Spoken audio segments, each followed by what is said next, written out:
lightning cuts through the sky, illuminating the streets flooded with rain, and through the noise of the storm, someone asked two questions about whether the video had been released yet and whether the Association of Supernatural Power had reacted to it in any way. And since the association did not react in any way, it means that they do not want to reveal the source of the supernatural power. As it turned out, these questions were asked by one of the criminals who attacked the students, holding them hostage. The children were in a panic, but they reassured themselves that the association should not be indifferent, so they had to be saved.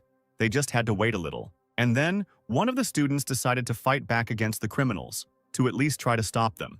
But just as the daredevil wanted to do something, Lin Luan stopped him with words that the teenager should not act like a hero and control himself, because he would not be able to do anything against the bandits alone. However, the guy was not alone, because the others were ready to help him, because everyone wanted to be saved, and there were only 4 criminals, so the students decided to join forces. But the bandits were not so simple, so they quickly noticed that something was being prepared against them, and ordered the teenagers to behave more calmly, and one of them had the power to increase in size, which looked very frightening.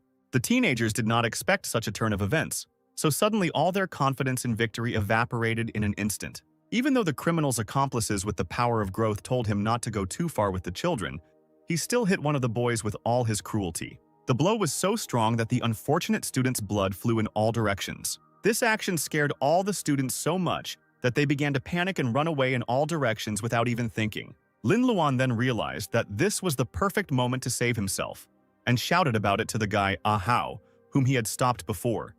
But the daredevil once again decided to act like a hero, thinking not about himself, but about others. After all, the student understood that not everyone would be able to escape from the giant, so he wanted to help as many people as possible. Then Luan remembered a situation from his childhood, when he and his friends, 5 of them, swam to the middle of the lake, and he returned alone, and then many scolded him for not helping the others. In the end, the rest of the children were saved by others, but many still blamed the boy for the fact that if his friends had died, their deaths would have been on his conscience. Lin himself did not understand what he was guilty of, because he could not have helped the others, but at least he could have saved himself. Therefore, using the same logic, Luan told Hao that they had to leave in order to save themselves first. The students realized that the safest course of action was to duck, walk where there was no light, and head for the door through which they could escape.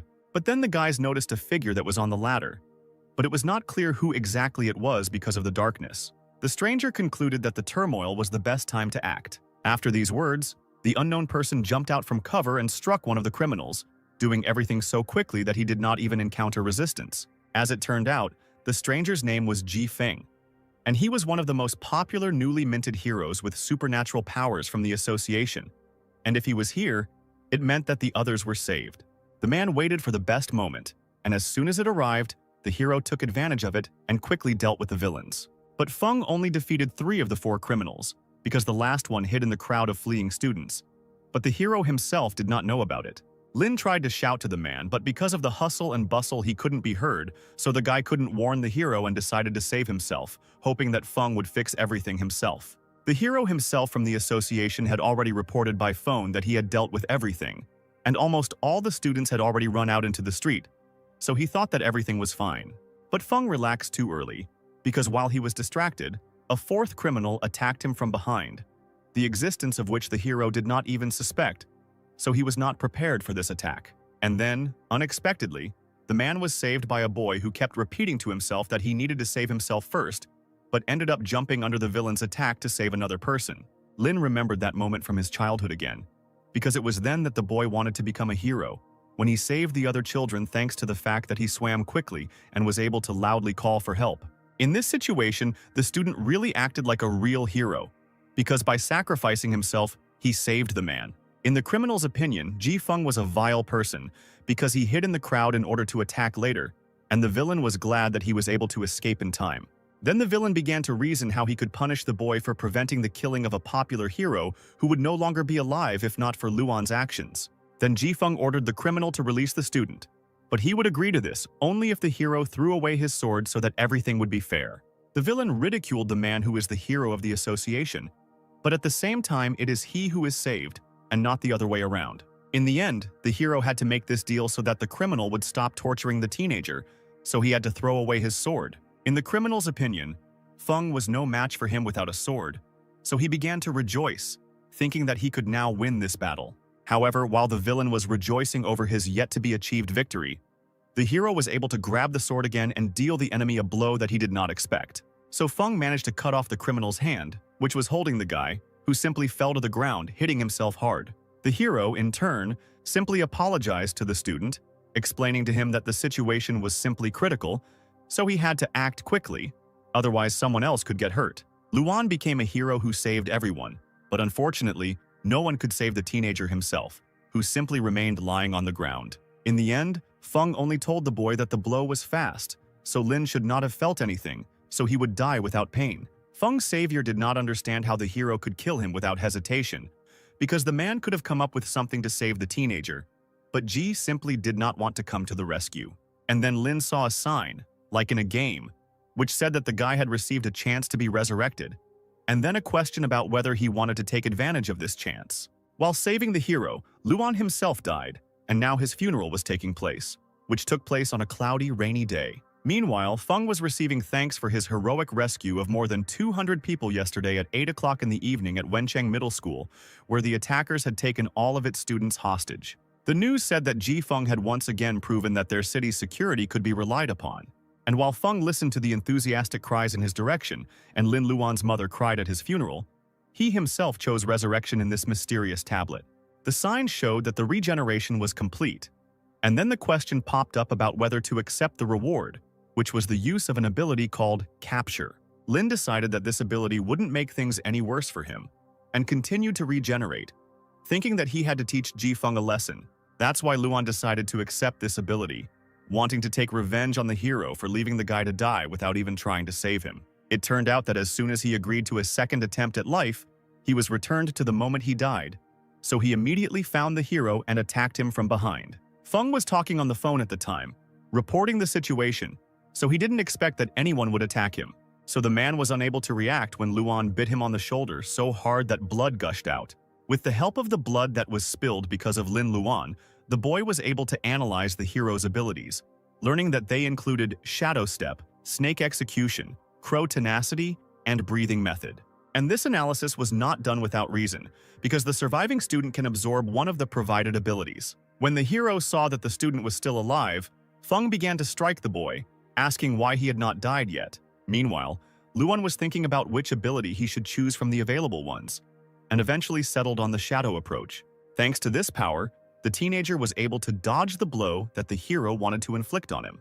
But the problem was that Lin had no idea how to use and control this ability. Feng noticed what kind of power the boy was using, and then told him that it was quite ordinary, so the hero would not be surprised by this, because he did not know that this ability was stolen from him. In the end, both young people took advantage of this ability, but only one of them knew how to use it. Of course, the man's advantage was obvious, so he was already ready to deal a fatal blow to the student whom he was supposed to save. But this was not destined to happen, because after the bite, the hero's DNA began to change, so that suddenly he simply froze in place. And then Feng simply laid down his sword, without making the blow with which he so wanted to take the life of the one who saved him. The guy himself did not understand what had just happened, because he was already sure that he would soon die again. Here, before Luan's eyes, it appeared that the subordination was complete, and he received a new slave, and after that, the hero called him master. The guy learned that his abilities include the fact that after analyzing the enemy's abilities, he can bite him and absorb one of them. And the student also introduces a systemic factor into the enemy's body, thereby rewriting his genetic code, forcing him to obey. Luan was surprised that the hero had just wanted to kill him, and now he was obeying. And after that, Feng apologized to the guy, calling him master, and Lin in turn asked him not to call him that. After this, the guy began to scold the man for attacking so recklessly, and because of this, casualties could not be avoided, to which the hero replied that sacrificing several civilians to stop the villains is a normal practice. Then the student began to become disillusioned with the association, because one of the most popular characters was telling him things that didn't seem right, which meant that the others were probably the same. Lin Luan was so surprised by this whole situation that he still didn't believe that Feng was under his control.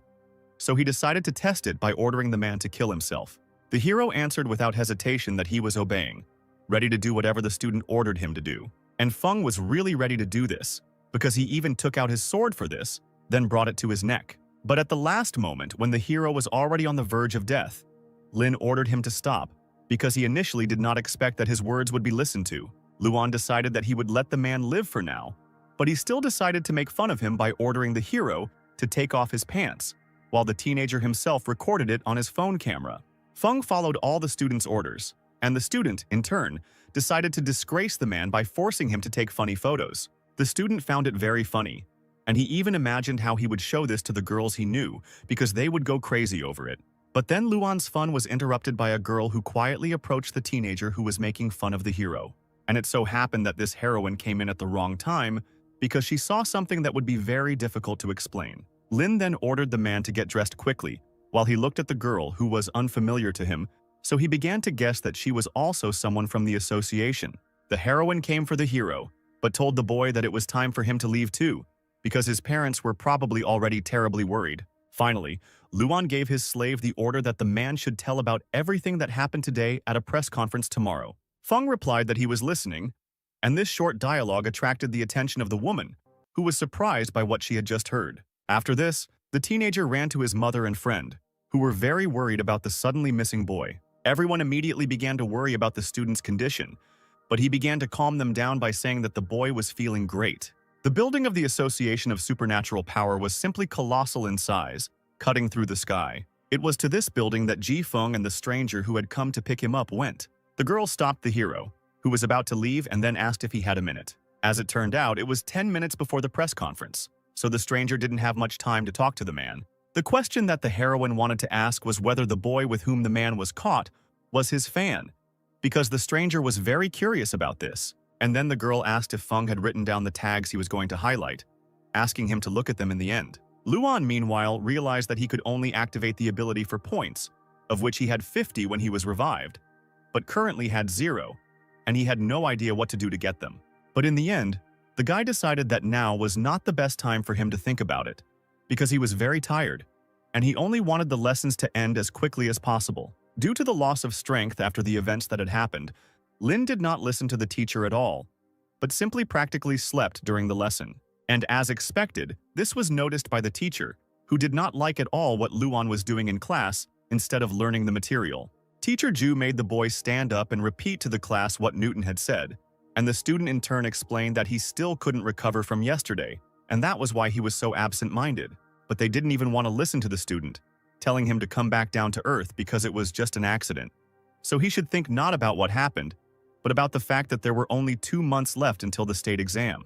However, Lin was not so sure that the attack was just an accident, because the school is always under guard.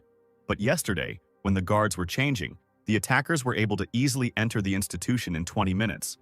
But it remained a mystery how they did it, because the time for changing the guard is determined a day in advance. And the guard change schedule is only in the training unit, so it was unclear how this information reached the criminals. Then one of the students asked if Luan really meant to say that the academic department had colluded with the attackers so that they could take over the school. Lin explained to the student, whose name was Wang Tianhao, that this was not what he meant at all, but Wang continued to argue with him, proving that there could be no other meaning in the boy's words. Eventually, the teacher ended the argument by ordering Lin Luan to spend the rest of the lesson standing, punishing him for his behavior. And then Luan saw that he had been awarded 1 point for causing hostility on the part of Zhu Daiyong, who was a teacher, and this really shocked the boy, because it turned out that you can earn points by arguing with a teacher. During recess, the teenager's friend asked him how he was feeling, to which the boy replied that he was very hungry, so he needed to fix that.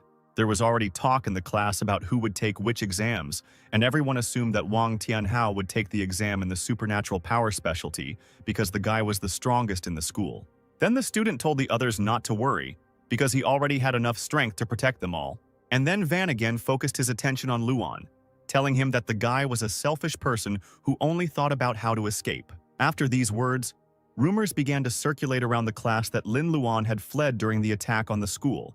But he was not at all concerned about the lives of his comrades. But the teenager was not upset by this at all, because before his eyes he saw that he had been given another 10 points because he had caused hostility on the part of his classmates due to his selfishness. Then Luan's friend stood up for him, telling Wang Tianhao to shut his mouth and not say anything he didn't know.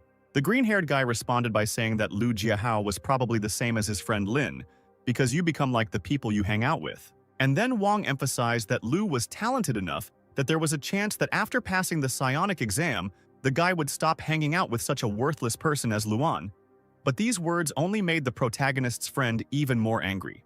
But Tianhao was not afraid of threats because he was the strongest, so the students could not do anything to him. Confident that no one would touch him, Wang was unable to block the slap that suddenly flew at him.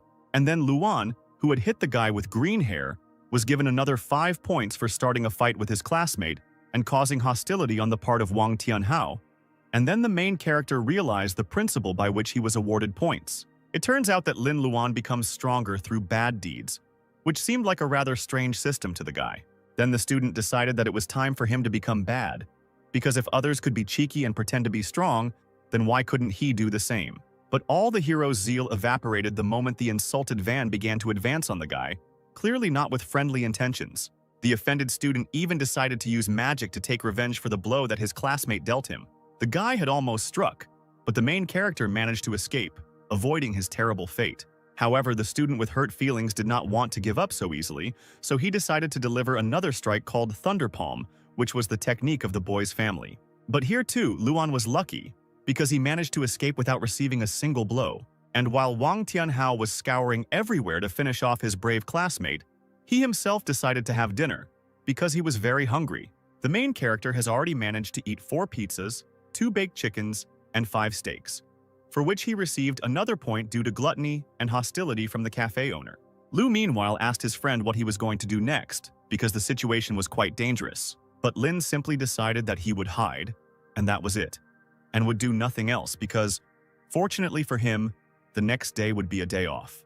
But the main character's friend started talking about the existence of a reagent that can turn anyone into a psionic, and then asked Luan if he wanted to try to become one.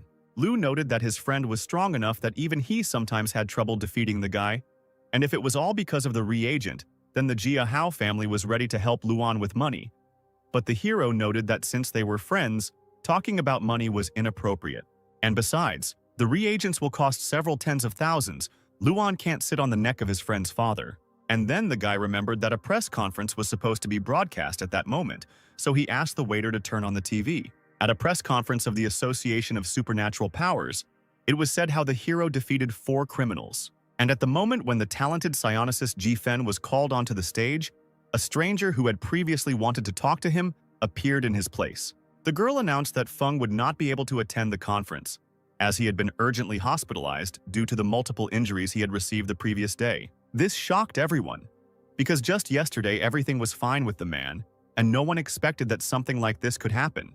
Luan didn't understand at what point the hero managed to get injured, because at most he could have just gotten scratched. And then he received a message that his subordinate was dead, on the very screen that the guy began to see after rebirth.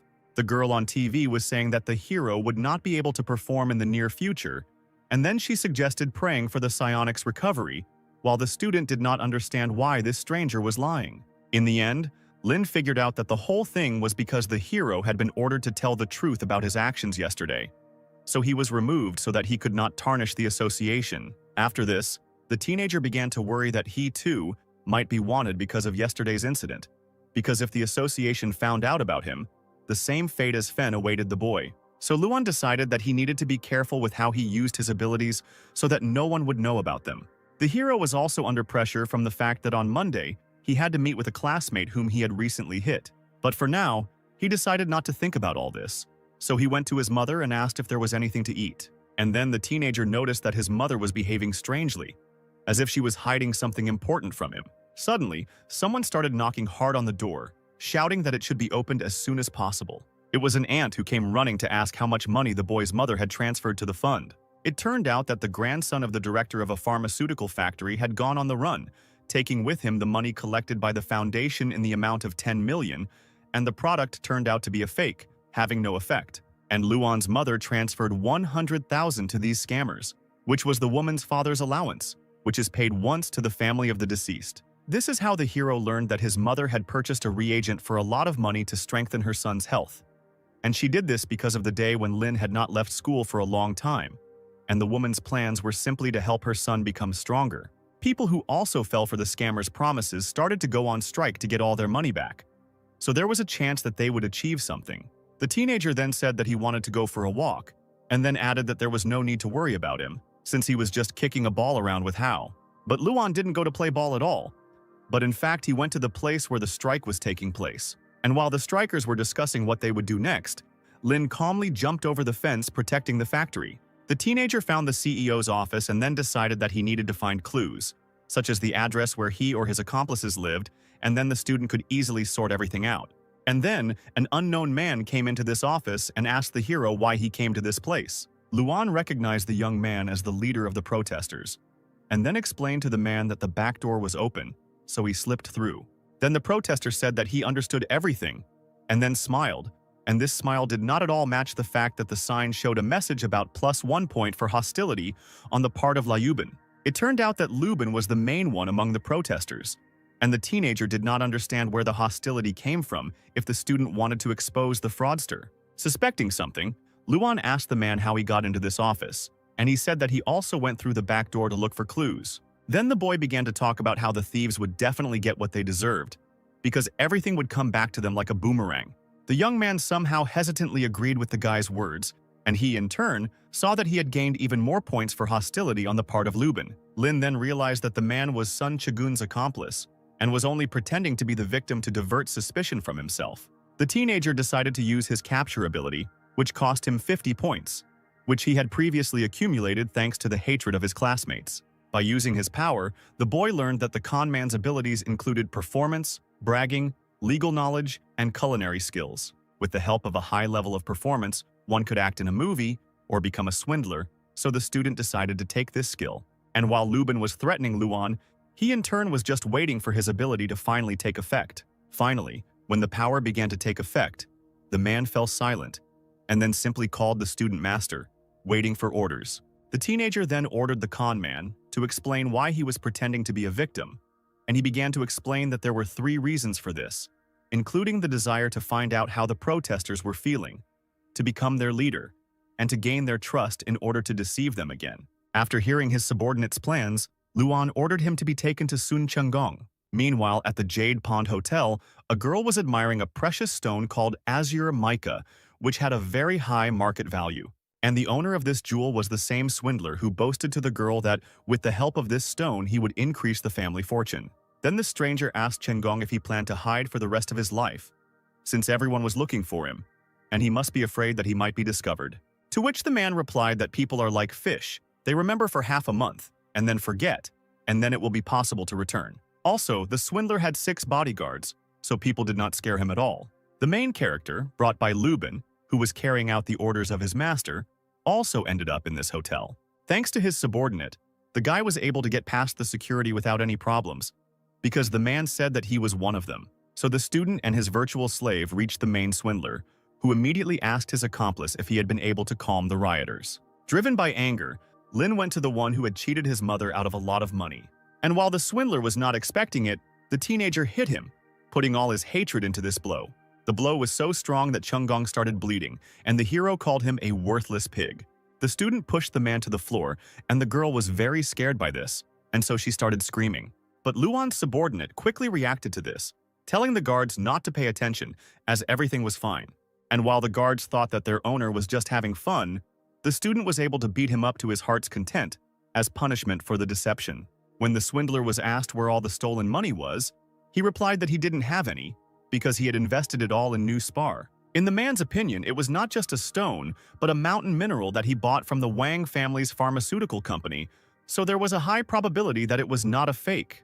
And the criminal sold ordinary stones to people because he took all the feldspars for himself, since he is a gemologist and understands stones. Then the main character thought that the skill of knowing stones would be useful to him in order to find feldspars. Luan decided it was time to bite Chengong to gain his knowledge of gemology. But the guy couldn't activate his ability because he didn't have enough points to do so. However, the student did not want to back down, so he began to think about who he could earn points from. He eventually decided to go with guards who were normal humans, not psionics, but they still cost a lot.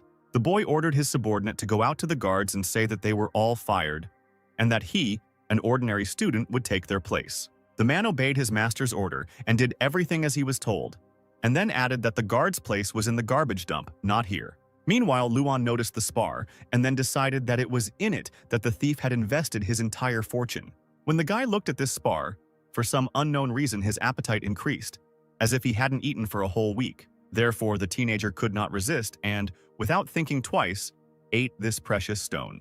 After this, the hero felt how strength overwhelmed him, and then he understood how exactly the spar should work. And while the guy was enjoying the feeling of power, the guards decided to interrupt him to figure out who they wanted to fire them for. It turned out that these guards were from the most famous company providing personal security services called Gepard. And since this company had professionally trained people, the money paid for them was not small. But even these mercenaries who possess extraordinary skill could not defeat the boy who ate the spar. The student had so much strength that even he himself was surprised at how much his abilities had improved. Looking at the sign, the main character realized that he now had enough points to use his power.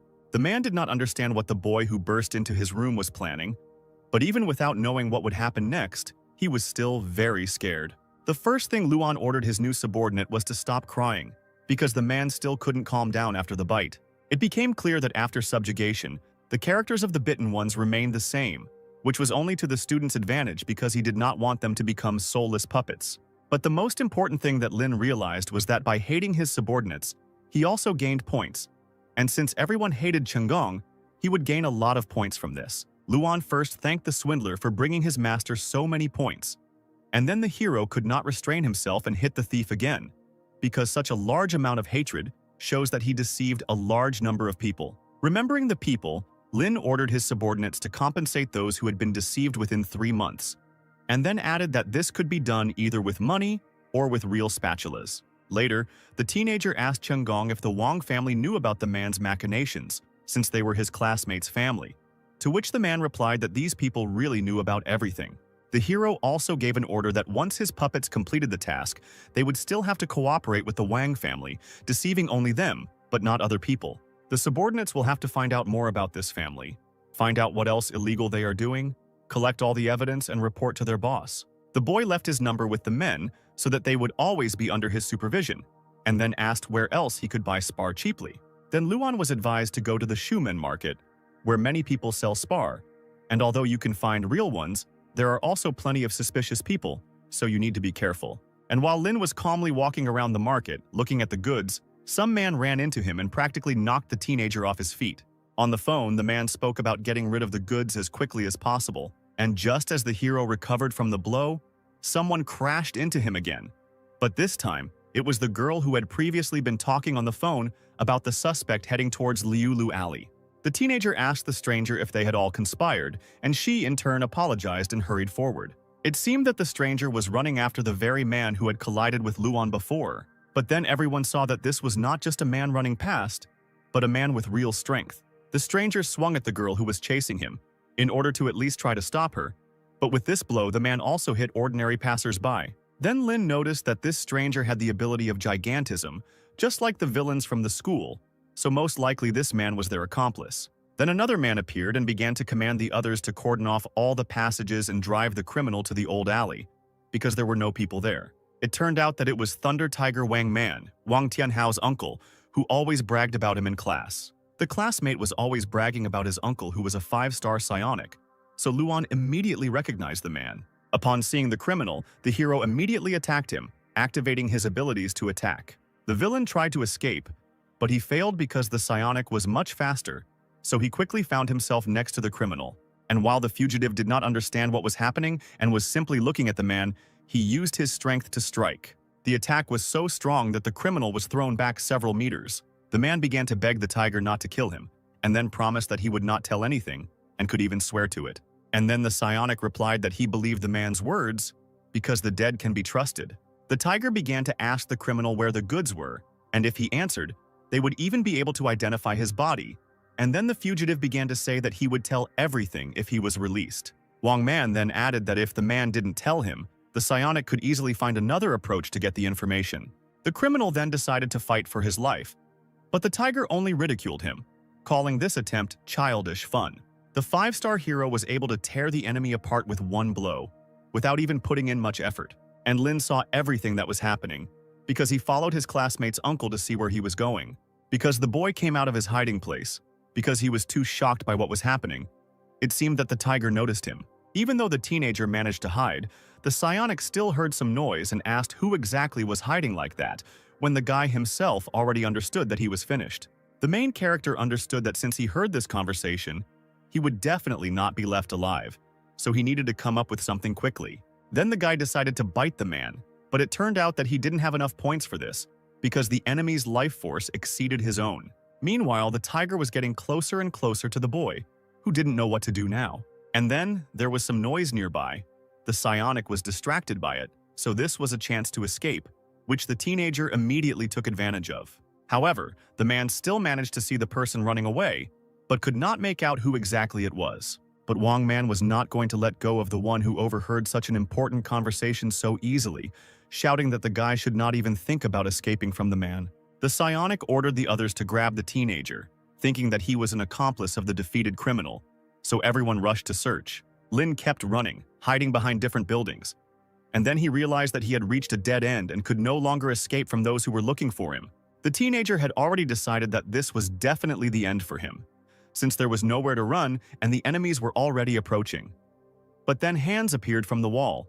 These hands grabbed the guy, clamping his mouth shut so that he wouldn't make any unnecessary sounds that could give him away. As a result, the tiger and his team did not see anyone behind this wall, and Luan did not understand how this happened. And while the boy was one step away from his opponents, they decided that he had managed to escape.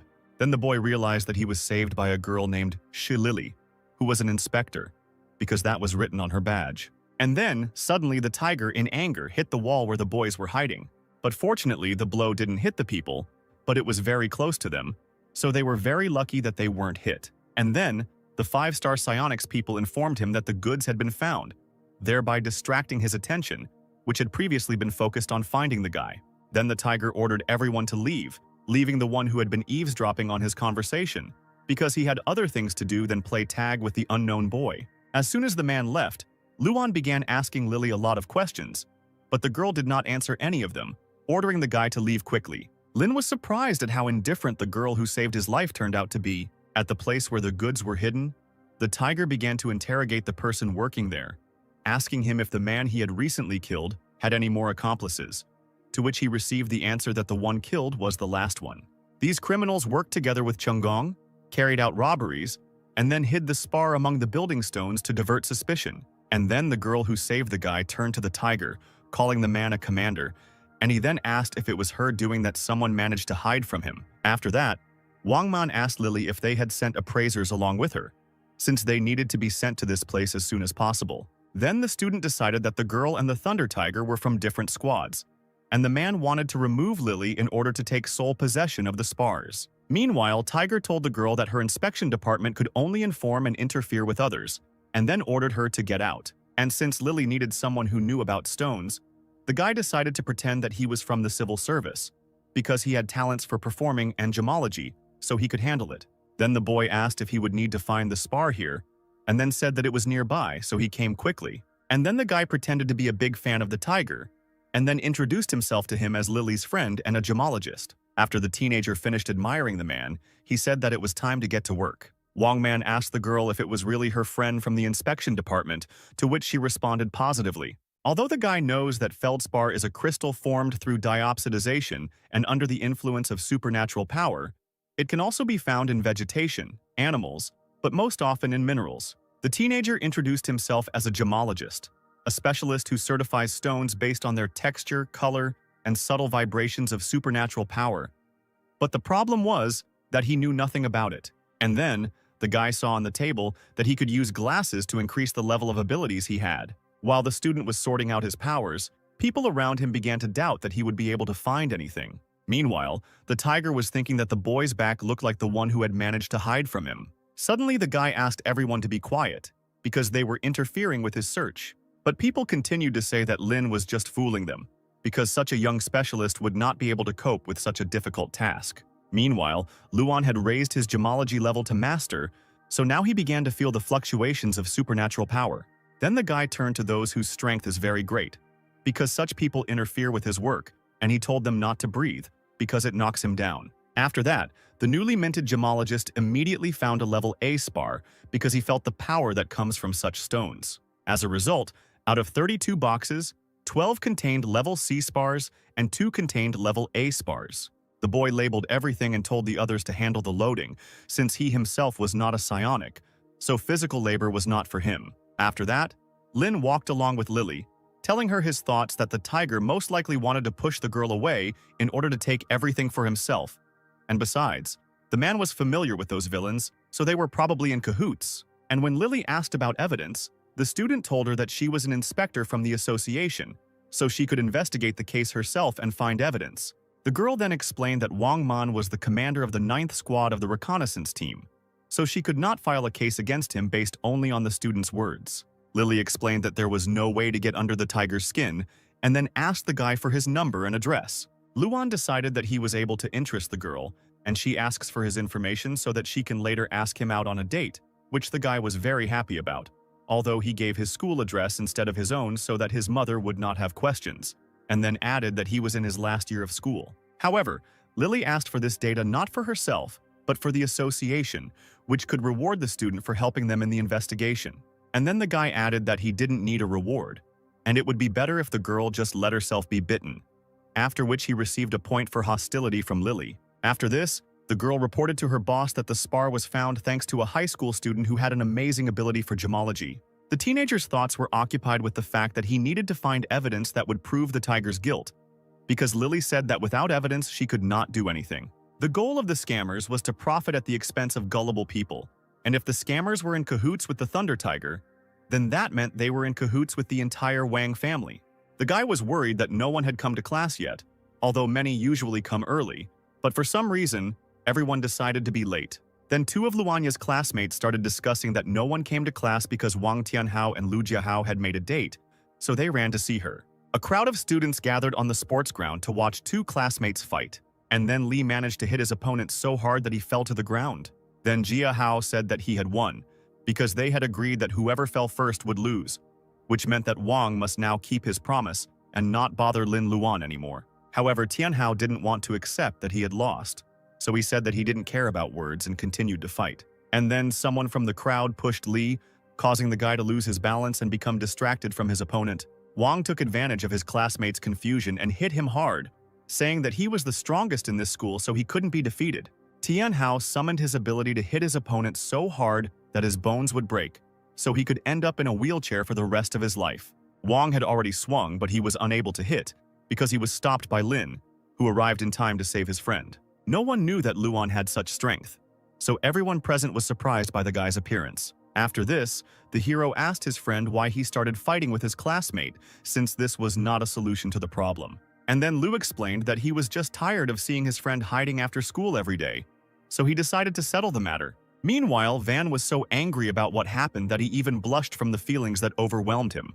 There were many voices buzzing among the crowd of those who had witnessed everything, some saying that Wang was no longer the strongest in the school, while others believed that the boy had simply been attacked unexpectedly, and that was why he had been unable to dodge. Tianhao didn't like being humiliated like that, so he was ready to fight further to defend his honor. The friend's enemy was furious, so they were already starting to think about what to do now, since running away was probably not an option at all. Lu asked his friend to teach him the punch that was used on their opponent as soon as possible.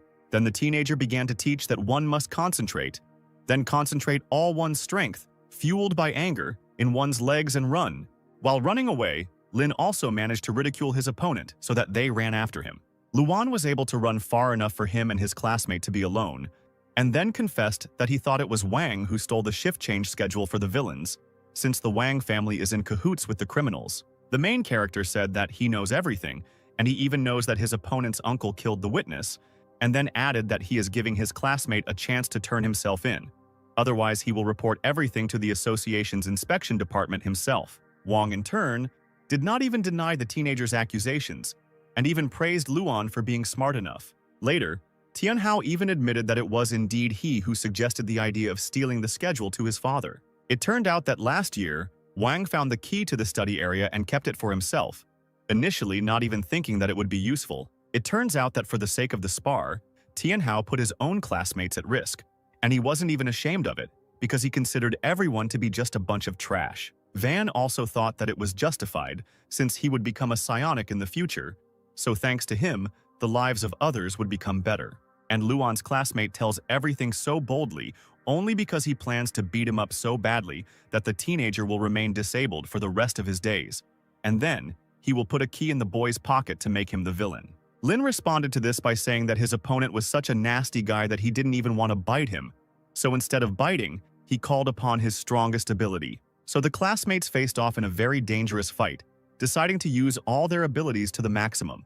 Luan was so fast that Wang couldn't keep up with his speed, wondering how his opponent could do it. And while Lin was talking about how the association was rotten because of people like his classmate, Tianhao himself didn't understand where someone like Lin got such speed from. Finally, while Wang was at a loss, his classmate managed to hit him, saying that this was for all his actions. Although the main character was able to deal many blows to his opponent, and the latter in turn never responded to them, Van still considered himself the strongest. Luan, meanwhile, struck again, shouting that this was his way of avenging his schoolmates who had died because of his opponent's actions. The blow was so strong that he could no longer move his leg because his spine was broken.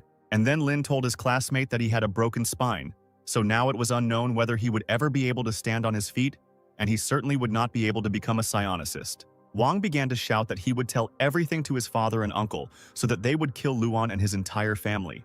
And then the main character confessed that the Wang family would no longer escape punishment because the teenager had written down his opponent's entire story, so now he had evidence. The guy sent this recording to Lily because it was she who said that if evidence was found, then a case could be opened on the tiger. And while Lin was fighting Tianhao, his friend at that time was also not idle, defeating 2 accomplices of their main enemy. 2 weeks later, Lily informed the protagonist that the Wang family was finished because thanks to the evidence, she was able to start an investigation, and it turned out that this family was in collusion with the criminals. Luan's classmate will never be able to walk again and will also be sent to a juvenile detention center. But Thunder Tiger has no direct connection to the scam, so he could not be brought to justice. And killing a witness doesn't mean anything, because he was the perpetrator, so it doesn't go beyond the scope of his official duties. But the boy shouldn't worry about the tiger because once the man's family was caught in crimes, he won't be able to do anything against the student. After talking to Luan on the phone, Lily approached her teacher who said that Lin was an interesting guy, but in her opinion, he clearly wasn't eager to join the association. Then the teacher told Lily not to rush into her opinion about the guy because he needed to be given time. Meanwhile, the guy had a state exam, the first stage of which is to take a blood test for the presence of psionic energy. All of the classmates told the protagonist that he would definitely not be able to pass the stage with the tests, but it turned out that only Lin Lual and Lu Jiahao from the class passed it, which no one expected. Those who passed this stage were asked to go to the Western basketball court, so the heroes went there. There, the heroes met 3 more students who had passed the first stage, which surprised Lu, because usually 2 people pass from their school, and now 5 people passed. One of those who passed the first stage was Chen Daoji, who showed his worth while still in school, because he had unlimited potential. Also, Ruan Liuxi passed this stage. She was the best in all subjects, attends all the courses at school, and she is very smart. And the third one who also passed was Lin Si, who is an inventor and loves to understand technology. The students did not understand why they had gathered everyone together when none of the teachers came to them, and then they heard some noise. Then they noticed the cat, so they decided that it was the cat that was making the noise. However, then the teenagers saw a man who asked them if they had passed the qualification. The students were surprised by the man's unexpected appearance, because they were waiting for teachers who would explain everything to them. Afterwards, the stranger added that the embryos should be pulled out at the beginning of growth, and then shouted for Lala to go. It turned out that that cat was not a simple animal, because it was the same Lala to whom the man gave the order. The students immediately realized that this was no ordinary cat, but a spiritual beast that they would have to fight. The main character didn't understand why the psionic was attacking them, so he grabbed the phone to call someone.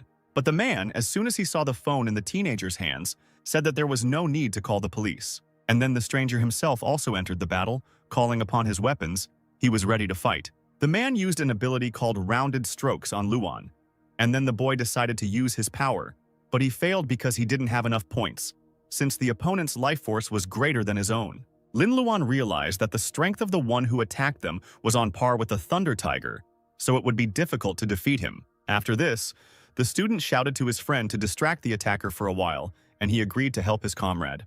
Jiahao then told the others to scatter in different directions and try to call the police. After hearing the teenager's plan, the man replied that calling the police was against the rules, so he would not allow them to do so. As soon as the stranger said this, At that very moment, he knocked the phones out of the hands of those who were trying to call. While the others were fighting for their phones, the girl was trying to escape from the cat, which was ready to attack anyone. But the animal was unable to catch up with Liusha because she was saved by the main character, who quickly got his bearings and pushed the cat away. And although the man appreciated the teenager's speed, he was still sure that the student was not able to cope with Lala alone. The cat, meanwhile, had already switched all her attention to the main character, forgetting about the girl she was pursuing. Luan realizes that Lala is as fast as he is, and he only has the ability to run away but not to attack, so if he gets caught, the guy is finished. The student then decided that the only way to defeat the cat was to take control of it by waiting for the right moment, so he allowed Lele to get as close to him as possible. A stranger saw this and started shouting for the guy to move away and for the cat to stop because it was a dangerous moment. And when Lala got close enough for the guy, he used his ability to capture, spending almost all of his points on it. But Lin accepted that winning was more important than the points he had accumulated, so he bit her anyway, spending 1,000 of his points. The man watching this did not understand what was happening and what the student was doing. Lala's list of abilities included perception, flexibility, playfulness, shadow walking, sharp claws, and a Buddha image. Having chosen one of the cat's talents, the guy began to wait for the subordination to work in order to finally calm Lala down. But instead of submitting, the cat turned into a large, unknown beast that was ready to continue the fight. Seeing that things were getting out of control, the stranger ordered Lala to stop, and she became a calm, sweet cat again. Afterwards, the man told the boys to calm down too, confusing everyone he forced to fight.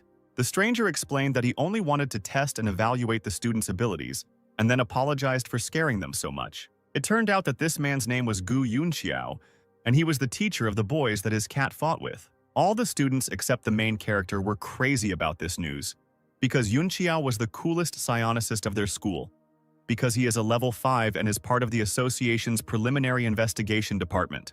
According to Luan's friend, their teacher was a scourge of villains, as he had solved countless cases, and he was also handsome and cunning. The man's spiritual energy takes the form of about 10 meters. In his right hand he has a brush, and in his left hand he has a book of life and death. The students were delighted, calling their teacher the beautiful Panguan and talking about how lucky they were. But the psionicist said that the children should simply call him their mentor, and that would be enough. And then the man noted that 5 students had passed this year, and there had never been such a large number before, so the director called the hero to teach. Then the teacher added that the second stage of the exam would take place in half a month, so they should have time to prepare well for it.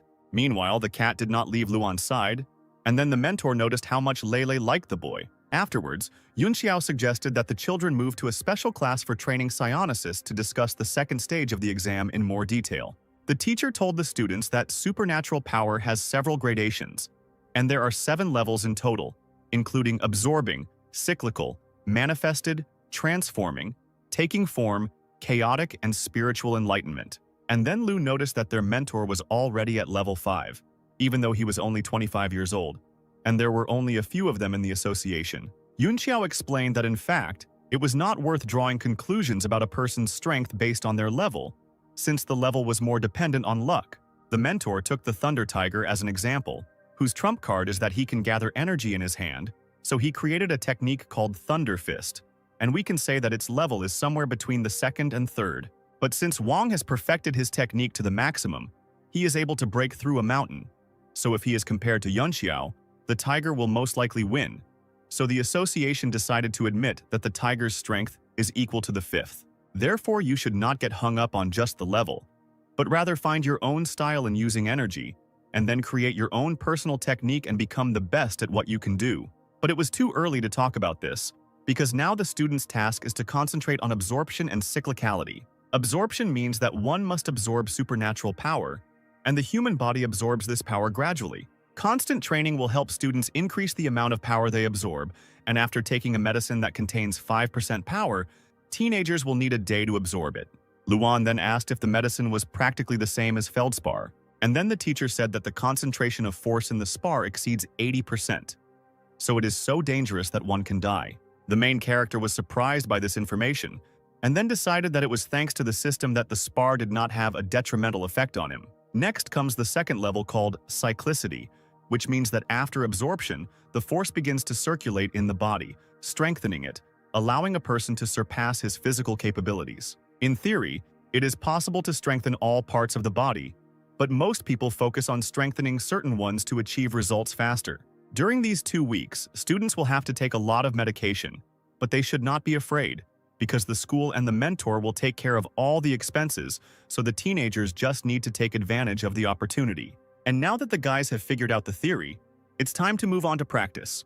The teenagers began to train a lot, and after they had used up all their strength and taken the medicine, the students trained even more and then more and more and more. The teacher told the children that if they didn't make it to the top of the mountain, which was only 10 kilometers away, they would have to do a long plank. Although everyone no longer had any strength, the main character and his friend suddenly began to compete to see who was faster, which helped them move forward. Thus, the friends reached the top of the mountain together, continuing to argue about who was stronger. Yahello then noted that his friend's progress was very noticeable, even though he said he didn't want to take the exam.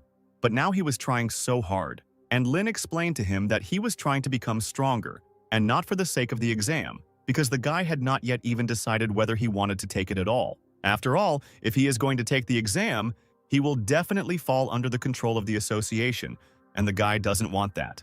Because the hero had already told those who were from the association, and practically no one inspired his trust. While the guys were talking, the other students were also gradually reaching the top. However, they were 3 minutes late, so now they have to hold the plank for an hour. And so that Hao and Luan wouldn't just watch their comrades suffer, they were told to keep the others company. The friends first started arguing that they were being forced to do the plank even though they had managed to run, and then Lin asked the teacher if the association was a good place. Then the mentor replied that although the association is not perfect, isn't that why you should try to join it? To make this place better? The teacher himself joined the association when he was 17 years old, and he did so in order to make the association an even brighter place. Although the psionic thought that his speech sounded naive, it really inspired the guys, who wanted to become like their mentor. So all 15 days passed, and then came the second stage of the exam, for which the students were eagerly preparing. Having gathered their strength, the teenagers went to the second round of the supernatural power exam. At this stage, many children from different schools gathered, and this was only a fifth of all the people, because there are 4 more assembly points for the exam. Because of this, the teenagers began to doubt whether they could compete with such a number of people. The unified examination of supernatural power is the main test of skill testing, in which all competitors will undergo 5 types of competitions, including shooting, strength, assault, sensory, and running, each of which can score a maximum of 100 points, and the top 1,200 competitors will advance to the final 3rd round. Before the competition began, all the guys gathered in a self-service cafe where they shared their experiences with each other. And while everyone was worried, Lin Luan ate calmly because the food was free and also delicious. Then Hao decided that his friend was right and told everyone that they needed to eat well to have strength. Then 3 people entered the cafe, one of whom ridiculed Luan for being seemingly always hungry, and Lin, in turn, immediately received 10 points for hostility from Fu Guangkun. The teenager did not understand why he was immediately disliked so much if he had done nothing. It turned out that this guy's father is on the State Development and Reform Committee, and he is Hao's father's boss. Fu Guangkun told the teenagers that it was as if they had come for a free meal rather than an exam, and then added that he did not want to offend anyone, but simply wanted to share his experience. Speaking so that the entire cafe could hear him, Guangkun began to explain that this round would not be so easy. Since last year, some contestants had broken their arms due to improper use of force. Everyone in the cafe started talking about how Guangkun liked to bully other teenagers, so it was a shame for the 5 kids he scared to death. But this guy failed to intimidate the main character, because he saw the strength of his opponent. Knowing that he could use his ability on him, the students suggested measuring their strength when the exam began. Lin decided to make a deal where if he wins, his opponent will wish good luck to Luan's team in front of the entire school. But if the opposite happens, the main character will drop out of school after the exam and never return to it. Hao felt like his friend was crazy because Guangkun was considered the strongest student in his school, and this agreement was too risky. The boy ridiculed Luan for being so confident that he even dared to challenge him. Guangkun was very popular, and when he was challenged to a shooting competition, the other participants began to whisper that the guy was good at every event. The teenager's final shooting score was 87, which was a very good result. But the guy did not show his joy, saying that today's result was acceptable for him. And while this popular young man was thinking that the guy who challenged him had some kind of trump card in his head, he in turn got 42 points in shooting and thought that he was pretty good. Others were very worried about the main character because of his argument, and he showed such a bad result. The participants were then asked to prepare for the strength test competition that was next. Participant number 068, Fu Guangkun, received a final strength score of 89, and the participant number 143, Lin Luan, received only 65 points, which was inferior to his opponent. Therefore, the main character's opponent realized that he was worried about Luan in vain, because he turned out to be too weak. Meanwhile, Lin calmly continued eating, as if nothing had happened, even though he understood that if he lost, he would have to drop out of school. Then the student's friends started scolding him, because how could it be that the boy was 69 points behind but still found time to eat? Luan reassured everyone that they shouldn't lose their enthusiasm just yet, because they could still show others how strong they were. The next test was a sensory test in which all participants had to go into their rooms, which contained 300 rats, and in this task it was necessary to find one rat in which a spar was hidden.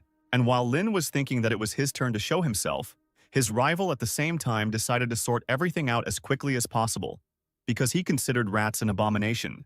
And while the participants in the sensory test were asked to go into their rooms, two figures appeared in the background. It turned out that these were not just strangers, but Lily and her mentor, the head of the supervision department, Yang Mu. Lily pointed out to the man the teenager she had told him about earlier, and then asked the teacher if the student would be able to pass this dangerous round. And then the two people met Zhao Chenlin, who is the deputy head of the public security department, and it was with her that the protagonist recently crossed paths. Zhao asked Lily and her boss what they were doing there, to which she responded by explaining her presence by saying that there had been an increase in murders lately, so she was looking around and giving everyone advice.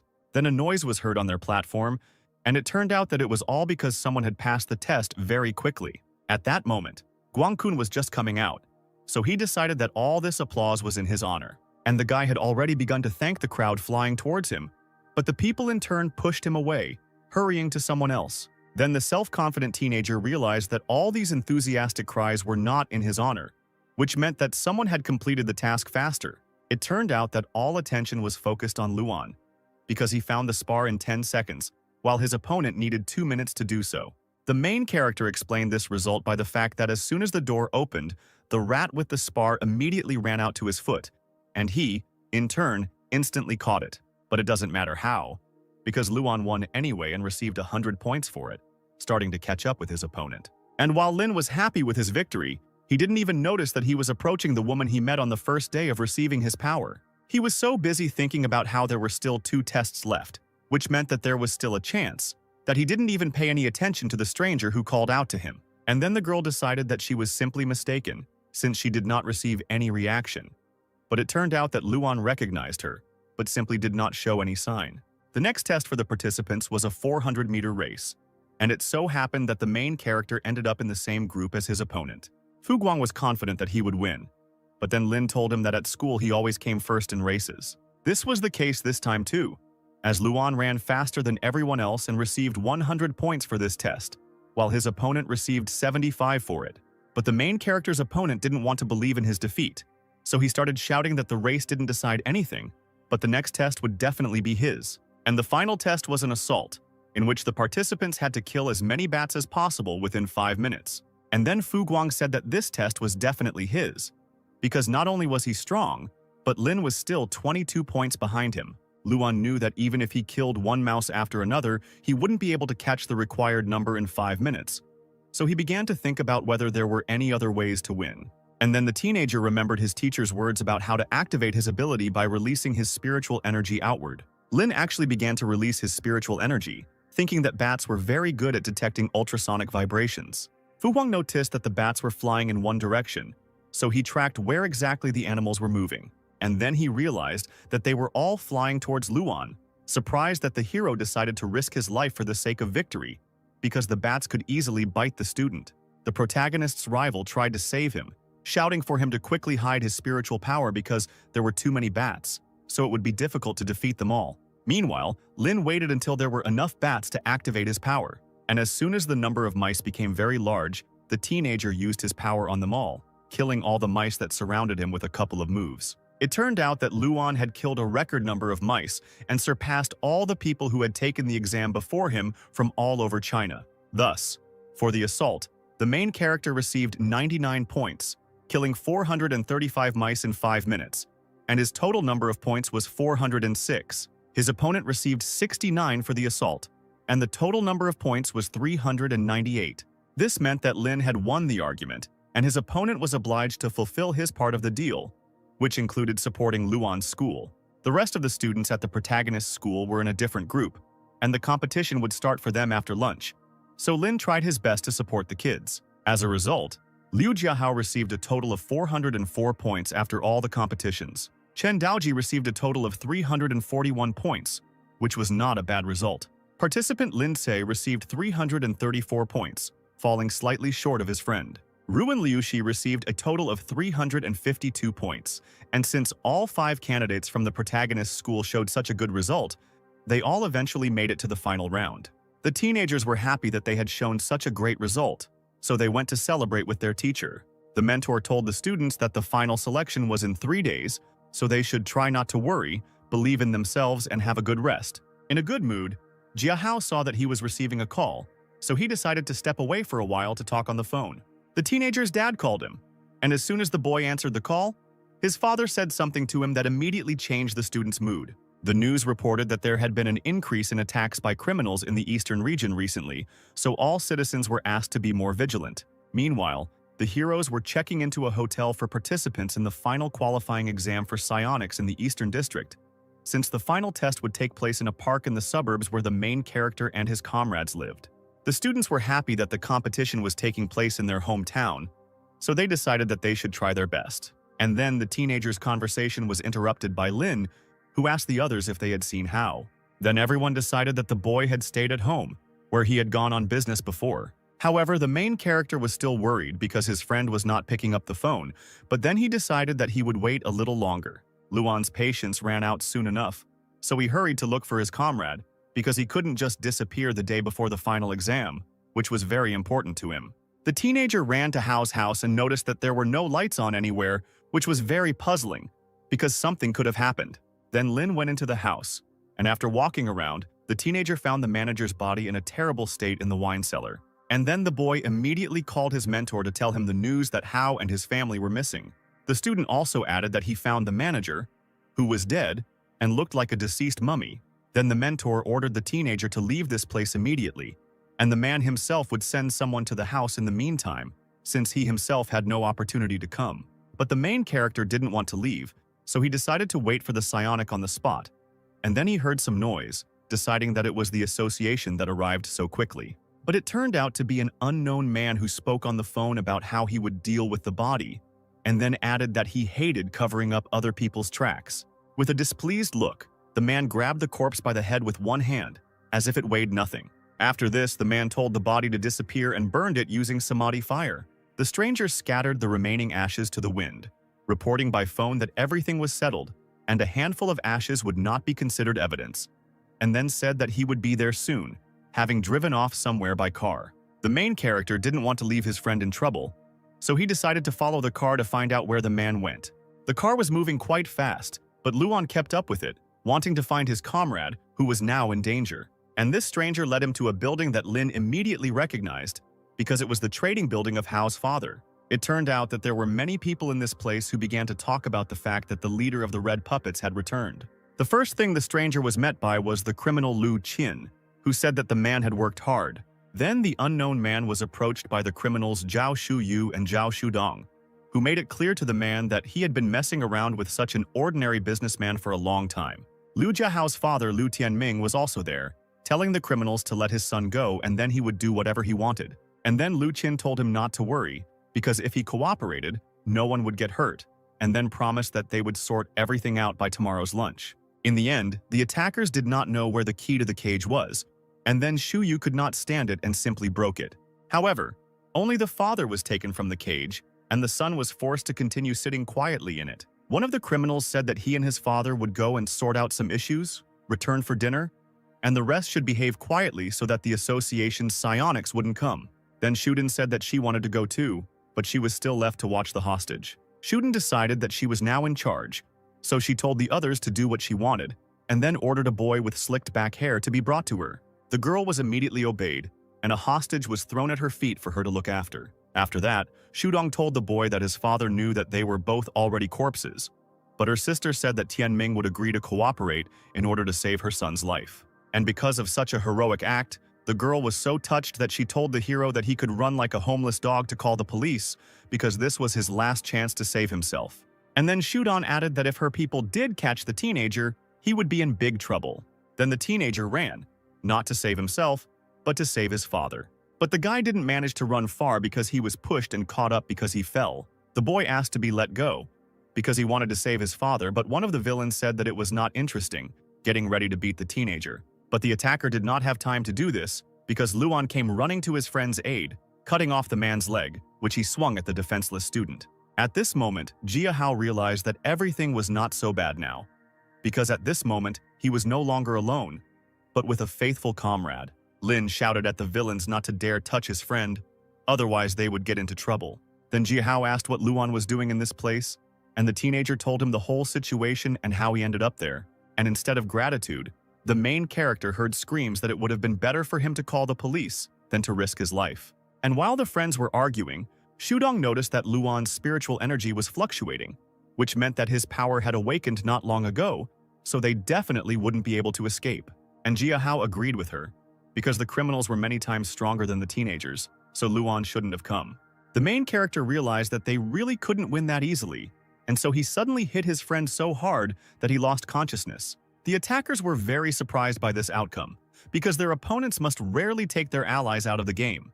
The guy explained this action by saying that since they couldn't win in a regular fight, they needed to resort to an unusual method, because the teenager was ready for trouble and had accumulated a large number of points to use his strength.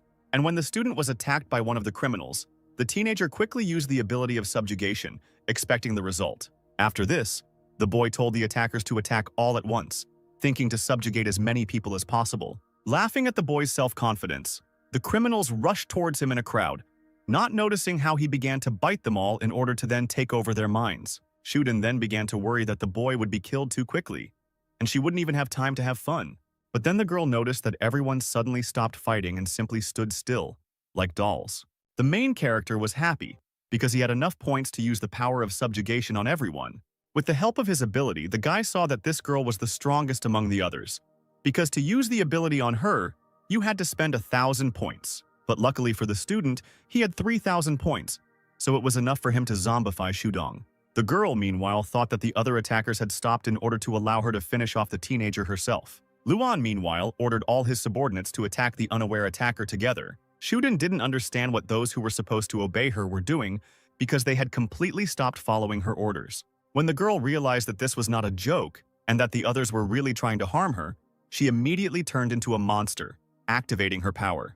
And then the attacker shouted at the guy that since he had done something to her henchman, he could now say goodbye to his head. But she was unable to attack because the teenager was protected by one of the villains controlled by Lin. Everyone that the student was controlling also activated their abilities and then attacked all at once, making it much harder for Shudong to fight off everyone. Meanwhile, Luan was thinking that this was the first time he had encountered such a powerful psionic, and that from now on, villains like this girl would appear on the boy's path more and more often.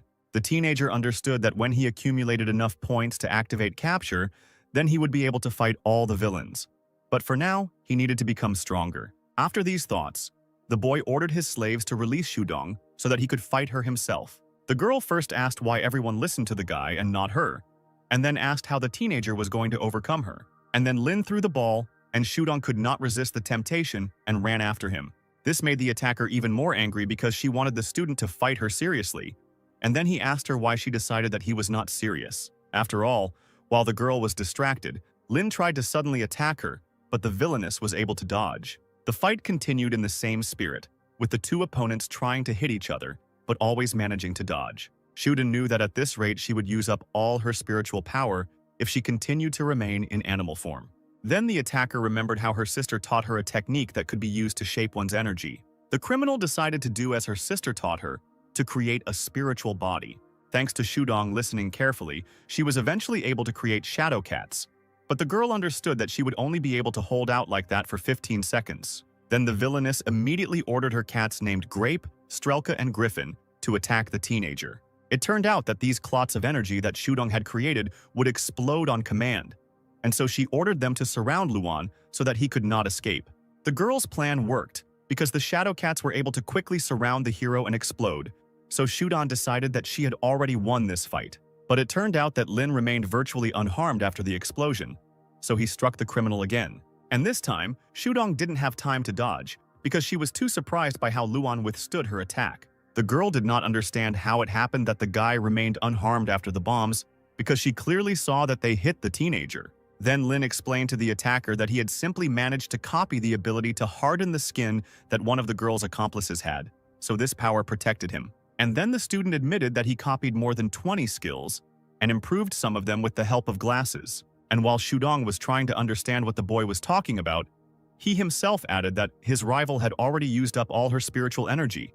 So in this battle, victory was Luan's. As the boy approached the attacker, she remembered the words of her sister, who said that girls would no longer tolerate offenders, but would become the strongest psionics. Then the criminal began to cry that Lin should not kill her, because then her sister would be in trouble. The teenager calmed the girl down because he didn't want to kill her, but simply decided to teach her a lesson. And in the meantime, he copied her power called Shadow Cat. And in the end, the guy had only 32 points left. Shudong was very grateful to Luan for not killing her. Having dealt with the girl, the student ordered all his subordinates to go in search of the villains who had left. And in the meantime, Jiahao woke up. The protagonist's friend didn't know what was going on, so he started fighting whoever was currently on their side. After that, the guy found Luan and asked what was going on. And then he thought that he and his friend had simply been captured. Lin told his comrade that he did not remember anything because he was hit by the villains.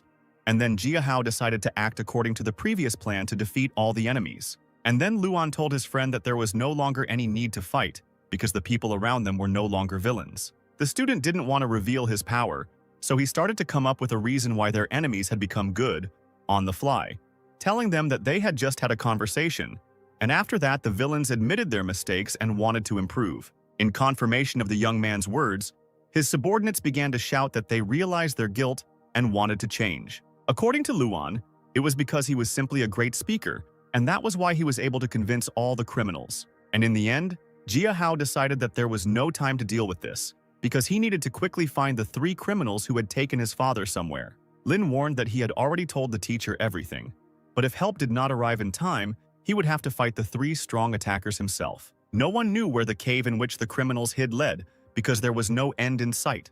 Then Jiahao remembered the exam that was about to start, so the guy apologized to his friend for not being able to make it in time.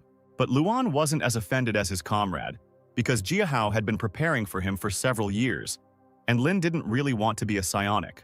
Meanwhile, the exam was about to begin, and all the examinees were already ready. Then Luan and Jiahao's comrades began to worry that the boys were still not there, because in that case they might be disqualified as soon as the gates closed. The main character's rival from the previous stage also got to the exam, and he was unhappy that the 2 of them didn't show up, and the guy was going to take revenge on them. East District Mayor Wang Ze has already announced that there are only 10 minutes left before the competition starts, so everyone is asked to review the rules again before the exam begins. Within 4 hours, all participants will need to get to the tower, which is located in the center of the park where everyone was. The competition would be watched by the surveillance department, the security department, and the presidium. And when they were all ready, the final test began. The gates began to open, and all the examinees were already preparing for what they were about to go through. But the main character and his friend never showed up, which made their comrades worry. The absence of the young men was noticed not only by their acquaintances, but also by Lily and her boss, who tried to find the teenagers in the crowd, but without success. But for the students, it was not the time to think about the exam, because first of all, they needed to hurry and save Jiahao's father. Lin knew he would need glasses for the battle, so he ordered the 2 men to do some mischief somewhere to make them hate him. And the main character told the rest that they needed to speed up the pace, but first they needed to develop an action plan. And then they were interrupted by a man whom Luan had already seen at his friend's house when he noticed the tracks. The girl also recognized the attacker, saying that his name was Chi Kui, and then added that he should let everyone through because she wanted to see her sister. Then the criminal said that Shudong was troublesome, and then added that when she got into trouble for this, she shouldn't blame him.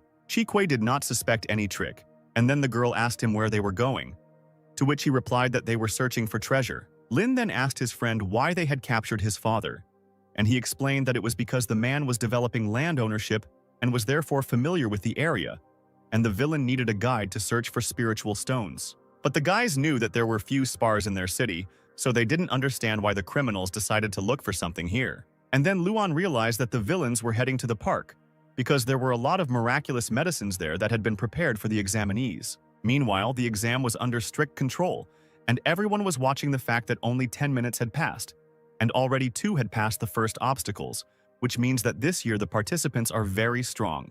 Jiahao began to doubt his friend's words, because the exam had serious system security, so going there for the sake of spars was like signing his own death warrant. Also, this year their mentor's group is responsible for security, so it will be almost impossible to achieve results. And while the boys were talking about their teacher, unknown people in hoods came to him. These strangers turned out to be criminals who began to attack the group responsible for security. The psionics didn't have time to react, so the tower that all the participants were aiming for was damaged by the attacker's explosion. The hooded strangers did not stop at one department and went through the rest, causing harm to people in the building. The stranger was asked where Commander Gu was, and he replied that the commander and his men had all already been defeated. Then the guards from the assembly point of the district security unit tried to contact the people in the tower. The villain heard this and told the others to answer the guards and let them know that everything was under control, so there was nothing to worry about. And then the district chief conveyed that everything was fine and nothing unusual, so everyone should return to their positions. The attacker noted that the boss values his personality much more than the lives of those participating in the test. Lily and her mentor realized that something was wrong, so the girl used her power of invisibility and quietly hid from the criminals. Meanwhile, the district chief asked the villains who they were and what they were going to do. And then the criminal asked if anyone remembered the incident when the city of Chao was destroyed 8 years ago, and in response to this, he received only silence. Then the villain decided to remind everyone. Before the incident, the Supernatural Power Association only existed in the eastern region, and not like now, scattering its branches around the world. And then Chao City, the ghetto of the eastern region, was captured and then destroyed by the Thick Fog Group. 1,375 residents died in that event, and since the association was initially an unofficial organization, it was unable to arrive at the scene in time. The man rose from a pawn of the administration to the head of the eastern region because his fiery speech ignited a fire in the hearts of the people, which led to the official recognition of the association, which soon turned into an industrial giant. However, the attacker doubted that everything in this story was clear. After this, the storyteller was informed that Lu Qin had arrived, so the man interrupted his reasoning about the story he had told. The commander gave the order for the scammers to begin, and they responded that they understood everything and would act in a coordinated manner. Then Jiahao's father asked the villains if they could finally let him and his son go, since he had done as they wanted and brought them right under Shigong Park. At this moment, a third criminal approached the 2 criminals, bringing with him a crowd controlled by Luan, as well as himself and his friend. Jiahao was about to rush towards his father, but his comrade stopped him, as it was too early to reveal their plan. Meanwhile, Shuyu scolded her sister because she had been given an order, which she disobeyed. But at that moment, Lu said that it was even good that they came. Otherwise, he would have had to go a long way to replenish his energy reserves. And he suddenly grabbed one of Luan's slaves, and no one had time to do anything, because everything happened too unexpectedly. And then the man who was captured began to quickly dry up, turning into a mummy. Qin, meanwhile, threw the body away, and then said that it was not enough for him and he was still hungry. The swindler began to look around in search of a new victim, and then turned his attention to Jiahao's father, beginning to reach out his hand towards him. And at that moment, Jiahao himself could not resist and struck the attacker, saving his father. The man was very surprised to see his son there, and he, in turn, apologized for helping only now. While his friend was busy with the dialogue, Lin ordered all his puppets not to wait, but to attack the opponents together. And just as the fight was just beginning, Luan ordered his friend and his father to quickly leave here, because at the moment it was possible. But as it turned out, Lu Qin was not upset by the fact that their loved ones had rebelled. The criminal simply began to absorb the energy of everyone who tried to fight him. Shudan also wanted to get involved in the fight, but her sister wouldn't let her, not understanding what was happening to the girl. Luan realized that the scammers were targeting the exam takers' gathering place, so he needed to immediately inform the people in the central tower. The villains in the tower, meanwhile, were told to take all the psionic reagent they needed. But the leader of the criminals replied that they didn't need the reagent at all, but all the examinees who were currently in the park. And then all the teenagers who were taking the exam saw a large number of rats and bats that were approaching them. The children were very surprised by this turn of events because they were not warned that the animals from the previous stages would also be in the final. There were so many mice and rats that the students had no idea how to fight them off. It turned out that the animal attack was the fault of the spirit of the beast of the primordial chaos, and because of this, all the participants were surrounded. Therefore, because of the rats and mice, the teenagers were forced to rush to the tower as quickly as possible to escape. Lily, meanwhile, tried to call at least someone who could help her save her teacher and the others by stopping the attackers. The main character's comrades were also running away from the animals, and then the girl tripped over a stone and fell, so that the mice and rats began to approach her. But the animals were unable to catch up with the heroine, because Fu Guangkun came to her aid and killed all the creatures that tried to attack the student. And then the 4 examinees were left to be torn apart by the animals that surrounded them. The former rival shouted at the others to try to run away if they didn't want to die. And then a shadow cat appeared in the distance. And then a voice could be heard telling Vinogradinka to go forward.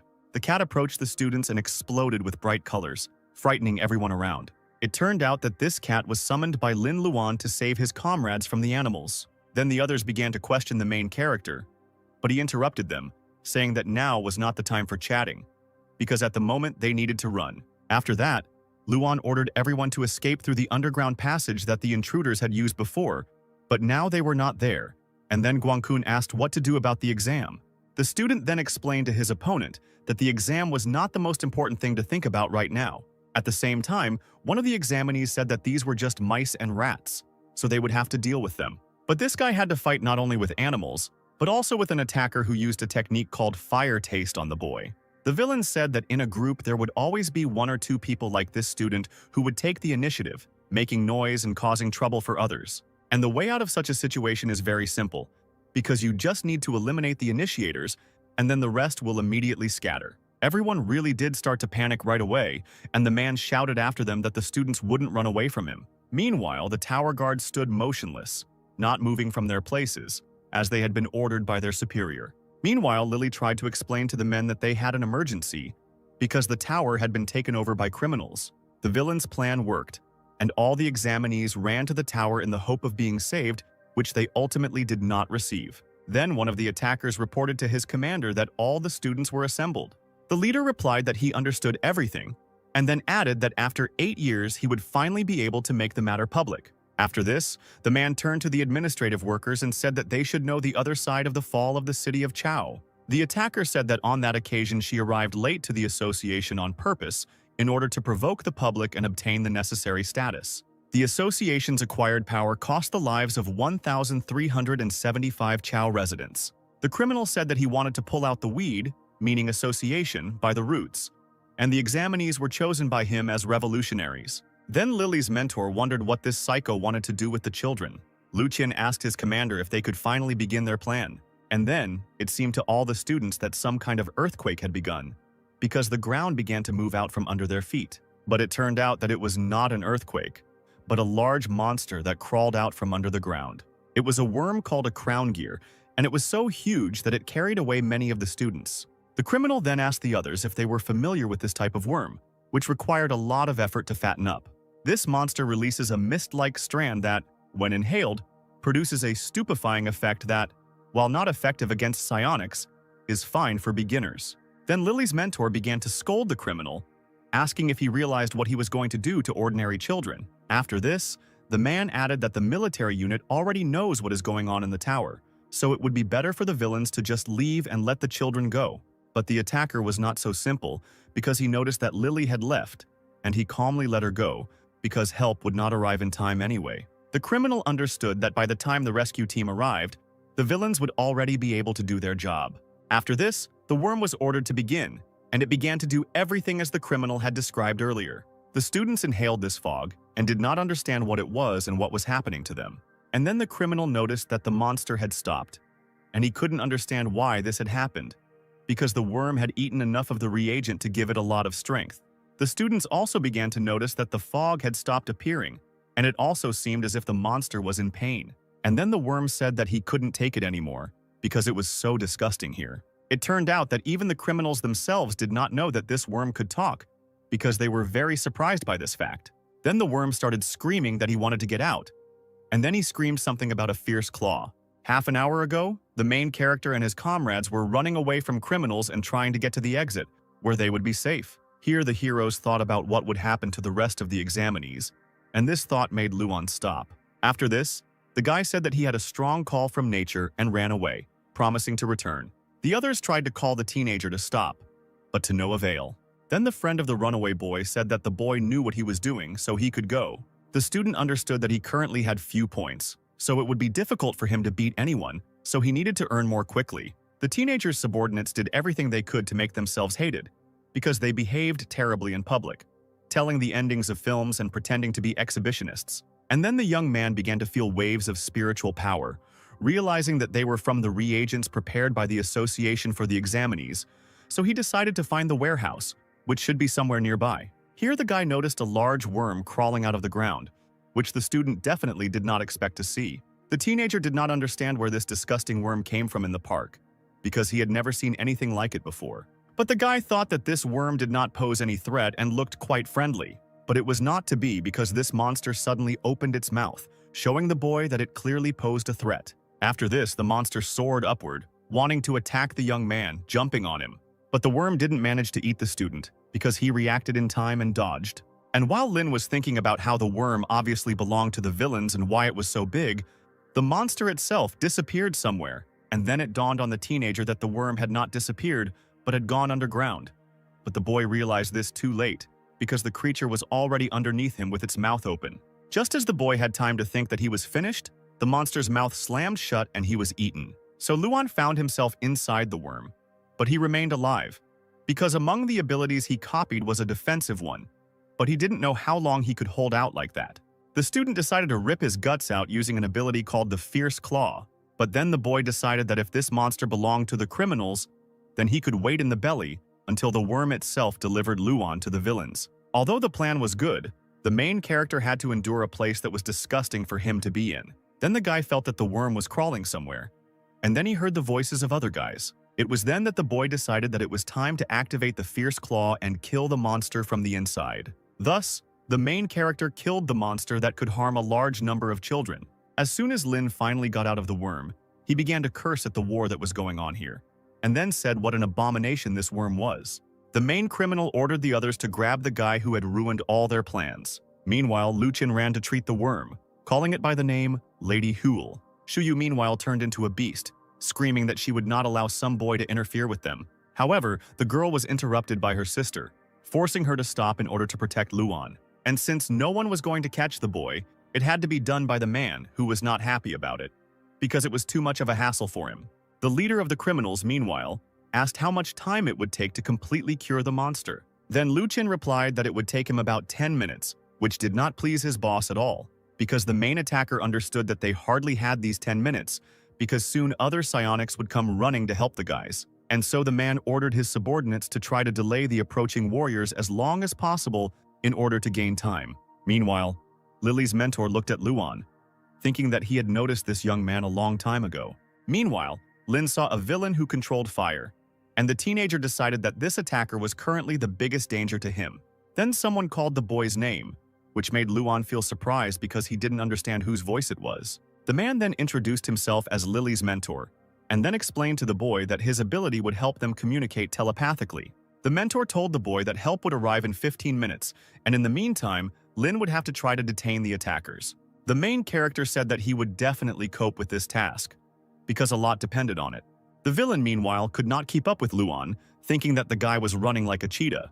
The attacker then attempted to attack the teenager with a wave of fire that was large enough to reach the boy. And although Lin managed to dodge, the man's flame flares up and goes out at his will, so it will be difficult for the student to escape from the fire that surrounded him. And then the young man began to say that he was still a complete newbie, an ordinary student, so the man needed to be easier with him. But the villain didn't really care about the guy's words, so he used an ability called Heat Wave on him. However, the teenager didn't even have to dodge because he used a block and a protective field. Thanks to the abilities that Lin had copied earlier, he was now able to give at least some resistance to the intruders. But even with the use of both forces together, the young man could not resist the blow of the criminal. The boy understood that if his opponent struck in all seriousness, he would not be able to withstand it, and Luan did not have enough points to bite. The guy avoided the blows as best he could because he understood that if anything happened, it would be very painful for him. And then a cat named Strelka exploded behind the attacker, which turned out to be an unexpected move for him. And then the boss told the villain not to stay too long, because the teenager was deliberately stalling for time. And while the man was dealing with the leader, Luan was able to disappear from sight, which caused even more trouble for the criminal. The attacker thought that the guy had decided to hide above, so he struck the trees. However, it was not a student there, but another shadow cat from whom the noise came. And while the man was distracted by the cat, Luan decided to strike him from behind while he still had the opportunity. Finally, the young man made it clear to the attacker that he was going to not only stall for time, but also defeat the criminal. But unfortunately, the teenager's blow was not enough to defeat the villain, so the attacker then pushed the boy away from himself. And then Lin heard the voice of the mentor, who said that it was too early to think about victory, because now it was much more important to win time. And then victory would definitely remain with the heroes. And although the teenager understood this, he still wanted to defeat the villain, noticing that he needed less and less points to bite. The student realized that the number of points needed to capture an enemy was determined by the enemy's vitality, and therefore it could decrease if the vitality was low. The young man understood that if he lowered the attacker's points a little more, then he would be able to use the power of capture on him. The mentor noticed the hero's tenacity, which would allow him to gain even more time than expected. And while Luan was trying to stall for time, Lu Qin was able to completely cure the worm, which was already ready to continue. Shi Lily and the other operatives were already rushing to help, however. They met someone on their way. It was the detachment of those who attacked the building. They blocked the path of our fighters. One of the unknown hooded men, apparently the leader of the squad, told Lily that entry was prohibited here. Meanwhile, the examinees looked up and one of them shouted in panic that the worm had recovered. The guy controlling the worm laughed and said that it happened because he was not paying attention, but it would not happen again because he would guard the worm, and in 5 minutes, they would all be under his control. The old man heard this speech and lowered his eyes, realizing that they were too late. Meanwhile, Luan continued to fight. He fell to the ground, burning from the previous attack. At this moment, Lu Qin raised his head to the sky and commanded the worm to begin its attack. However, nothing happened, and the worm began to make strange sounds similar to the sounds of pain. Lu Qin approached and saw a strange silhouette in his pet's stomach. He realized that there was someone there. Luan shouted that the time had come and ordered Griffin to explode. At that moment, the shadow kitten in the worm's body exploded, and the monster's belly flew apart, forming a huge hole. Lu Qin was furious because he had just cured his pet. Yang Mu chuckled as he watched this. The old man called the guy a genius, because Luan had managed to leave an assistant in the worm back then. The red-haired guy could hardly stand on his feet, but he was glad that everything went exactly according to plan. Zhao Chenlin smiled as she watched the fight. After all, the guy was not bad. Meanwhile, the unknown leader of the attackers was furious that their plans were being thwarted. The fight continued. Luan was getting hit in the face more and more by his opponent. The man smiled because he understood that he was winning the fight. He advised the kid to surrender because he was no match for him. And Luan stuck to his tactics. He looked at the system window which said that 1100 points were needed to capture, and now he had 1104. The time had come. The hero suddenly stood up and thunder rumbled around him. Luan activated Shadow Walk at full power. At that very moment, he ran at the speed of sound towards the enemy, who was confident of his victory. However, from somewhere incomprehensible, another attack was directed towards Luan, not typical of his opponent. The hero managed to stop in time and dodge her. An unknown person in a green cloak appeared in the air. The passionate guy immediately recognized him and said that he would sort this out himself. However, the unknown person did not answer a word. He then looked towards Luan and said in a rage that he had no idea how much he had ruined their plans. Luan raised his head and asked the stranger to stop. He asked teacher Gu Yunxiao to stop. At that moment, the stranger's eyes opened wide. He did not expect such an answer. Luan continued. He said that he didn't tell Hao and the others that the killer was their teacher, because right now they are going through a very difficult time, and they wouldn't be able to stand it if they heard this truth. The man's hands were shaking. He told the boy that he didn't understand what he was talking about, and he didn't know who this Gu Yunxiao was. Luan shouted that he himself did not want to admit it, but all the threads lead to this, no matter how much he did not want to. Firstly, the teacher had come specifically to their school half a month in advance, although there were few of them there, which was too lenient for a person of his level, and all because it was decided to hold the exam near Wenchang. Afterwards, Lu Qin and the other criminals kidnapped Hao's father, knowing exactly when he was not at work, and entered the exam site unhindered, indicating that their accomplice was already there. When Luan discovered them, he first informed the teacher, but the night passed and reinforcements still had not arrived. The rats and mice that were part of the second round were taken under control, and they began to surround the examinees at the right time. And finally, the tower was captured, and the communication routes were blocked, and only one man could have done all this with such ease. Only the commander of the guard detachment, Gu Yunxiao, Luan's teacher, could do this. After listening to the story, the man smiled and replied that this was a very excellent chain of conclusions. But the guy was wrong. After all, Gu Yunxiao was dead. An unknown man personally strangled him with his own hands. Luan just looked pitifully at the man who was trying to hide the truth. The guy ordered Lael to show himself. At that moment, a cute black cat appeared from the chest of the hooded stranger. The cat jumped out and ran to Luan's feet, and the boy simply watched it. There was no point in hiding it anymore. The stranger couldn't believe that he had been found out. He took off his hood and Gu Yunxiao appeared in front of the guy. He asked how long Luan had suspected him. Meanwhile, a battle was starting outside the exam venue, and one of the support squad decided to use his hurricane ability. At that very second, powerful gusts of wind struck the unknown. A strong gust of wind blew their hoods off, and Lily recognized them. This was the association's 6th investigation team, Gu Yunxiao's squad. Lily started screaming and asking what they were doing here. Were they crazy? But the girl from the 6th group shouted that the entire association should die for what happened to Chao. Meanwhile, Luan asked his teacher to stop before it was too late. His teacher replied that the boy knew nothing, and that they were only here to do justice. That day in Chao, each of them lost their relatives. At that moment, an unknown girl flashed through the mentor's memories. He began to concentrate his power and said that he had been training for 8 years to kill those responsible for what happened, who were blissfully unpunished. And that is why today they must take revenge on the association. We are transported back in time to an old dilapidated barracks, where a female voice asked the children if their test results had arrived. Little Yunxiao boasted that he had the highest score in all subjects except physical training. But even that could be improved with a reagent, or so his teacher told him. The children's mother was happy for her son and asked his sister how her results were. The girl puffed out her cheeks and replied that she had lost her certificate. The brother immediately shamed his sister by saying that she had terrible grades there, so she lost her certificate, to which the sister replied that in any case, she would remain his older sister for 2 whole minutes. The brother and sister were twins, and at that very moment they began to fight to find out who was older.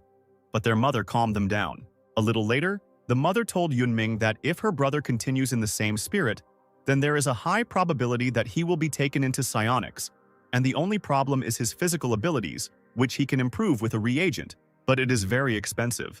Their father left them a long time ago, and the mother was afraid that she would not be able to cope. The girl smiled and replied that she would drop out of school because her grades were low anyway, and her education was a waste of money. She would get a job and help her brother get into the school for psionicists. And so it happened. The little girl worked at different jobs, she cleaned up the trash, and in the evening, her brother asked what she was doing that it smelled so bad. At one of her jobs, she washed dishes at night, and in the morning she cooked breakfast for her brother, who told her that he was in a hurry, and the girl overslept again. In her 3rd job, she worked as a courier and delivered an order in the pouring rain, and her brother later woke her up, telling her that she was lazy and it was time for her to get up. The poor girl was absolutely exhausted, but she knew what she was trying for. And one fine day, Yunxiao burst into their house with the words that he had been accepted into the specialty of psionics. The boy was very happy, and his mother praised him for being a good boy. The brother leaned towards his sister and said that now she should understand who is better. Yunming replied that it was only because she did not go to the exam.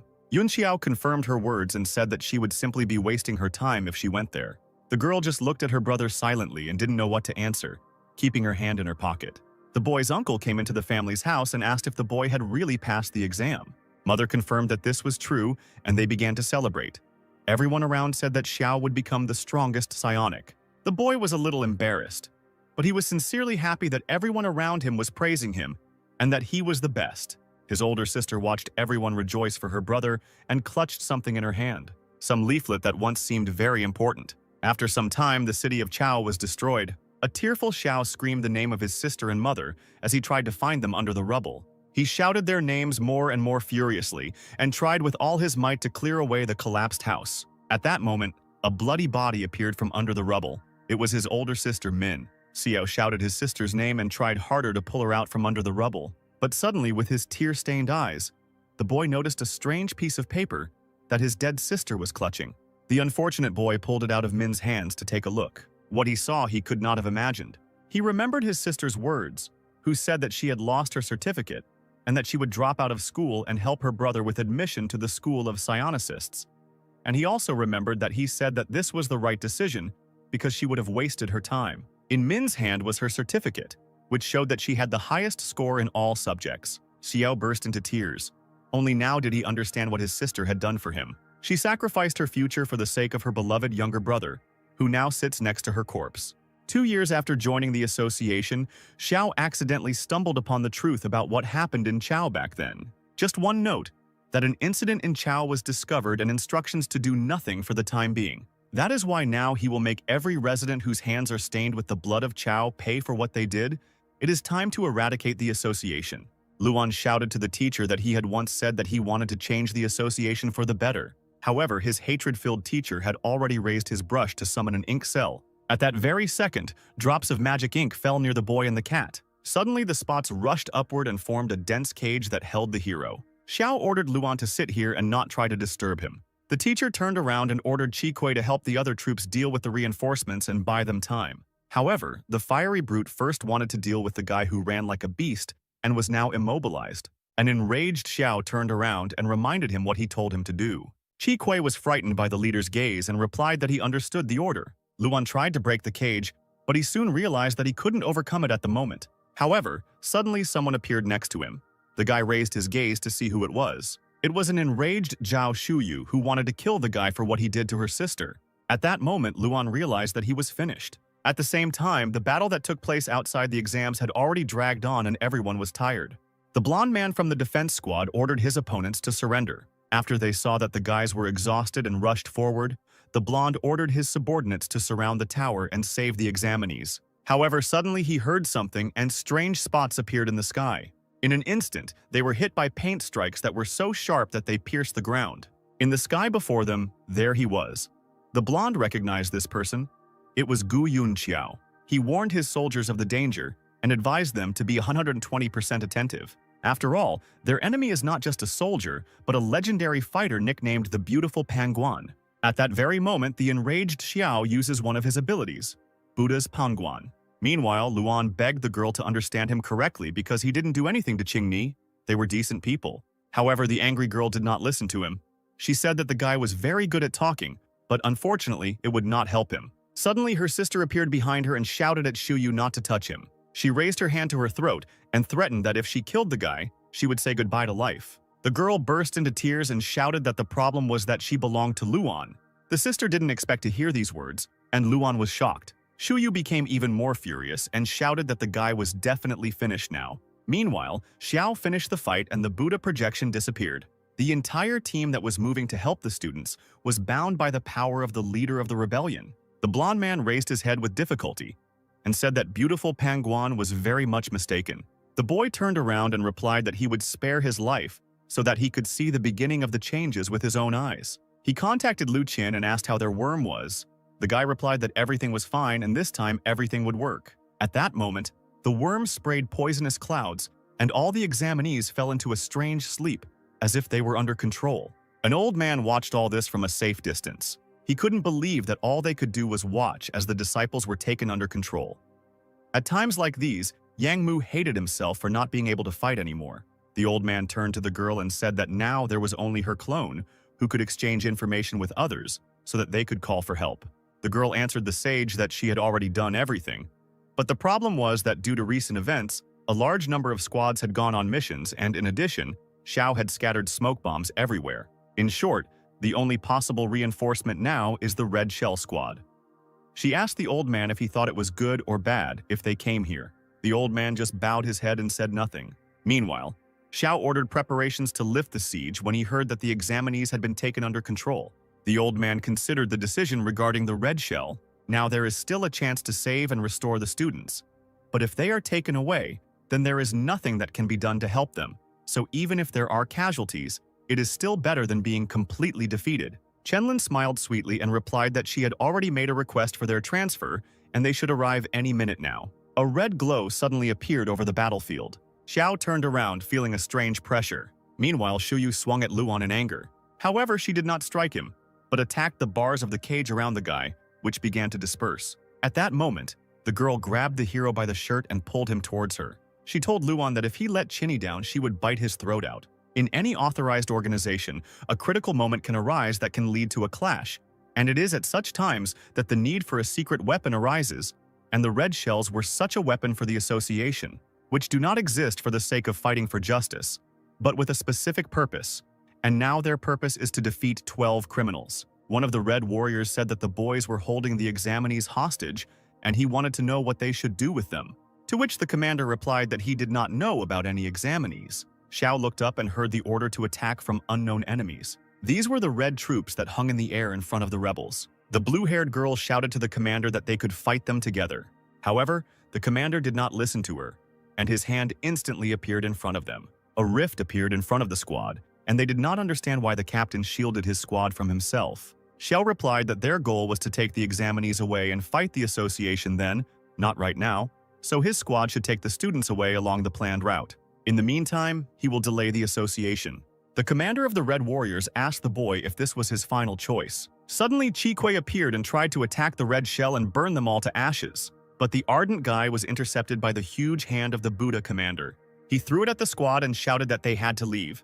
That was an order. The Red Warrior said that Xiao was worthy of being a commander, and he would be a good opponent. If he hadn't helped Chi Kui, he would have been dead by now because this battle was beyond his abilities.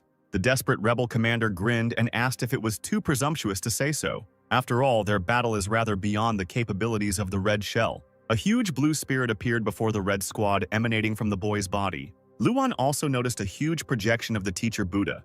The guy remembered that he had a connection with the old man and asked if he was still here. The old man confirmed the hero's words, to which the boy asked whether his teacher was a good or a bad person. Yang Mu thought about it. It was a difficult question because everyone had their own reasons for doing one thing or another, and he didn't want to judge Xiao's choice. So he decided to tell Luan Xiao's whole story so that he could draw his own conclusion. Once upon a time, there was a boy who was driven by a sense of justice and talent. Everyone believed that he was capable of becoming a hero, and if he had a flaw, it was rooted in his very birth. After all, this boy was born surrounded by poverty. The Buddha projection struck first, trying to reach the enemy with his huge staff. The commander said that the lovely Pangguan was a worthy opponent and had amazing skills, but his only weakness was his attack range. After these words, he ordered the first unit to surround the guy. The Red Warriors pointed their hands towards Xiao, and a strange chain shot out from them. A chain with hundreds of knives from different sides flew towards the rebel commander at great speed. At that moment, chains as sharp as rose thorns grabbed Xiao and immobilized him. The Red Shell commander said that they would now tear him to pieces. The rebel raised his head and replied that he could not dream of it. The guy, through the pain, raised his hands into the air and began to spin the spear. At that moment, his colossal projection exactly repeated the movements of the creator. After that, Xiao struck the ground, and his projection did the same, creating a destructive wave. Some of the Red Warriors could not withstand the force of the blow and were thrown back. The commander of the Red Shells shouted that while Xiao was attacking, he was vulnerable and that he needed to be attacked right now. The second unit didn't wait and immediately began to attack the guy with the Hammer of Heaven skill. Xiao raised his hands up and tried to defend himself from them. At this moment, he only wanted Lu Qin to quickly take the disciples away. Meanwhile, the group of students under control were leaving in an unknown direction. The commander ordered his soldiers not to stop and to wear down the enemy. Shilili was watching all this, and she couldn't understand why Gu Yunxiao was protecting the others while the Red Army was beating him to death. At this time, Luan was already rushing to help. He said that his mother told him about the destruction of the city of Chao. Meanwhile, the teacher's strength was already running out. The commander noticed that Buddha was weakened. Now was the best time to attack. But suddenly the shadows of different people appeared in front of Xiao. It was his squad that came to the rescue. They decided to defend the commander to the last. Xiao shouted at the top of his lungs that he ordered them to leave. But the guys disobeyed and rushed to attack. One of them said that if it weren't for Xiao's leadership, there would be no point in their rebellion, and they swore on their lives to be with him until the end. The Red Warrior just laughed at this, because after the battle they had no supernatural power left. The two squads clashed, the Red Shell and Gu Yunxiao's squad. They remembered the commander's words that their goal was to take the examinees away, because the enemies were very strong psionics of the association and there was no need to oppose them and die. But it was too late. At that very second, the entire rebel detachment was brutally killed.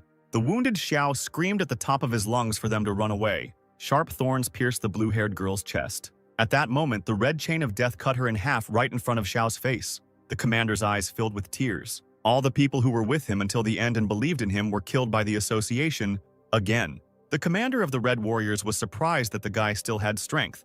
He felt that the atmosphere had become more dangerous. Xiao's rage knew no bounds. All his rage began to take physical form. He screamed and cried at the top of his voice, and from such shock, a new version of Buddha was born. Xiao looked into the eyes of his enemies and shouted that he would kill them all. Suddenly, someone called him, calling him commander. Xiao was surprised and turned around. It was Lu Qin, one of his troop, who was leading the disciples away. She couldn't understand what he was doing here, because he should be with the students now. The Red Warrior gave the order to begin. At that very second, the guy's hand, in the center of which was a huge mouth, reached out to Xiao. The guy pierced the white-haired rebel's body right through. The pale killer looked up and, smiling, asked his former commander for forgiveness. The moment he pulled his hand out of Xiao's body, Luan and Qingni came running. The hero was shocked by the picture he saw. The traitor's hand gradually began to suck the energy out of Xiao's body. The hidden boy smiled and told the commander that it was all over now. Xiao, who was coughing up blood but was still conscious, couldn't believe that he had been betrayed. Lu Qin jumped away from the rebel, and Xiao was still standing even with such a severe wound. The guy in the hood said that he waited until the commander had no strength left because his ability is not so good at recovery. One of the Red Warriors asked if this guy was a traitor, to which the other Red Warrior replied that he was not. He was originally their man. Lu Qin unbuttoned his jacket and pulled out a red badge that looked like a shield. Xiao immediately recognized him. It was a sign of association. Now he understood that Qin was one of them. Since everything was revealed, the guy decided to introduce himself. He is a spy of the secret department of the Red Troops. He was assigned to Commander Xiao 2 years ago. The association immediately realized that something was wrong with Xiao, a native of Chao City. Talented, extremely stubborn, with a strong sense of justice, such a person could not simply be allowed to occupy a high position without insurance. Then they discovered 2 years ago that he and the 6th Squad were plotting something against them, but they did not dare to stop them immediately due to lack of evidence. After all, they were extremely cautious and also very capable guys. It would have been extremely wasteful not to take advantage of their talents. After hearing the whole story, Xiao rushed to attack Lu Qin. The guy only regretted that until today they had helped them very well. He then gave the order to the Red Warriors to finish them all off. While Xiao was fighting the warriors, Qin thanked him for treating him well, and thanks to the commander, the boy became stronger and grew in his abilities. He smiled darkly and inhumanly, saying that Xiao was an ideal commander. Exhausted and wounded, Xiao continued to fight off the enemies in every possible way on his own. It seemed that he was holding on only by his unbending strength of spirit. Qin said that all these students that Xiao planned to take with him to raise as rebels, he could still take with him. After all, his department in the Red Army needs spies. But the whole world will only know that the criminal Gu Yunxiao and his squad kidnapped them. The traitor's words irritated the former commander more and more. He used his internal energy and pushed back all the Red Warriors. After that, bleeding profusely, he rushed towards Lu Qin. However, the pale guy easily repelled the attack by piercing the rebel's chest. After all, in his current state, Xiao cannot resort to the face of Buddha, but his disciple is full of strength. Blood began to spurt from the man's mouth. Qin said that it was time to die and threw Xiao away. The fighter for justice crashed into the trees and then fell to the ground without any strength. Luan shouted his teacher's name as he saw him land. He, the cat, and the girl ran up to the dying Xiao. Luan couldn't believe what happened because his teacher was such a strong fighter. Someone in the distance ordered to finish off the rebel. Luan raised his head and realized that these were the Red Warriors who were approaching. He looked at his teacher again and told him to be patient for a little while, and the boy would figure out how to heal his wounds. Suddenly, Xiao began to speak slowly. He asked himself in a whisper whether he was right. Tears appeared in the teacher's eyes and he asked if he had killed them all, his entire squad, which was loyal to him. Xiao realized that he remained a simple fool until the very end. Drowning in tears, he told Luan that he repented. Qin shouted that the troops were coming, and Luan told the teacher that he did not approve of his actions, but he was also disgusted by what the association had done. He remembered the way the teacher looked when he said that if their world was not perfect enough, he would do everything he could to change it. One of the Red soldiers noticed the children and the rebel. Luan said that he would help him finish what he started and walk his path in his place. The Red Warrior looked at Luan and asked who he was. Luan just looked at his sign, which said that the enemy could be captured, and he bit. The boy got up from his knees and asked the girl to find a way to cure the teacher. The warriors realized that this guy was a student, but he heard their conversation, so he needed to be eliminated. At this moment, the system reported that the copying was complete. Buddha Pangguan, maximum level. Luan's hair began to turn from red to ash. Then, when they became completely ashen like Xiao's, he said that instead of the teacher, he would turn the association upside down. The Red Warrior looked at the guy and did not understand what was happening. At the place where Luan stood, a red explosion of unprecedented power instantly formed. As Lu Qin was leaving with his red friends, he heard something strange and turned around. He couldn't believe what he was seeing. In front of him stood the Red Buddha of Pangwon. He couldn't believe that Xiao was still alive. Luan took the first step towards his enemies. The pale boy panicked and ordered his red warriors to capture and destroy him. And our hero, who looked like Xiao, rushed towards Lu Qin. Luan shouted that his teacher was kind and left them alive, but he would spare no one.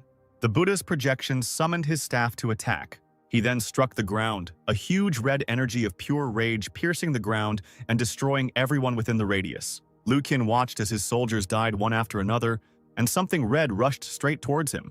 He didn't have time to react before Luan's fist flew into his face. The force of the blow was so great that the guy rolled several meters before he stopped. His face was smashed to pieces and his nose was broken. One of his subordinates sat down next to him and asked if he was okay. Without answering Comrade Qin, he grabbed him with his hand. The warrior did not understand what was happening, and all the life energy gradually left his body and passed to the guy. A few seconds later, the warrior was lying on the ground and Qin stood up. He realized that it was not Xiao but that nasty boy. But where he got the ability of the face of Buddha remains to be seen. But he didn't have time to find out, because Luan was already in front of him. The fast guy hit the traitor right in the face again. However, Qin was not so simple and managed to grab it with his hand. He told Luan that he was not as strong as his teacher, and his ability to suck was much stronger than the guy's. Luan's strength gradually began to flow to Qin, who laughed loudly. But the hero had an ace up his sleeve. He turned his hand into sharp claws. At that moment, he cut off Qin's hand. The villain began to scream at the top of his lungs, because his most powerful weapon was cut off with one swing. Luan didn't stop and repeatedly slashed his claws at Lu Qing. The traitor's body was cut like butter, and more wounds appeared on it. He called the only thing that could save him now, his worm. The huge carnivorous worm heard its owner and was already rushing towards his call. It was amazing how such a giant had covered such a distance in such a short time, but it was already standing behind Luan. Bleeding, Lu Qin ordered the worm to kill the boy. The animal obeyed and at that very second released its sticky saliva at the hero. The saliva hit his back and like a spiderweb prevented the guy from moving, while the wounded Lu Qin tried to take advantage of the situation. Luan became angry and turned his hand into a claw and told the worm not to even think about trying to take away his power. After these words, the guy jumped on the enemy and struck him in the stomach. Luan was supposed to cut the worm, but nothing happened because he had been saturated with the ability to heal wounds, and now his regeneration had increased several times. The worm decided to counterattack and spat his saliva at the hero again. The saliva tied Luan like strong ropes. The boy realized that it was more difficult to cope with a spiritual animal of such size than he had expected. Meanwhile, the wounded Qin, without one arm, ran further and further into the forest and was glad that the worm had detained his opponent. Luan also understood this.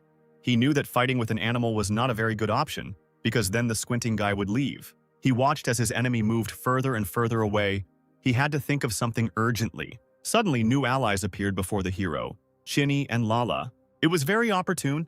The guy was very happy about the appearance of the duet. Chinny stood in a welcoming pose and said that the cat heroine and her pet were already here.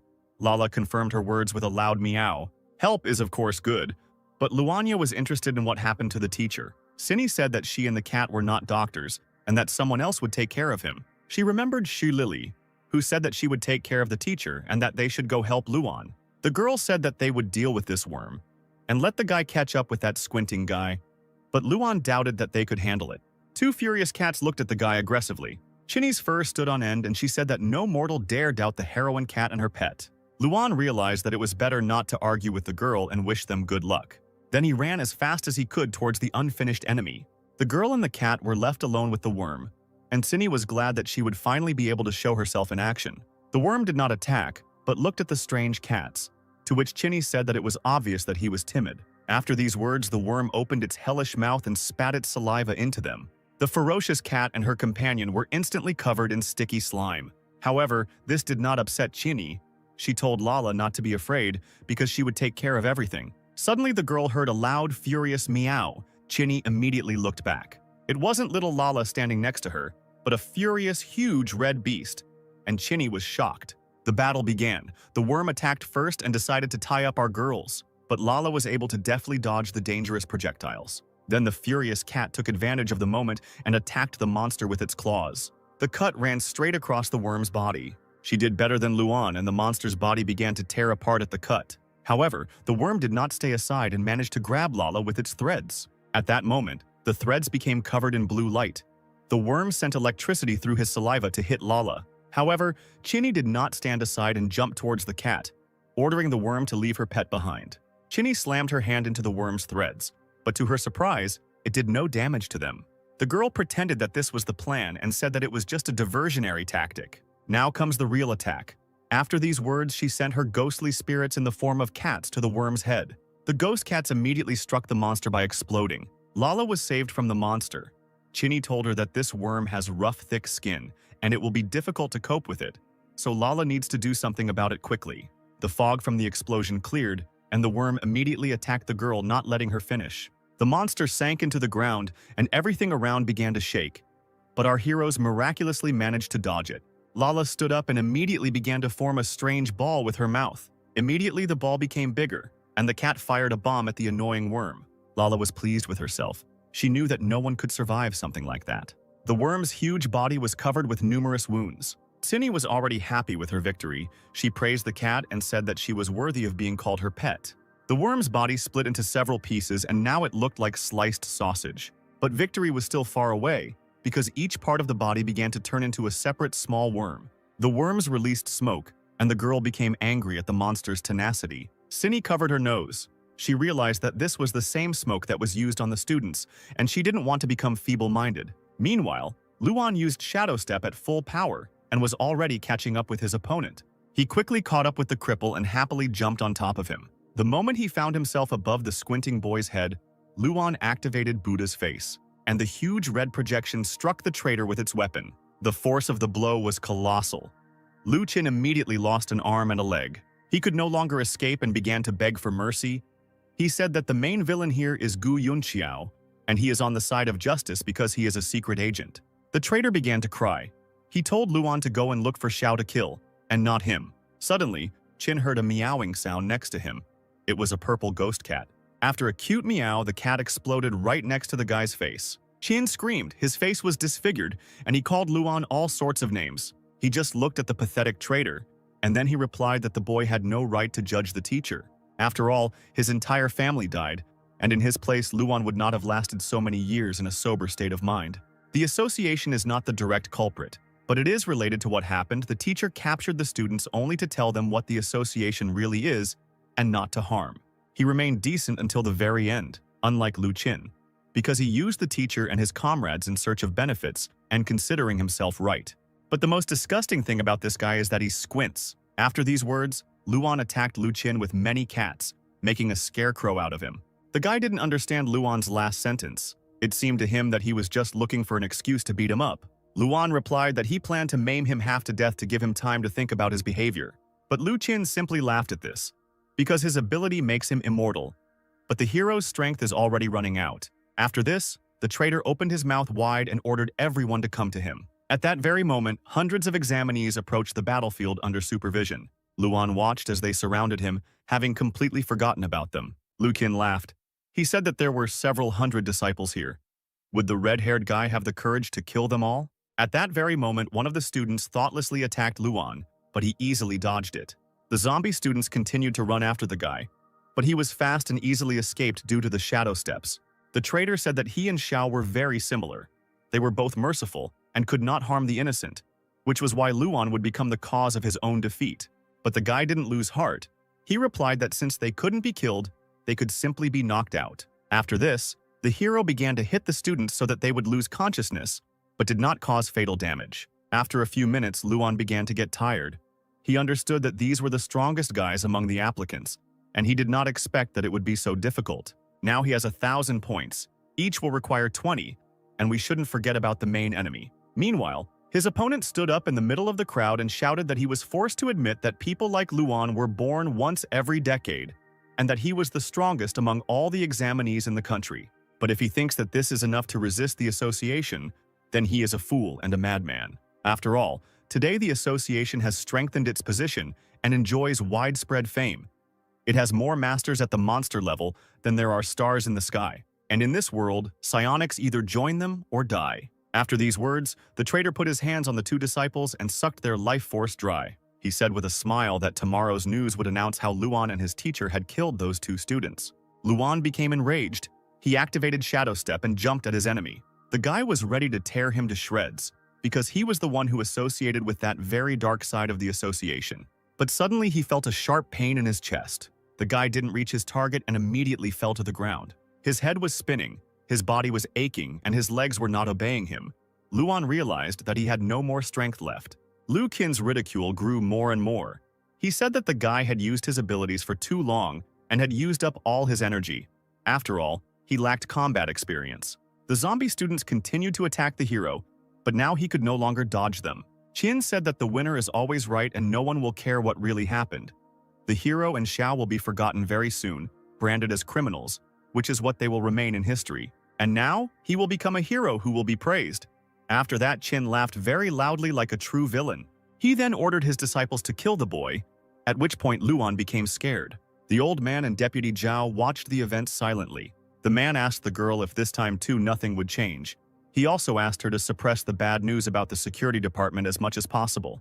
The girl smiled and said that newly hatched chicks throw off their unhatched brothers. Nature has always been cruel, but people never called it evil.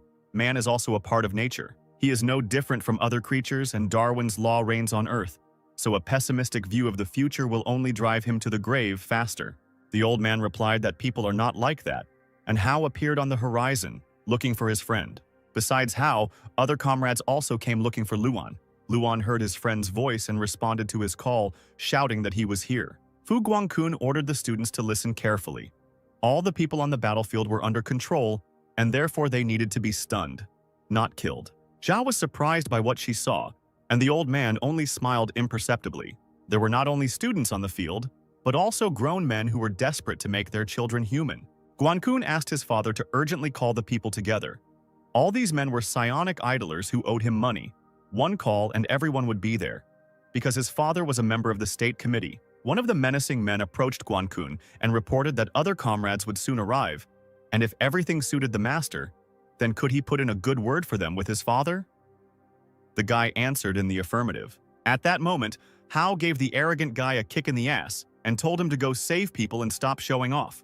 The enraged guy said that he had only talked a little, but at that moment Hao suggested that they measure their strength. Whoever stunned more people would win, Guangqun agreed.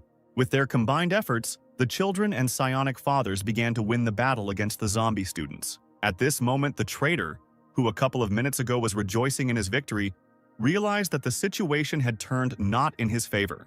Hao, who was holding one of the disciples, began to loudly call out to his friend Lin Luan. The red-haired hero responded, and his friend was glad that he was still alive. Luan asked why he came back, and Hao replied that he took his father to a safe place and then thought about how to help his friend. Fortunately, Fu Guangqun was able to call a gang of psionics in an instant. The friend also asked what had gotten Luan so upset, but the guy said that there would be questions later because their enemy wanted to escape. Meanwhile, Lu Qin couldn't think of anything better to do than just run away as fast as he could. Luan wanted to chase after him, but he still didn't have the strength. Suddenly, Hao said that he had a solution because he knew that his friend would be exhausted from fighting so much, and so he brought one thing. The guy took out of his pocket a strange little flask with 2 A's on the label. He said it was a miraculous A-level reagent that his family had been saving for many years. The boy couldn't believe that his friend would share such a remedy with him, but Hao said that Luan would thank his father later. After all, right now their main enemy is running away and they need to catch up with him to restore justice. Lu Qin was panicking. He didn't understand why these fools were appearing one after another, and did they really hope to defeat the person from the association? He kept telling himself that he was the representative of the association, while the enraged Luan followed him. Seeing this hellish aura and power, Lu Qin was frightened. He couldn't just lose like that. At that moment, disgusting worms crawled out of the traitor's body.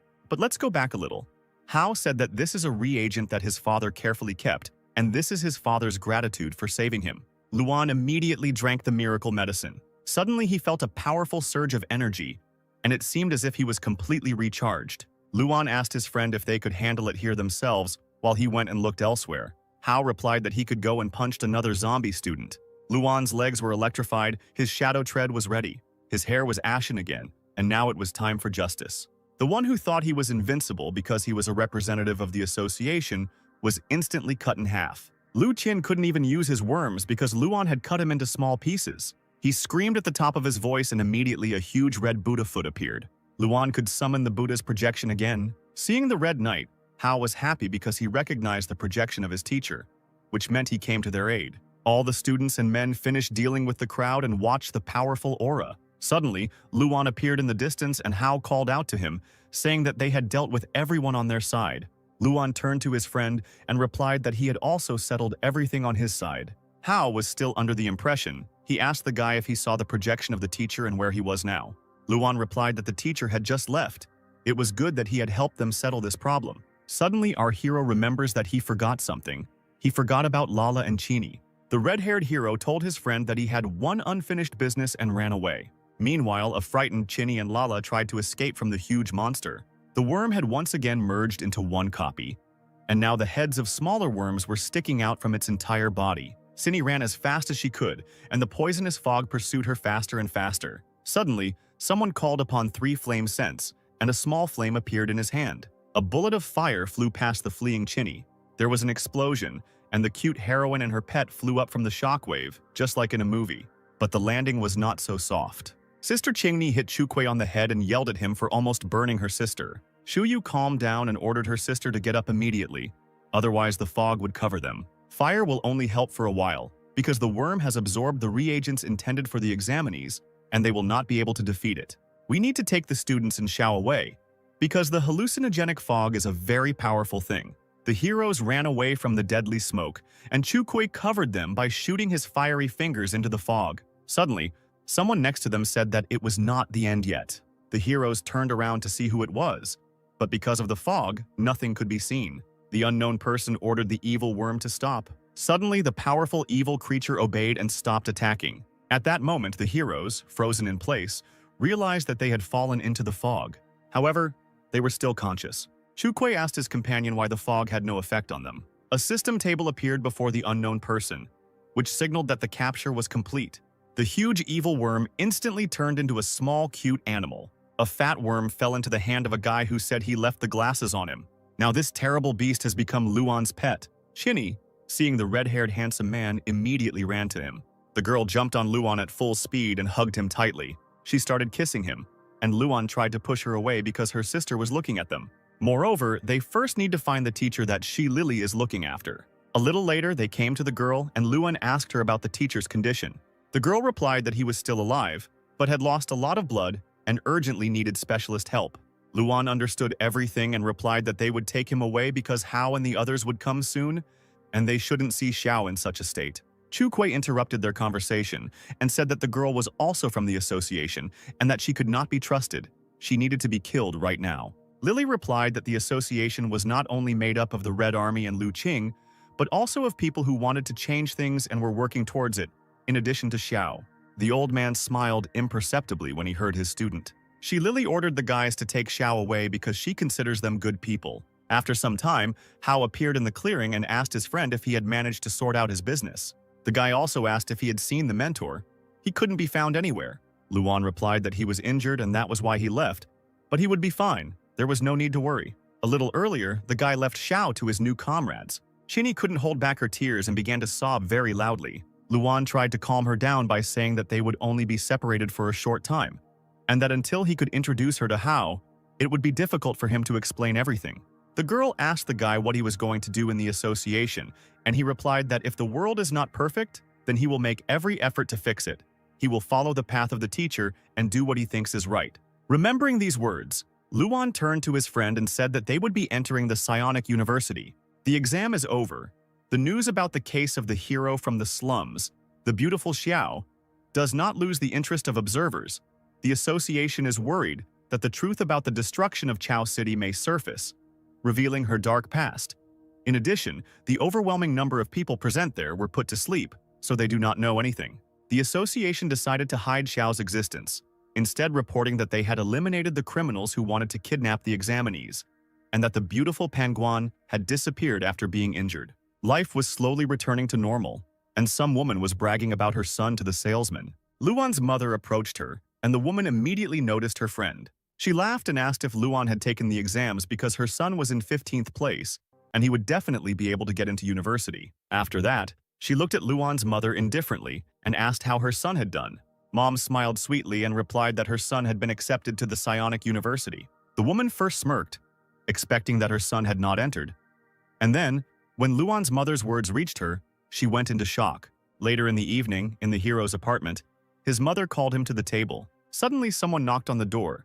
Mom was surprised that someone came to them so late. She opened the door and saw Chunggong and his assistant, who said that they had come to congratulate Luan on his admission. Seeing the swindler on the doorstep, the mother was surprised, but he replied that he was no longer a swindler, but her son's best friend. Then some strange guys appeared on the threshold with fish in their hands. Luan's mother didn't recognize these people, but she was also amazed. After them, Tsini appeared on the threshold with Lala, who introduced herself to her mother as Luanya's new girlfriend. This information shocked the mother even more. After the girl, the guy's friends appeared on the threshold and also came to congratulate him. The poor mother thought that the whole city would probably come here today. A little later, Hao asked Luan why he called the villains here. The guy smiled and said that now they were all friends and they needed to forget past grievances. Meanwhile, a secret meeting was taking place in the association's tower. Zhao Kenlin sat at a wide table with an unknown man in the shadows. The man asked the girl if it was true that Xiao had defeated Lu Qin and given up trying to kidnap the students. Chenlin remained unperturbed and replied that as far as she knew, that was exactly how it happened. The stranger said that he heard that one of the students stood out in particular. Chenlin smiled and replied that she had not noticed anything like that. A little later, our heroes headed to the entrance ceremony. A lot of people came. About 3,000 students from all 4 districts were here. Fu Guangkun snorted arrogantly, saying that the guys were acting like they were from the countryside. But unlike them, he once gave a report in front of hundreds of thousands of people without any worries. Suddenly, our heroes noticed that there were especially many people in one place. The big muscular guy claimed that their western region was the strongest because it was full of athletes. Another guy in a business suit answered him that only dumb jocks lived in his area, and they were no match for them. The best people lived in the south. Guangkun, in his usual manner, said that it was probably the local blockheads who had caused the commotion. Luan noticed that there were a lot of people today, and this was a great chance to earn some points.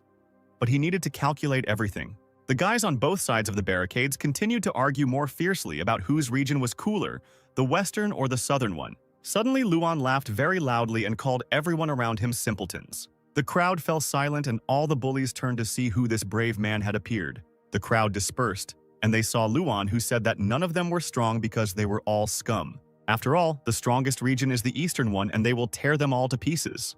The blonde asked if this was the area that was hypnotized, which is why the exam was never completed, and the association let them all through out of pity. The system reported multiple points received due to dislike, which certainly made Luan happy. Suddenly, Luan said that it was all because in their area, there was an incomparable person who could defeat 100,000 people in a second.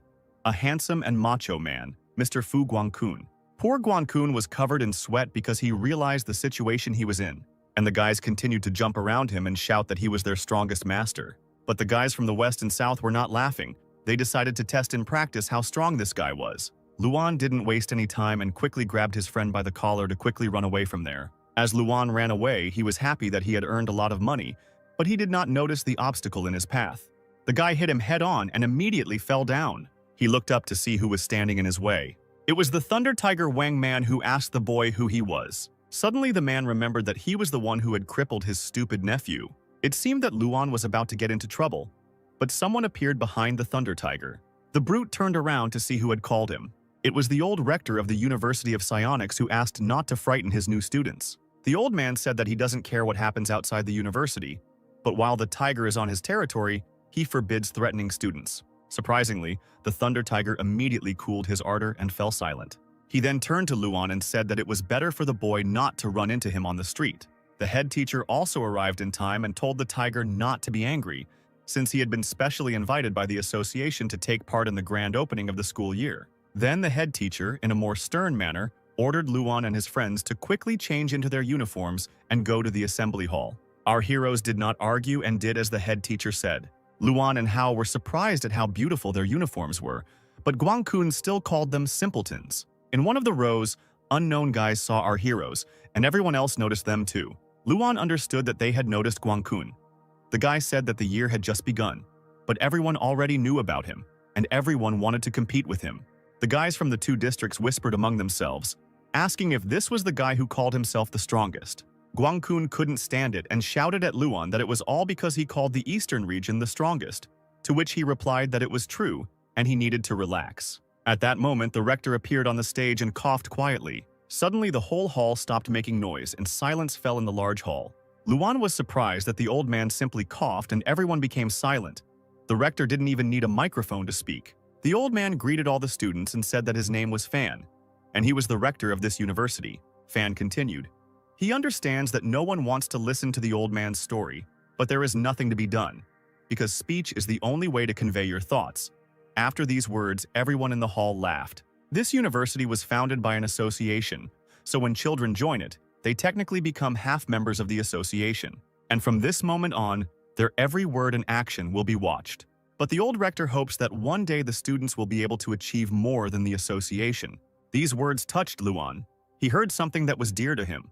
The old man finished and went to his place, and the head teacher thanked him for his speech. And now he asked to greet one of the association's chairmen, Quan Ming, who prepared a speech for the students. The chairman smiled and greeted everyone sitting in the hall. He then said that his main interest was games. Hao did not immediately understand what the chairman said, and asked his comrades what he said about his interests. Guangkun replied that he didn't know anything about what the chairman meant, because the association's office was a mysterious place. Quan Ming continued by saying that the resources that contained supernatural power were very important to the association, which was why their extraction was always given top priority. The first good news is that they recently found a completely new vein, the scale of which is not inferior to the Liu Tao mountain range, and excavation will begin in the near future. All the students were surprised by this news, but Quan had a second piece of good news.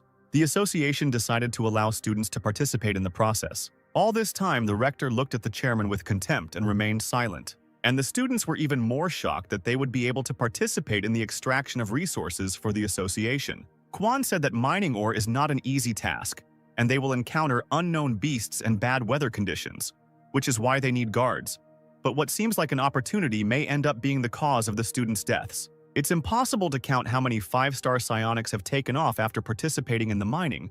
For example, Mr. Thunder Tiger is one of them. For any psionic, taking part in the development of ore deposits is a dream. Of course, this is very dangerous for students, so the association will select only 3 of the strongest students. The students stood up from their chairs after hearing this. They couldn't believe that only 3 would be taken. The chairman put his hand in his pocket and asked them not to be upset, because the selection would be carried out fairly. He took a golden shield-shaped badge out of his pocket and said that it was a qualification badge, and whoever got it would be able to participate in the development. 3 badges have already been placed on the selected students' uniforms. The students immediately began looking for badges in their pockets but could not find anything. Quan added that the badges are not an indicator of the final result, since the result will be known in 3 days. Now it became clear what games the chairman likes to play. He wants them to fight with their classmates. The students weren't thrilled with these assignments, but everyone wanted to get into the development. Quan said that they would now name the 3 students who received the badges and called the head teacher to help him with this. The head teacher happily walked onto the stage and turned on the screen. There were 3 black signs on the screen, and the chairman announced the first owner of the badge. Ye Dao, a 3rd-year student on a full scholarship, is ranked 23rd on the university's list of top students. The second owner is Yan Gani, a 3rd-year student, a member of the research team, and a weapons expert. There was discontent among the students because the badges were given to some monsters and they won't be able to take them away from them. It's not fair. Quan immediately calmed the crowd by saying that the 3rd owner of the badge was a 1st year. Luan was glad that the 3rd guy would be among them.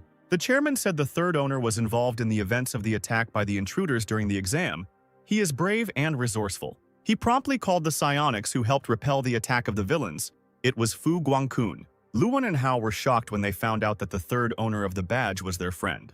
At this moment, Fu Guangkun realized what a dire situation he was in. The chairman smiled evilly and said that he would look forward to the results in 3 days. After the meeting, the guys heatedly discussed what they had heard. Murders were prohibited, but otherwise there were no restrictions. You could resort to any methods to take away the badge. Some refused to participate in this so as not to suffer, because many understood that there was no chance against 2 seniors. But the newcomer Guankun was a real weakling. It was worth starting with him. Guankun also understood this. He knew that all the guys would start collecting badges with him. The guy asked his friends to help him. After all, Right now, there was already a crowd of students standing in front of him, pushing them into a corner. "Give it back, know your place, and quickly give the badge away. Give it back and we will do without bloodshed," the students shouted to Guangkun. Luan asked his friend if he wanted to get into mining at all. "Of course I want to. It's the cherished dream of any psionic. But I didn't think that I would have to fight with everyone for this dream." The crowd of students realized that the guy would not just give up his badge, so they decided to take action and take it by force. Luan shouted for the guy to give him the badge, but he froze in place, so the protagonist decided to act on his own and snatch the badge from the guy. Then Luan made an unobvious move that shocked all the students. He simply threw it into the air and sent it far into the clouds. Everyone turned to look at the flying away badge, but Guangkun was the most shocked. Meanwhile, Hao and Luan took advantage of the distraction, grabbed the frozen Guangkun and ran away. A few minutes later, they broke away from the angry crowd. Guangkun still couldn't believe what Luan had done. He wanted to kill the guy, but the hero saved him, so Guangkun couldn't kill him. And he should have thanked him, but he still threw away his precious badge. Hao and Luan watched their friend rushing back and forth and couldn't tell if he was crazy or okay. Luan decided to take pity on his friend and said that he still had the badge, so he threw away the regular card. Guangkun was so happy he burst into tears. He snatched the badge from the guy's hands and began to kiss it. However, the guy was saved only for a while. Soon the guys will understand that it was a trick. He should think about what to do next. Suddenly, a familiar cat appeared behind the boys, seeming to call them to follow her. Luan turned around and saw his friend, a cat that belonged to Xiao. The guys told Guangkun to find a good place to hide for now, and they would also think about what he should do. And our heroes themselves ran after the cat Xiao. A few minutes later, the cat led them to two guys who immediately recognized Luan. The two guys saluted to greet the boss. Luan was a little embarrassed. He couldn't get used to the fact that he was now the leader of the group. The guys asked how the first day with the boss went. If anyone offended him, they would definitely teach him a lesson. But the hero replied that everything went pretty well, and the university's affairs were his personal affairs. Luan decided to get straight to the point and asked them why they came. He was also interested in what was going on with Xiao. The boys replied that the teacher had already come to his senses, but recovery would take some time. The association's people are secretly trying to track him down, so he asked them not to visit him for now. Hearing that everything was fine with the teacher, Luan calmed down a little and thought about it. He then said that they needed to quickly find out the whole truth about what happened in Chao City and make it public so that they could protect the teacher. Luan asked the guy if there were any clues that would help solve the mystery. The guy said that year the terrorist group Tumen captured the city. No one had heard of it before. Most of them died when the city was destroyed, but some still managed to escape. For several years, Zhao's key goal was to find them, and he caught almost all of them, thereby justifying his fame. The news said that the fog had come to Chao to take away the supernatural ore. But Xiao felt that if that were really the case, there would be no need to destroy the entire city. Therefore, he interrogated the criminals with partiality, trying to find out the real reason, but none of them cracked and eventually died. She said that they were all very powerful psionics who were emotionally difficult to interrogate. He didn't want them to die, so the likelihood of them dying at the same time was low. The only explanation for their sudden death is that they were killed to keep the secret. The one who killed all the fog people knew all the secrets, but the interrogations were not in vain. Some things about that person became known. Firstly, there is a tattoo on his body that looks like an eye. Secondly, he likes to play. The tattoo is clear, but what does it mean that he likes to play? Luan asked again. The guy explained that they say that during the torture, one of the criminals lost consciousness, but he kept muttering that for him, it was just a game. Luan thought, there were too few clues and it was difficult to identify a person based on these signs, although there was one candidate in mind.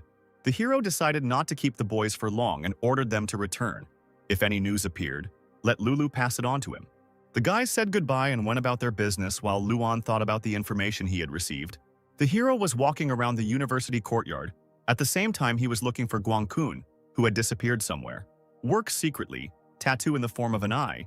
Games, the one who benefited the most is the criminal.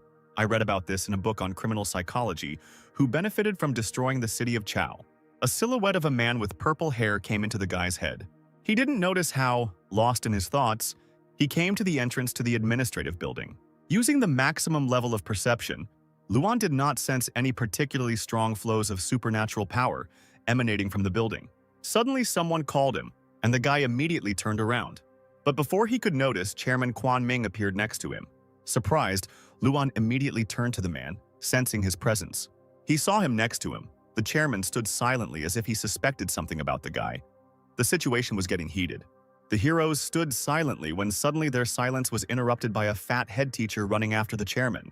Luan was shocked that he couldn't feel any power coming from the man even at close range. He had to use capture. Suddenly, the system reported that it was impossible to calculate the enemy's will to live. It was impossible to determine the required number of points to activate capture. Luan stood in shock. He didn't understand what this message meant. It was the first time he encountered something like this. Suddenly, his thoughts were interrupted by the head teacher, who sternly asked what the guy was doing there. Luan played dumb and said he was just lost because the campus was huge. The head teacher asked what district the boy was from and what his parents did. Luan replied that he was from the Eastern District and that his mother worked as a nurse. The head teacher adjusted his glasses, looking at the boy with disdain. He thought that he was just a local stupid boy. Meanwhile, Luan continued to look at the man with a stupid expression. The head teacher believed him and told him to get out of there because he shouldn't be here. Luan breathed a sigh of relief, noting that the head teacher was a pretty nasty guy. Suddenly, he called the head teacher and asked him to wait a little. The man asked what he wanted, and Luan asked if the head teacher could get him some nude photos of the chairman. What? Nude photos? What are you talking about? The head teacher asked, looking at the stupid guy. Why would I do this for you? Do you want me to expel you for such jokes? No, you'll just do me a favor, Luan said. And at that moment, the system reported that the capture had been completed, and he received the skill of sycophancy at the maximum level. In a few seconds, the head teacher turned from an angry man into a kind and obedient person who happily agreed to help the boy. After some time, the head teacher came to the chairman, who opened the door and asked what he wanted at such a late hour. The head teacher was holding 2 glasses of wine in his hands. He suddenly sneezed and, as if by accident, twitched. The wine spilled and stained the chairman's snow-white shirt. The head teacher panicked and began to apologize, saying that he just wanted to invite the chairman to have a drink. Let me help you wipe it all up, the man said, and he touched the chairman's shirt sharply. Quan looked coldly at the head teacher and asked what he was doing. In an instant, the man was shown the door. The head teacher caught his breath. He almost died of fear there in the room. Now it's up to Luan. Quan walked slowly around the room and thought that the head teacher was simply a worthless person, and that it was a mistake to appoint him to a position at the university. He slowly unbuttoned his stained shirt. Everything was about to become clear. A few seconds later, Quan unbuttoned his shirt and a large tattoo in the shape of an eye appeared on his chest. Meanwhile, Luan, who was watching him, saw the tattoo and immediately realized that the very person who knew all the secrets was the chairman. However, the man immediately felt something. Luan realized that he had been noticed. He became overexcited and could not hold back the flow of supernatural power. Quan stood motionless in the center of the room. Then he said that apparently a small rat had taken up residence in his room. Are you an enemy who wants to die or a fan? Either way, it would be unwise to do so. His gaze became crazy and he said, "For your courage, I will play hide and seek with you. I will count to 10 and then go look." The chairman began to count. Luan realized that things had taken a dangerous turn and he needed to get out of here quickly. The tattoo on the chairman's body began to glow purple, and he himself began to look even more insane. Luan realized that the man had noticed even the slightest presence of energy. He had been inattentive. But the guy learned that the eye actually exists. The chairman didn't see him. He just needed to get out through the mine and blend in among the other students. But while Luan was thinking about the plan, the chairman counted to 10. It was time to move out to search for the rat. He threw off his shirt and his body became covered in black. Quan asked if the guy was hiding well. Then his body began to glow purple. His hair fluttered like flames. His eye emitted a mysterious cosmic energy that did not bode well. Quan laughed as he sensed the boy's psionic energy. There was no longer any time to wait. Luan used his shadow step and immediately headed towards the exit of the mine. Having sensed where the enemy was, Quan also followed him into the mine at great speed. Luan shot out of the ventilation shaft, but Quan kept up with him. He sensed where the enemy was heading. Luan began to get tired. His ability gave him incredible speed, but even with it, he could not break away from his pursuer. Eventually, the chairman got ahead of him and jumped right in front of him. Quan raised his head. His face was filled with pure madness. However, he saw something that was not quite alive. In front of him stood a purple cat filled with explosive energy. Luan was happy that he was able to outwit the man by leaving him the shadow cat. If the hero reaches the door, then victory will be his, and only after that will he discuss with others how to defeat him. A smile appeared on the guy's face. The doors were not that far away and victory was close. However, an obstacle appeared in front of him that erased that smile. Luan crashed into an invisible wall. What the hell is this? The guy was rubbing his nose after the blow. Meanwhile, the chairman grabbed the cat by the throat and mercilessly blew it up. Kwanya was angry that the guy dared to joke with him. Meanwhile, Luan was examining the invisible obstacle. He realized that it was some kind of barrier, apparently one of the chairman's abilities. Previously, the guy did not feel his energy, but now it is everywhere. It seems he has begun to guess. Kwan noted the boy's intelligence, but no one can hide from him on his territory. After all, the entire house in which they were located was under the chairman's dome. The mark on the man's forehead grew brighter and brighter. Not a single rat would escape from his territory. At this moment, Luan realized that he was trapped, and it seemed that a direct confrontation could not be avoided. Therefore, if possible, it is necessary not to let yourself be revealed, which is why the hero used his appearance ability, which dyed his hair an ash color like Xiao's. He also put a mask on his face. A difficult fight lies ahead. The chairman was heading towards the guy like lightning, while Luan used his shadow cats to attack. The two beasts crashed into the purple figure, but from the smoke emerged an undamaged Quan, who was also moving towards his target. Luan realized that the cats wouldn't work on him, so it was time for the fierce claw. With one powerful blow, the guy hit the chairman and cut his left side. Did it really work? The guy looked at the figure of the enemy, who was missing one arm. But the chairman didn't care. He easily restored the missing body part. Looking at the guy, he said that he was sorry because in this form he was immortal. Is there not a scratch on him? His body is as if intangible. Luan used Shadow Step and turned on full power. He began to run around Quan, analyzing the situation. Then the guy suddenly stopped and grabbed the chairman by the shoulder, using his absorption ability on him. The purple aura began to dissipate and circle around the boy's hand, but Quan remained motionless. He wondered where such a brat got such a rare ability. Suddenly, Quan laughed. He allowed all the energy to be absorbed because there was no point in it. Luan also realized this. The sensations were not the same as usual. His energy did not increase. So he clenched his fist tighter, and all the power he had absorbed dissipated. The guy was breathing with difficulty. He was already pretty exhausted, but the fight hadn't even started yet, and the chairman had some strange abilities. And he continued to mock the guy. "This is not how you planned it, right?" he said. However, Quan did not expect to meet such a master at the university. He was unfamiliar with the guy's energy. "I don't know why you decided to go against me, but alas, you can't handle it." Luan also understood that now his strength was not enough to fight such an opponent. Quan asked the boy if he felt its power on his body. The thing is that in this area, all the energy is controlled by Quan. The barrier absorbs it, transfers it to him, and so on in a circle. Therefore, he cannot be killed here. And due to the constant cycle of energy, he can continuously use his signature move without any losses to himself. So Luan can do anything as long as he doesn't die before Quan has his fun.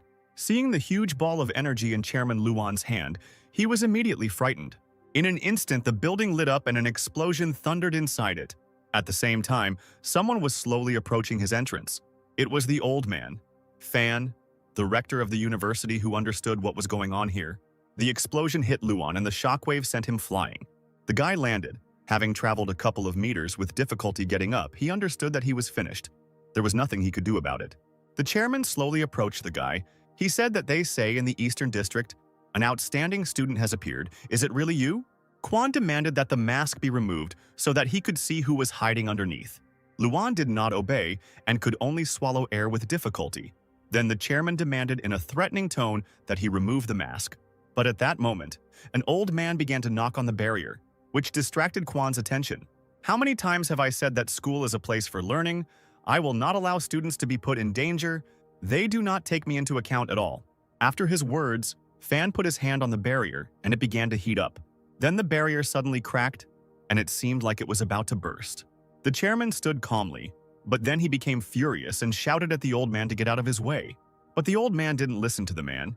He just continued to use his recovery ability. The gazes of the two powerful psionics met. They both disliked each other. Fan's gaze became more furious. He told Quan to stop doing whatever he wanted.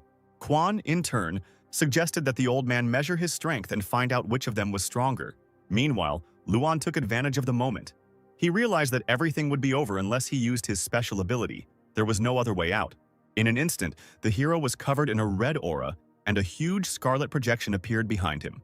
An image of Buddha, the ruler of the underworld. Seeing such a powerful ability in an ordinary student, Quan became interested. The Scarlet Buddha waved his huge staff. He then hit the barrier where the old man had made a crack. In an instant, the barrier burst like glass and the protection began to disappear. Luan was happy. This was his chance. The guy activated Shadow Tread. Finally, he was able to get out. The hero mentally thanked the teacher for saving him. And the old man just smiled when he saw that his academy student was saved. The chairman stood motionless, his target gone. Quan was amazed that the boy was able to use Lord Penguin's technique and split the energy. The old man smiled. Mr. Yan was right. This was that outstanding young man. Luan had run a sufficient distance. No one was chasing him, and his strength was already running out. The guy realized that he was safe and there was no point in hiding anymore. So he took off his mask and breathed a sigh of relief.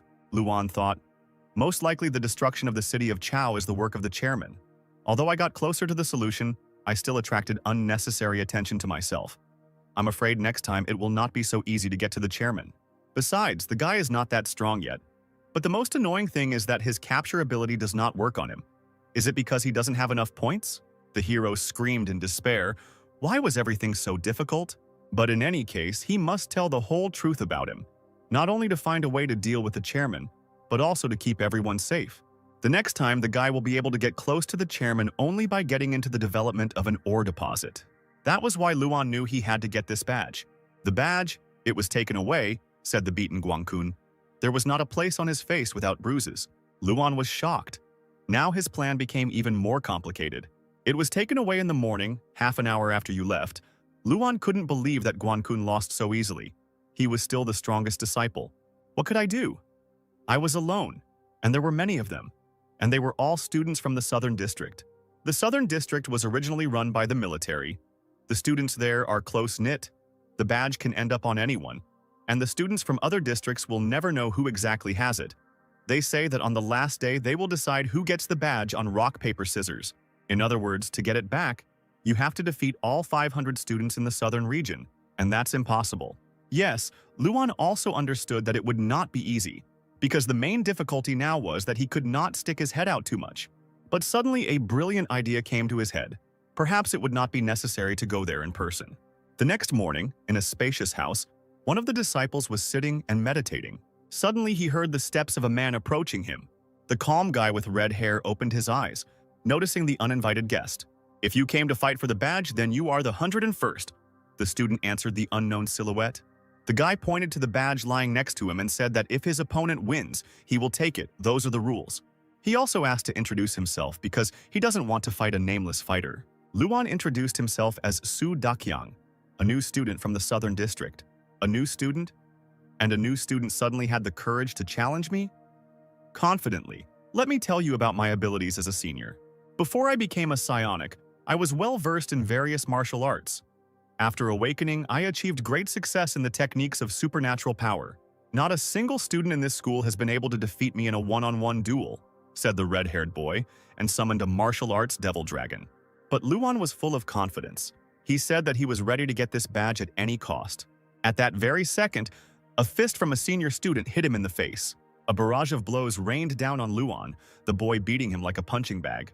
From such a massive attack, Luan fell and flew several meters away. Suddenly he stood up and said he gave up.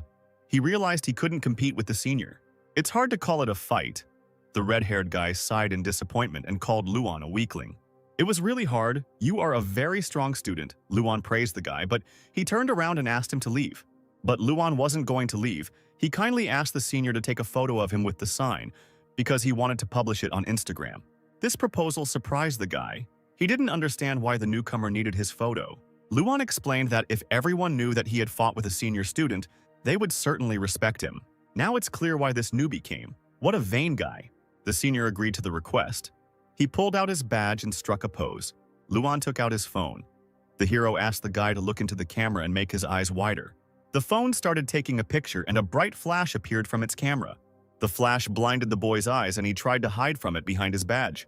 It was at this moment that Luan took advantage of the opportunity to snatch his reward. Then he ran away shouting that the senior badge had been stolen by Su Dakyang from the Southern District. The red-haired guy shouted for the enemy to stop. But Luan had an ace up his sleeve, namely his shadow tread. In an instant, he flew out of the house, leaving behind only electrical traces and a stunned senior student. Damn, you think you can get a badge that easy? I'll search the whole school, but I'll find you. You won't get away with it. What was his name again? Su Dukyang from the Southern District? A little later, the guy showed up at the hostel in the Southern District. Suddenly, he noticed a familiar girl who also came up here. They immediately recognized each other. They were those same senior students with badges. The guy and the girl asked at the same time, "And your badge was taken away too?" And this badge was taken away by Su Dukyang from the southern region?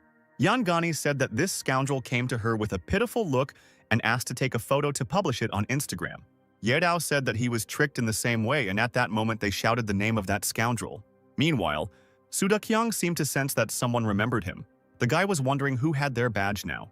There was only one badge for 500 people, and the guy understood that it was unlikely that he would get it, but he still really wanted to get it. Suddenly, he heard something happening behind him. There was Luan, who quietly threw something into the air. Su Dukyang turned around and saw a badge with a cat keychain attached to it spinning behind him. The guy couldn't believe his eyes. It was a badge. It was clearly a gift from the gods. They heard his prayers and sent it to him. Suddenly, the guy was called out by a female voice that came closer to him. It was an enraged Yangani who said that it was her badge with a cat. The girl threateningly pointed her machine gun towards the guy. "What badge?" Dukyang asked. "Our badge is safe and we won't give it to you." In an instant, guys from the southern region appeared near the guy. Dukyang ordered them to deal with the strangers. It seemed that this was exactly what the seniors had been waiting for. It was time to have some fun. Several explosions thundered, and mixed with the sounds of impacts, one could hear the screams of the boys. The dust from the battle began to clear, and the first defeated guys from the southern region appeared. They lay and cried at the feet of the enraged seniors. Yangani grabbed the blonde by the jacket and demanded that he give her the badge. Dukyang was crying, but there was nothing left to do but give the badge to the girl, which made her very happy. However, Yedao's badge was not visible, and the boy asked Dukyang where his badge was. He fell to his knees and began to beg them not to beat him, because he didn't know where his senior student badge was. Meanwhile, Luan watched the performance and was glad that the plan worked, without even having to fight them. After all, the last badge went to Luan and no one even noticed. After some time, the voice of an adult man asked the chairman if he had called him. It was Wang Man who suggested that the boss wanted him to protect those 3 students. Quan confirmed his guess, saying that if that's what he called it, then yes, they needed to be protected. It would be necessary to keep an eye on them and not let them get hurt while mining ore. The Thunder Tiger did not understand why the chairman was so careful. After all, they were only 3 kids. But the chairman remembered that guy. In an hour, the names of 3 students would be announced, and he would definitely be among them. After 3 days of fighting for the badges, it will finally become known who will get them. 3 winners were announced. The first 2 winners were those same seniors, Yedao and Yang Gani. They were asked to come up on stage. No one in the hall doubted that they would win, because they were too strong. But everyone was interested in who would be third. The guy guessed that the third one would be the guy who fought with Yedao. His friend heard that it was Dukyang, but the blonde guy said that it wasn't him. Someone called himself by his name. He was furious at such impudence, and now he will finally find out who set him up. The head teacher said that he would now formally introduce the third winner. He is a real dark horse. And the third winner is student Lin Luan. The guy came out on stage and there was a commotion in the hall. No one knew who this guy was. Luan thanked everyone, and the seniors looked at him with unperturbed expressions. In the guy's face, they recognized the same Su Dukyang, who had fooled them a few days earlier. The guys in the room started making more noise. They wanted to know who this guy was, if his badge was real, and how he even managed to get it. Luan smiled sweetly and explained that he was just lucky. The thing is that yesterday he was walking near the school and suddenly noticed some shiny thing fall from the sky. Of course, he went up to see what it was. To the guy's surprise, when he came closer, he saw that it was the same badge. That's exactly how it happened. So the guy was just lucky to be in the right place. Of course, no one believed this stupid story. The crowd became more and more furious. A crowd of students started shouting that Luan was cheating, that he was clearly hiding something, and that the story was just a fabrication. The boy's friends also didn't understand how he got the badge. Especially Guangkun was confused because it was his badge. Everyone in the room was shouting that it was a scam. Luan just stood there and listened to the crowd's screams. Meanwhile, his system was simply bursting with incoming notifications, which said that he was getting 10 points for hating other students. Even Guangkun stood up to shout that it was his badge, but Hao intervened and ordered him to shut up. But how can I remain silent if this is my badge? He stole it from me. But Hao knew that it was unlikely that Luan was just lucky, and it was unlikely that he simply cheated. While they were all having fun and arguing, this scoundrel found a way out of the situation and took out a badge. Hao's fist clenched, feeling uneasy at the thought that Luan had gotten past them. Meanwhile, notifications continued to come into the guy's system, and eventually he earned 10,232 points for hating other students. The head teacher shouted that luck is also a part of strength. Anyone who continues to complain will be expelled. Student Lin Luan deserved to win, but the audience did not calm down, because even the head teacher defended him. Apparently, he bribed him. The most angry were the seniors, who seemed like they were about to kill Luan right on stage for using them. The guy panicked and asked them to stop because he had not broken the rules. The rules don't say that the badge needs to be taken by force, and the hero just thought a little about how to get it without using it. Yahello turned away and said that the boy had taken a roundabout route. But it would have been better if he had given up right away because there was no place for little children in the mine. Some of them died there in agony. But Luan knew that he was far from weak, and besides, he had a plan. The meeting ended, and everyone began to go about their business. Luan stood on the street with his friends. Hao said that the trip would last more than a month, so the guy needed to be extremely careful. When the hero returns from the mine, he will become much stronger, to be honest. Hao was even a little jealous of him. One way or another, the guy will also train hard and will definitely become as cool as Luan. The hero looked at his friend and admired him. Hao asked Guangkun if he would like to say a few words to Luan before leaving. He turned around and said sharply that he would not lose again, and he would defeat Luan 1,000 times, no, 100,000 times. Then Guangkun turned around and left. Luan had no choice but to accept this statement. After some time, the guys were preparing to go to the mines in jeeps.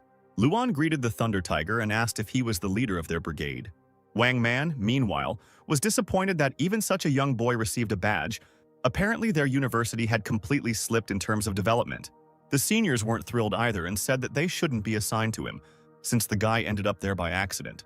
At this moment, Luan realized that this trip would indeed be difficult. Meanwhile, the chairman sat in one of the jeeps and observed the situation. He did not see that fair-haired youth among the candidates. However, among them, he noticed a young man who interested him. It was a photo of Luan, whose appearance was similar to that blonde guy. One of the officers approached the Thunder Tiger and asked permission to report. The man loudly declared that all units were formed and ready to depart. The time had come to leave. The advance unit was ready. The armed detachment was ready. The special operations detachment was ready. The student brigade was ready too. And also the inspection team was ready, which included She Lily and an unknown man with glasses. Once everyone was ready, the officer shouted for everyone to listen to his order. He gave the order to leave, and a column of jeeps drove off to the mines.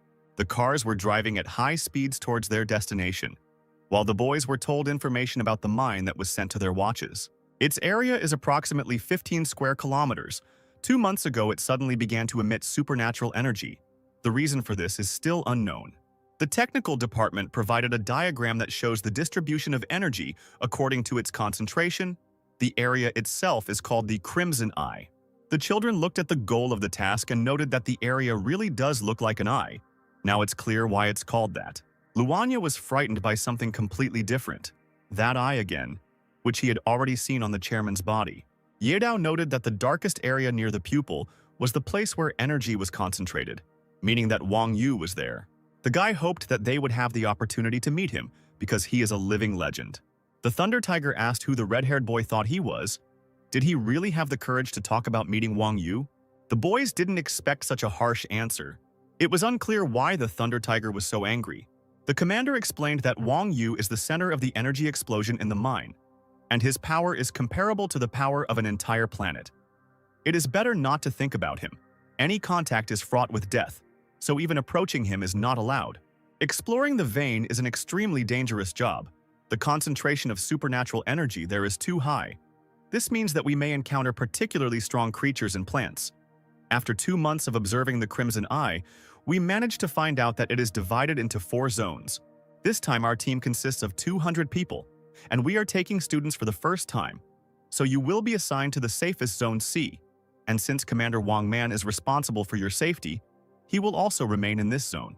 Hearing these words, the Thunder Tiger was not happy. A few hours later, a convoy of vehicles arrived at the first post. Luan asked if they had arrived at the mine, but the commander said that it was just a transit post. The association was primarily concerned with the presence of the military during the development of the mine. They are not responsible for exploration of the vein, but only ensure security on the territory of the mine. Intruders will not be able to get here under any circumstances, so only our 200 people have access to the vein. The convoy moved deeper into the territory, and soon the bright sun set behind the horizon and night fell. The commander ordered all members of the brigade to turn off the engine and set up camp for the night. The convoy stopped and the guys got out of their cars. The seniors stretched. They wanted to sleep, but seeing the enchanting glow, the guys realized that they were in the right place. In front of Luan stood huge trees that were shining with blue light. From a distance, they looked like huge mushrooms. The commander told the boys to pitch their tents, and tomorrow they would begin reconnaissance. But Luan stood motionless. He looked into this shining brilliance, and it seemed as if the forest was hypnotizing him. Suddenly, he was distracted by a figure standing behind him. The man said that such minds can confuse people. It is better not to go there alone, because every leaf here can be dangerous. Luan turned to see who approached him. It was a man with glasses. He introduced himself as Yan Qi. He was from the supervision department and was sent by Yan Mu. The teacher told a lot about the guy. Luan didn't understand who Yang Mu was at first, but then he remembered that it was the same old man in the wheelchair. Since this man is from the supervision department, then Shi Lily is here. Yan Qi said that it is so. She is currently setting up a tent. Luan suggested that their department supervises the work in the mine, and Qi replied that they supervise a lot of things. But this time, their department has some other business in this place. Morning came. The commander ordered the company to rise and ordered everyone responsible for Zone C to line up. A few minutes later, everyone was standing in a line, and the commander ordered the crew to check if everything was in place. Luan was also standing here. He noticed that there were about 30 people left in the Zone C exploration team. The others were already moving deeper into the forest. She Lily too. The guy envied them. But suddenly from the ominous forest, a noise similar to a scream was heard. What happened? Are they already in trouble? Luan thought. Suddenly, they saw something explode. The mushroom cloud from the explosion was so big that it was visible even from their position. The squad was scared, but Wang Man quickly calmed them down. What are you guys yelling about, you bunch of idiots? Are you men or what? Then he said that they would move out in 30 minutes. The commander understood the order. Thunder Tiger stepped back, and the commander told the squad to listen to his orders. They were responsible for security in the outer area of the mine in Zone C. The risk of running into trouble here was low. Their job would be to patrol the area and collect psionic crystals. The wristwatch will remind you of the danger level of plants and animals you encounter, and will also suggest ways to interact. In addition, the watch has the function of determining your location and correspondence. If you really need help, immediately inform the command. Now we are getting ready to split up. In 20 minutes, we will enter the mine in groups of 3. Luan was assigned to a squad with 2 other guys. One was tall with ash blonde hair, and the other had the same red hair as the hero. Luan tried to be polite and greeted his new comrades, saying that he hoped they would take care of him if anything happened. The guy with ash hair told the hero to relax, and they would cover him if needed. However, suddenly the boy felt a sharp pain. At that moment, the Thunder Tiger was looking at them, and Luan did not notice anything.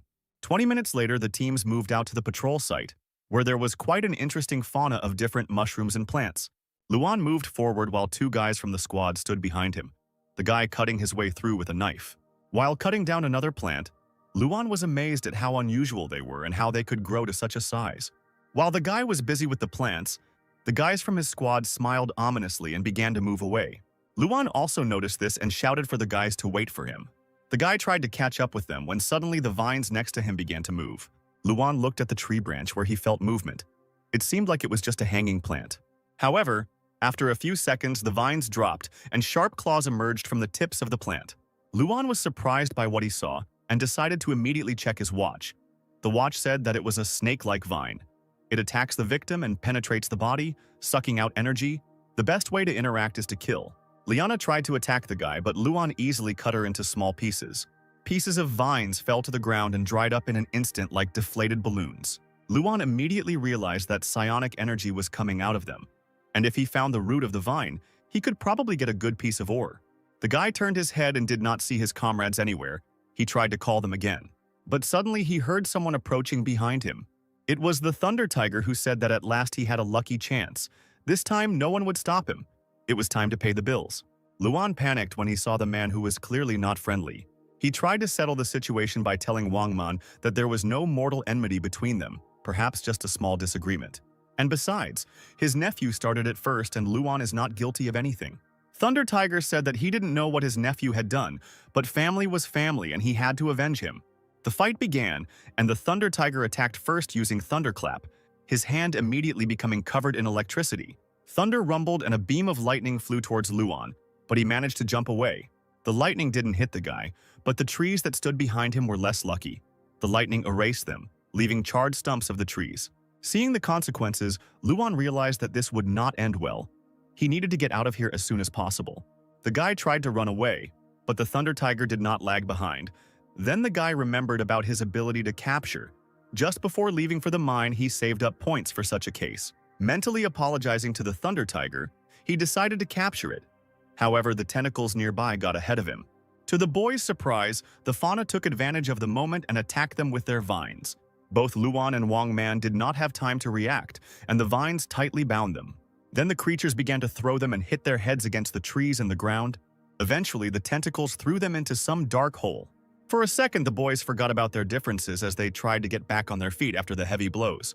But suddenly, a huge boulder fell on Wang Man's head, splitting in half when it hit. The Thunder Tiger immediately lost consciousness and fell to the ground.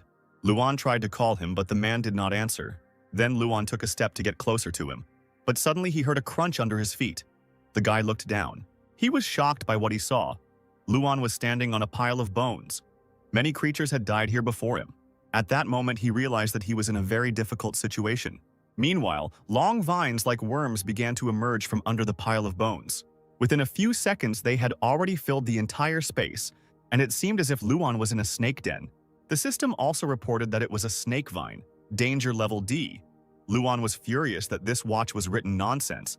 How could such a creature have a low danger level? However, there was a small note that, in some cases, they could form a level A snake nest that had already wrapped itself around the Thunder Tiger and was ready to drag it underground. Luan noticed this in time and ran to help his former enemy. The boy used his fierce claw and cut through the vines that were covering the man. With difficulty, he raised the unconscious body and realized that it was better not to linger here. After all, the passage through which they entered was tightening, and literally in a couple more minutes there would be no way out.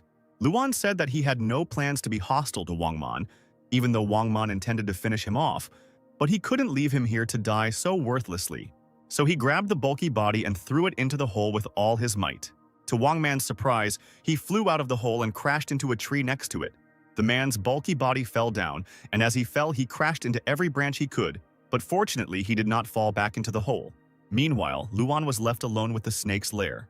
The tentacles rushed to attack. The guy tried to dodge them. Suddenly, a brilliant idea came to his mind. He wondered if he could bite and subjugate plants. To his surprise, the system reported that the guy could capture them. For this, he would need 1,000 points. The guy was glad that his cool system was capable of this. One of the vines tried to attack the hero, but he dodged and grabbed it tightly. Then our vampire bit Liana in order to activate the subjugation. Liana broke free and stepped back. The guy was wondering if it worked. Suddenly, he received a reply from the Liana. Apparently, the capture had failed. Luan suggested that biting just one vine was not enough. It was like biting a person's hair. This means you need to bite something more important. There is most likely a key root here. Luan used his maximum level perception ability and sensed where the psionic energy was accumulating. This must be the root. The guy was delighted. The hero summoned his shadow cats, and for this trip to the mine, he not only accumulated points, but also improved his skills. The guy pointed at the vines and ordered his shadow cats to blow everything up. The cute creatures immediately followed the order and attacked the impassable wall of vines. The vines were charred, and after the smoke cleared, the hero saw something that resembled a hole. In the depths of this hole, the silhouette of a green monster with red eyes appeared. The monster growled. Outwardly, it resembled an enraged gorilla, whose hair was replaced by vines. And the monster also had the bones of other creatures on its body. The system identified him as a wild beast, a creature whose body had undergone a mutation that resulted in him losing his mind. Only the killing instinct remained in him, and the creature's danger level was A. Meanwhile, the soldiers on the surface saw a shiny pink crystal. One of them was happy that they had just arrived, and he had already found ore, and the piece was so large that it was most likely Class B ore. Suddenly, their joy was interrupted by the roar of a beast that sounded behind them. The boys turned around and saw in front of them a hyena with 3 heads, reminiscent of the Cerberus from Legends. The watches on the boys' hands indicated that this was the same wild beast as the one Luan was fighting.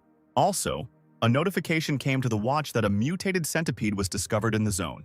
Following her, a mutated vulture and a mutated spider were discovered in the zone. The commander shouted that mutated beasts had been discovered throughout the area. and that the squads should be extremely vigilant. He also ordered all troops to destroy these dangerous monsters. The senior students moving deeper into the forest also encountered one of the wild animals. In front of them stood an enraged hyena with sharp spikes sticking out of its paws. Behind the hyena were two small puppies who were whining in fear. The watch also identified her as a wild animal that needed to be killed. The girl doubted this because it seemed that the monster was simply guarding its puppies. Suddenly, the mad creature grabbed two small puppies into its mouth. The mouth closed more and more tightly.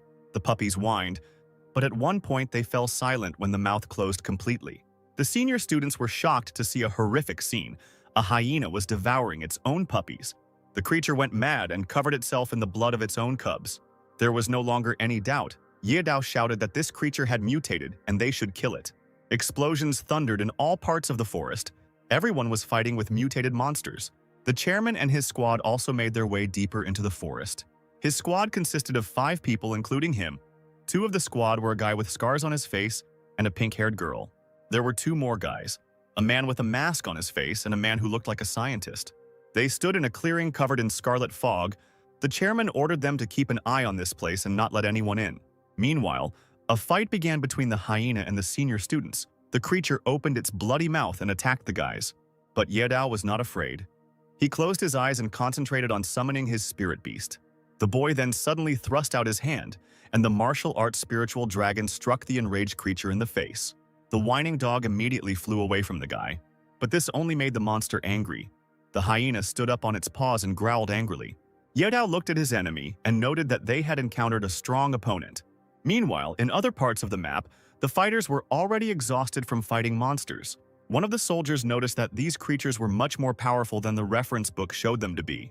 It seemed impossible, but the guys weren't going to give up. Meanwhile, Luan bit the green mutant. The system reported that the orangutan vine was tamed. The ability of the maximum level snake vine tentacle was copied. The terrifying monster turned into a laughing monkey in an instant. Luan was amazed that even such an unconscious creature could be captured. What kind of system was this?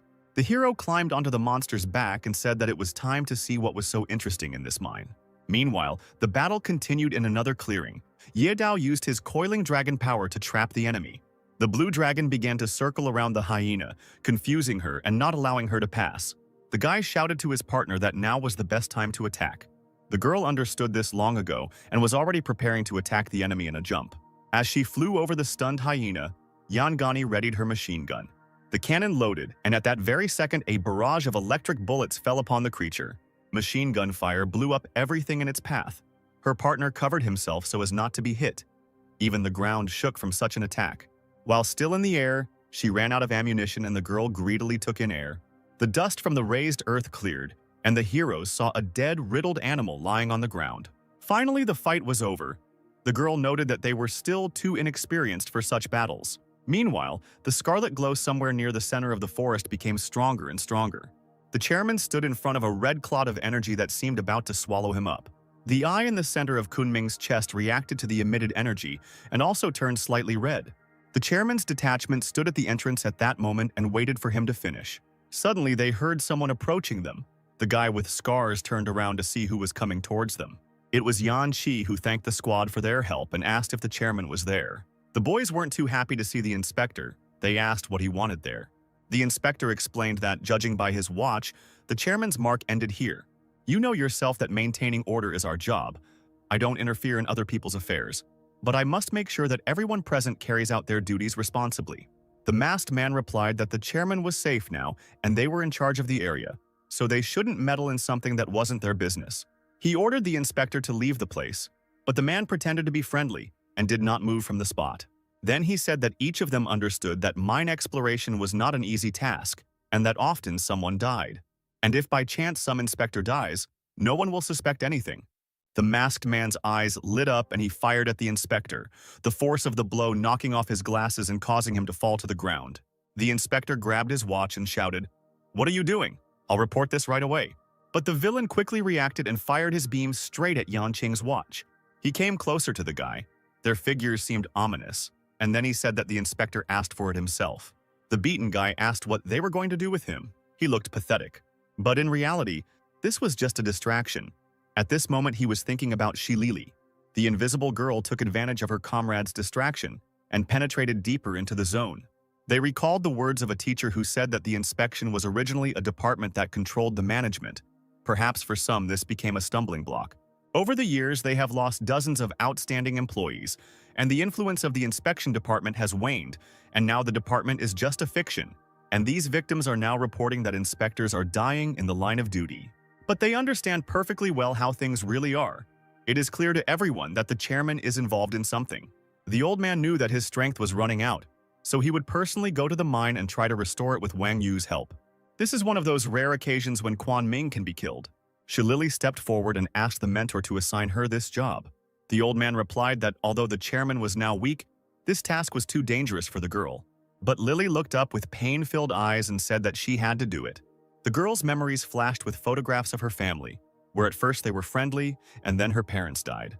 Lily ran towards the danger and her gaze was serious. She understood that she had to deal with him herself. Meanwhile, the scarlet essence became stronger and stronger. When the time came and there was enough strength, the chairman decided it was time to absorb the energy. He screamed for the entity to return to him. He would finally get it. The center of the scarlet ball began to electrify, and rays appeared from it, which headed towards Quan. The villain's eye grew brighter and brighter, and he felt it reaching out for the energy. At one point, the chairman felt that very surge of strength that he had dreamed of for so long. But his joy was short-lived. A blue blade appeared right in the center of his eye and pierced it right through. The chairman looked at his chest and saw a blade along with scarlet energy. He immediately jumped back, blood pouring from his chest, and he did not understand what was happening. It was Shillili who was creating a blade with her energy. She attacked him without him noticing.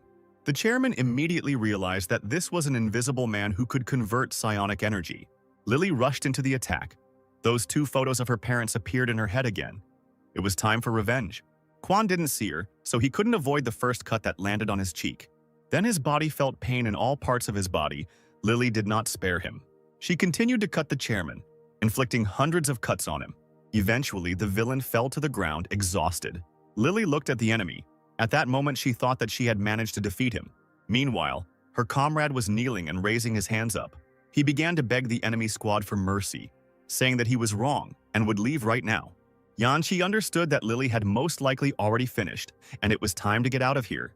The girl also decided so and turned around to leave, but that same red energy appeared behind her. Suddenly, Lily crashed into an invisible wall. She immediately realized that something was wrong. Turning around, the girl saw how the energy was returning to the chairman. The man's corpse rose and he said it was painful. Someone wanted to kill him, taking advantage of the opportunity and knowing that he was weak now. So this someone is a person from the association. But you were late. You had to act faster, but you can understand you were waiting for me to be alone. Unfortunately, you didn't take something into account. You didn't understand my abilities, and I, by the way, have already regained my strength. These words shocked Lily. How did he regain his strength? This can't be. He couldn't do it so quickly, even with Wang Yu's powers. The chairman summoned his ball and said that now they would see who attacked him. He ordered the unknown person to show himself, and then he would try to make a beautiful corpse out of him. Lily realized that things weren't going to be easy for her now. And at that moment, an explosion thundered. The inspector fell to the ground. He also heard the explosion that thundered where the girl was. The guy immediately realized that it was Lily, and apparently everything did not go according to plan. Yanqi immediately jumped up and ran towards the explosion. But the detachment guarding the chairman was not going to let him go just like that. Then the inspector turned around and shouted for them to go away, his arm becoming covered with a mechanical prosthesis of enormous size. The man then slammed his huge fist into the ground, causing it to immediately split and shake.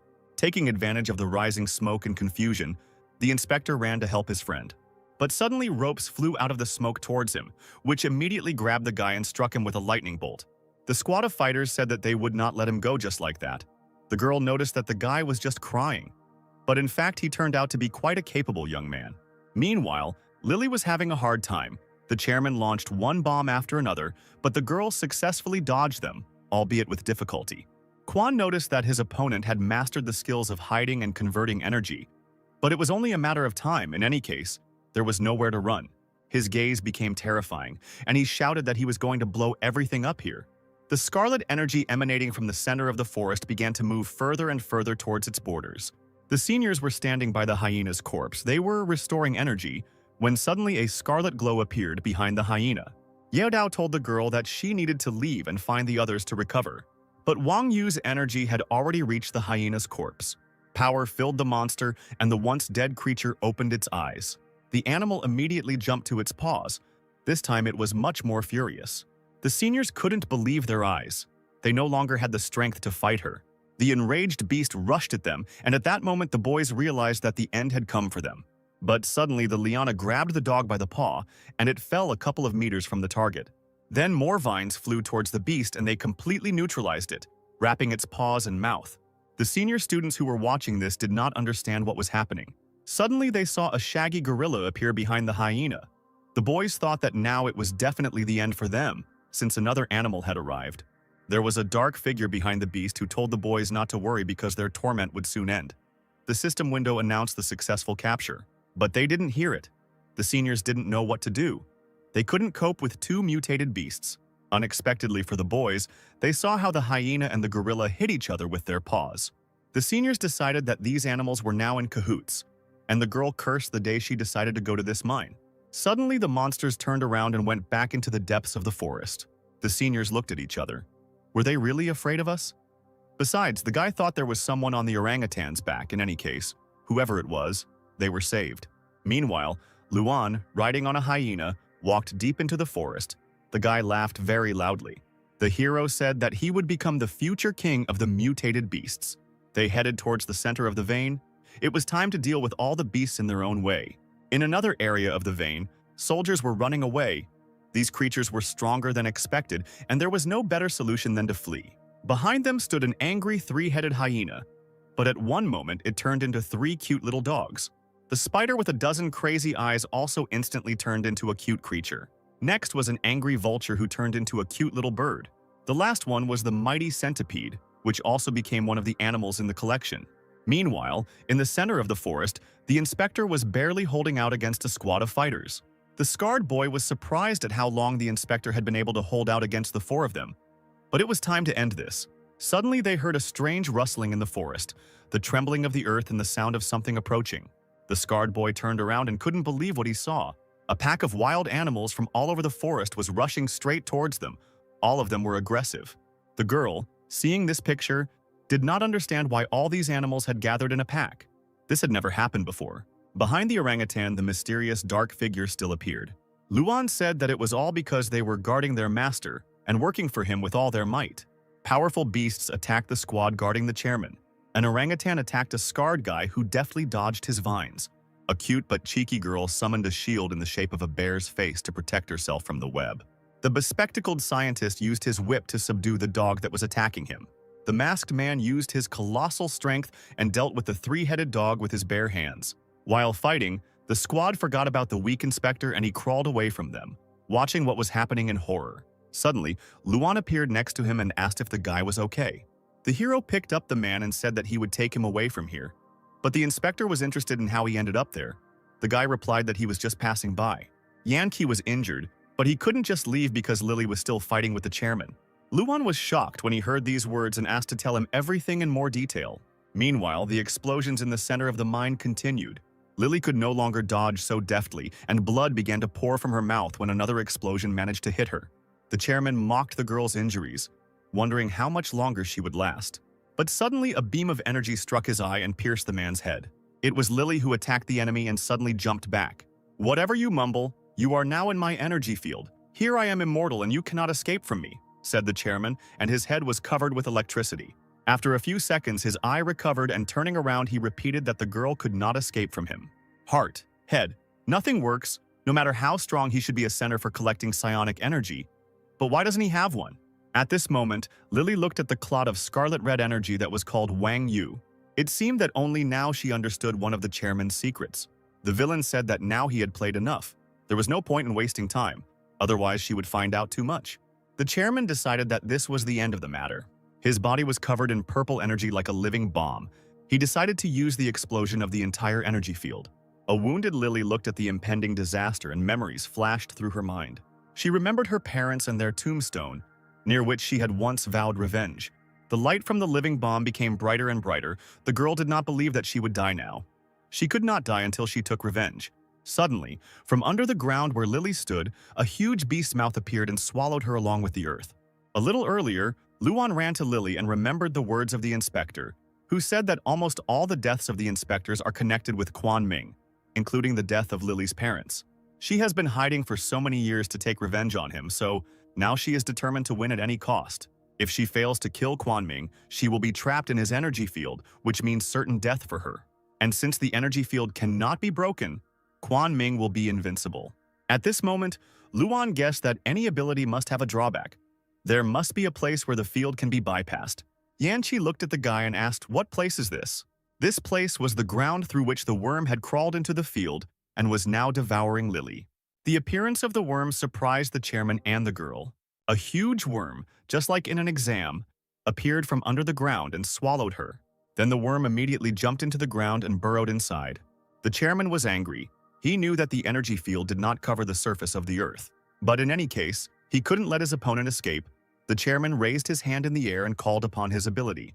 He used the energy field opening, and an insurmountable wall flew after the worm. The energy field cut the worm without any problems. One part was behind the field, the other under it. The hero ran towards the worm. He put on his mask so as not to reveal his appearance. A girl fell out of the cut-off part. Fortunately, she was not harmed by the chairman's attack. Lily was breathing with difficulty. She was covered in the worm's drool, but at least she was alive. Quan chuckled. Who would have thought that such huge worms were hiding underground? But this worm would not interfere with his plans, so the chairman raised his hand in the air and began to concentrate energy. Suddenly, he heard someone approaching him behind him. It was the same guy who attacked him recently with ash-blonde hair and a mask.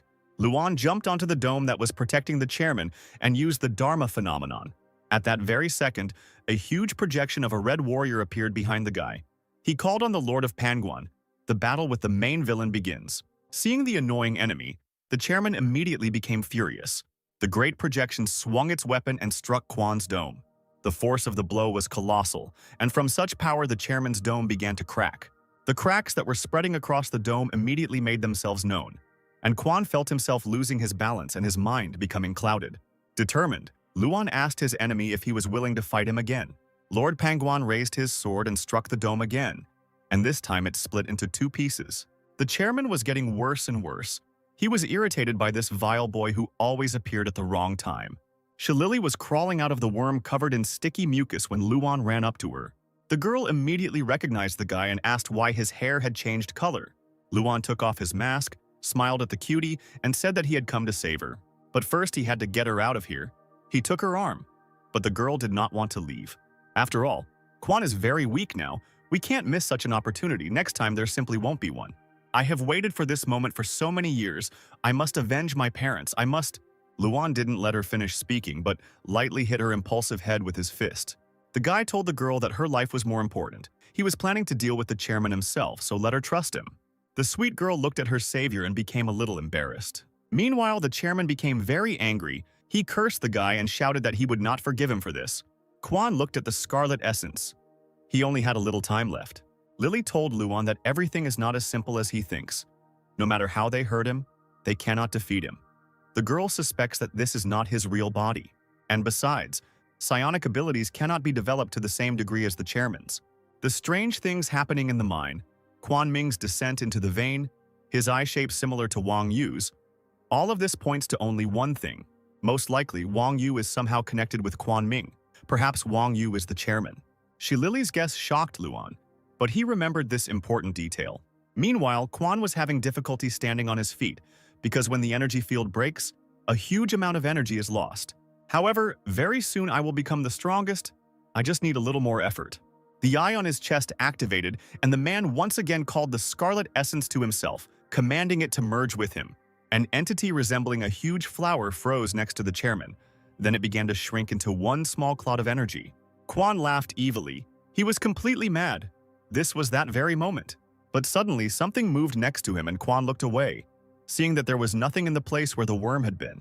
Because the hell worm didn't die when it was cut, right now several worms from its body parts emerged from the ground. The worm then swallowed the energy clot meant for Quan. "Bad worm," shouted the chairman. His indignation knew no bounds. Spit it out quickly. The enraged Quan summoned an energy sphere at that very moment. Like a baseball, he threw the sphere at the worm. The sphere hit its mouth part and exploded. Nothing happened, and then the chairman summoned several dozen energy balls.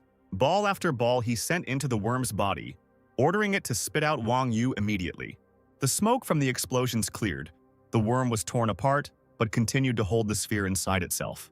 Hell kept in mind Luan's words that it was her duty to penetrate the energy field and absorb Wang Yu. Remember, don't spit it out under any circumstances, otherwise we'll lose, did you remember? The cute little worm nodded affirmatively. The task was clear. That's why Hell continued to fight until the end. The master should be proud of her. The worm spat its sticky saliva at the chairman, but he deftly dodged the attack. Quan was angry that some worm dared to touch him.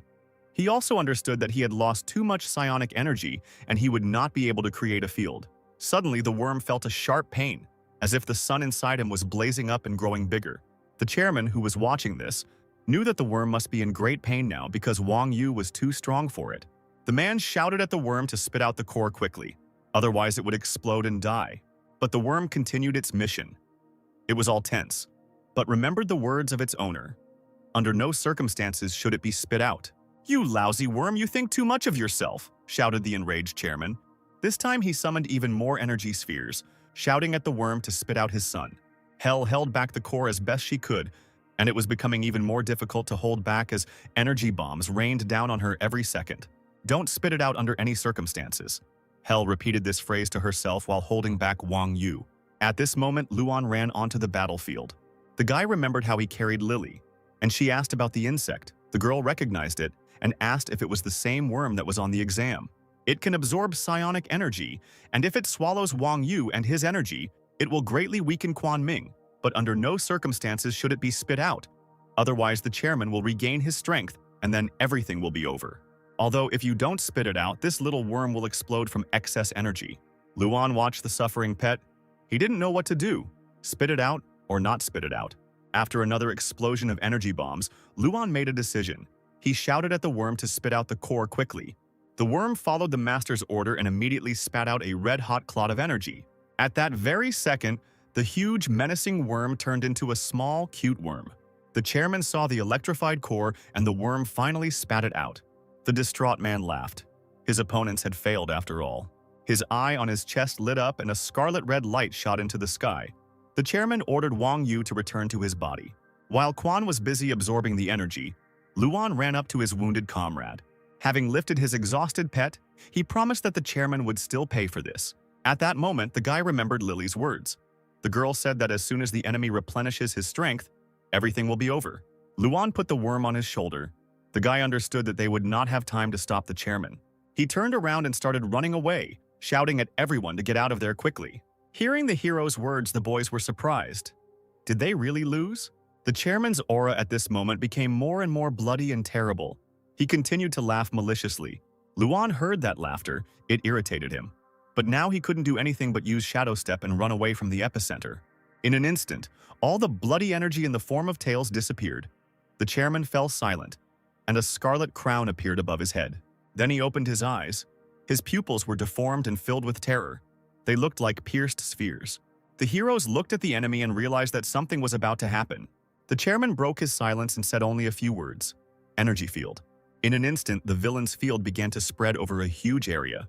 No one could escape anymore. Luan and his allies and even the seniors saw the dome covering them, blocking out the sky.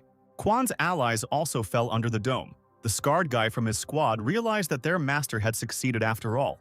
Within seconds, a huge dome covered the entire area of the mine. Finally, it happened. Now the chairman received all the power. Luan realized that things were bad. Apparently, the energy field had strengthened.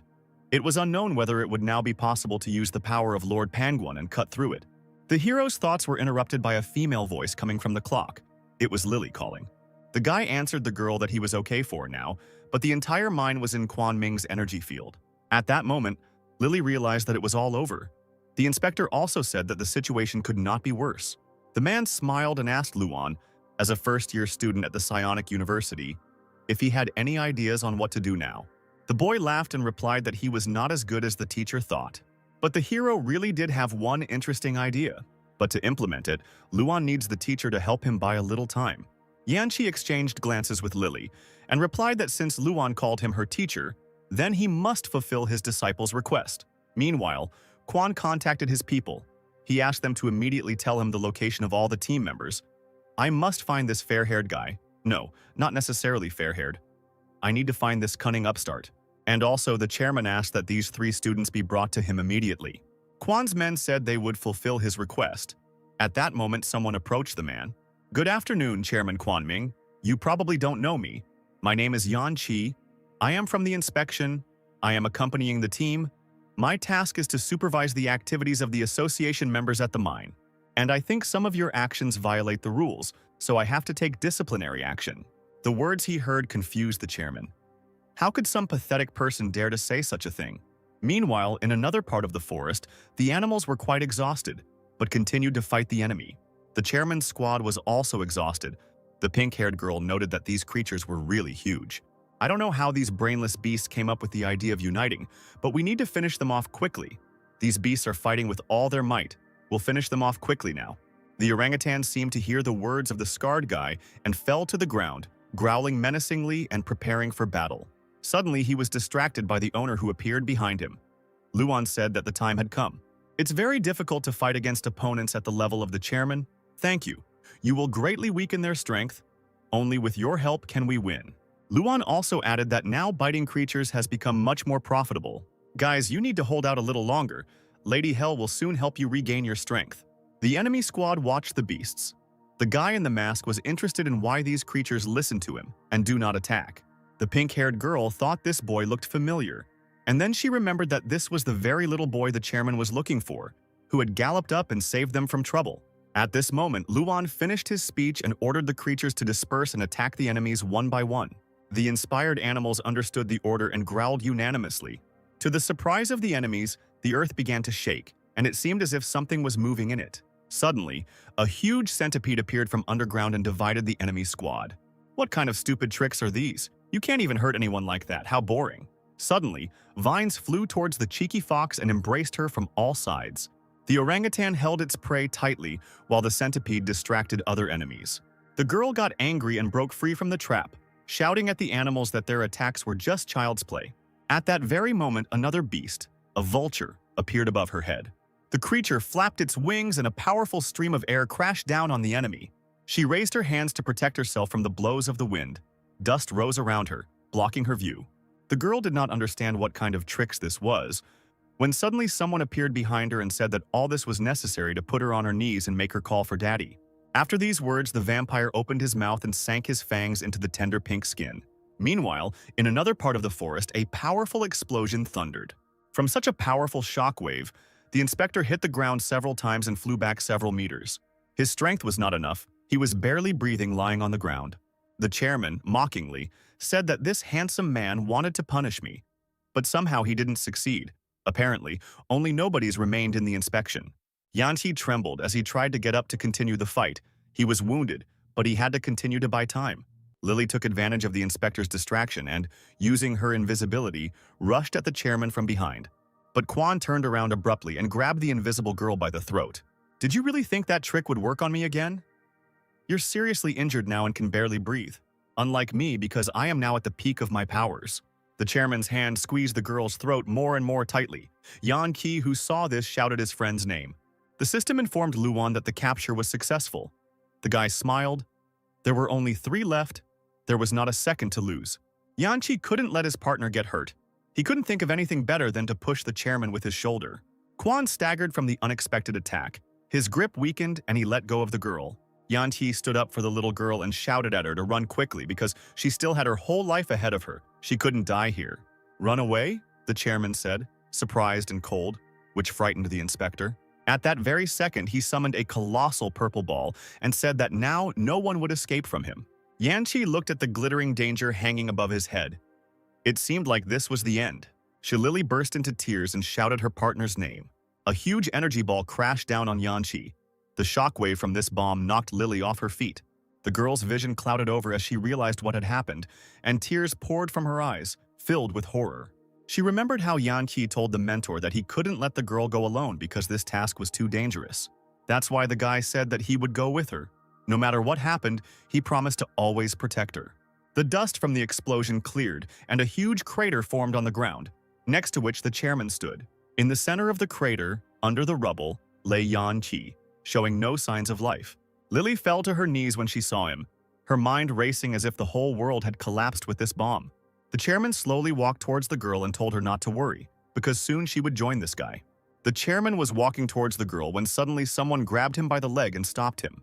"He's not dead yet, how stubborn," Quan said, looking at the bloody and wounded Yan Qi, who was holding on to his opponent's leg with all his might.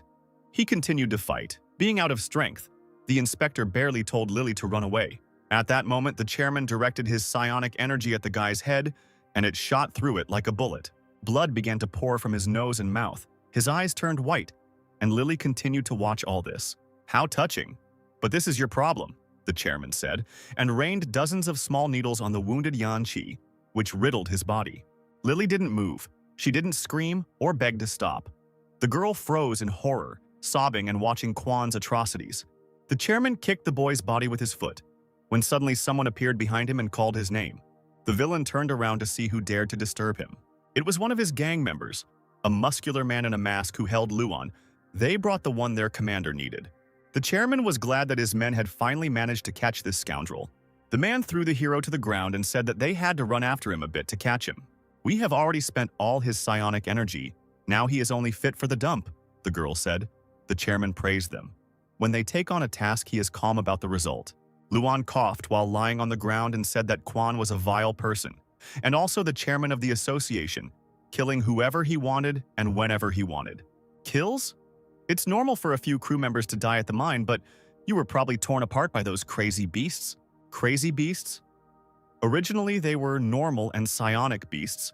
They turned into beasts without consciousness, beasts that can only kill. It's your doing. These sudden oddities in the mine, and the chairman personally going to the vein, such a distribution of psionic energy in the mine, and the mark on the body matching Wang Yu's form. This can't be a simple coincidence. It's all related to you, Chairman Kunming. "What are you mumbling about?" said the villain, approaching the guy. "Who are you really?" Luan remembered his teacher and replied to Quan that he was from the city of Chao. The chairman's face showed surprise when he heard about this place. Luan shouted that he was from the very city that the chairman ordered to be destroyed. "It turns out there are survivors left in the city, so that's why you're following me. It was a long time ago, about 10 years ago. Yes, that incident was really worthwhile. There was a time. The destruction of the city of Chao. It could not be avoided. Do you know how psionic energy appeared in the world? This energy is present in all living organisms.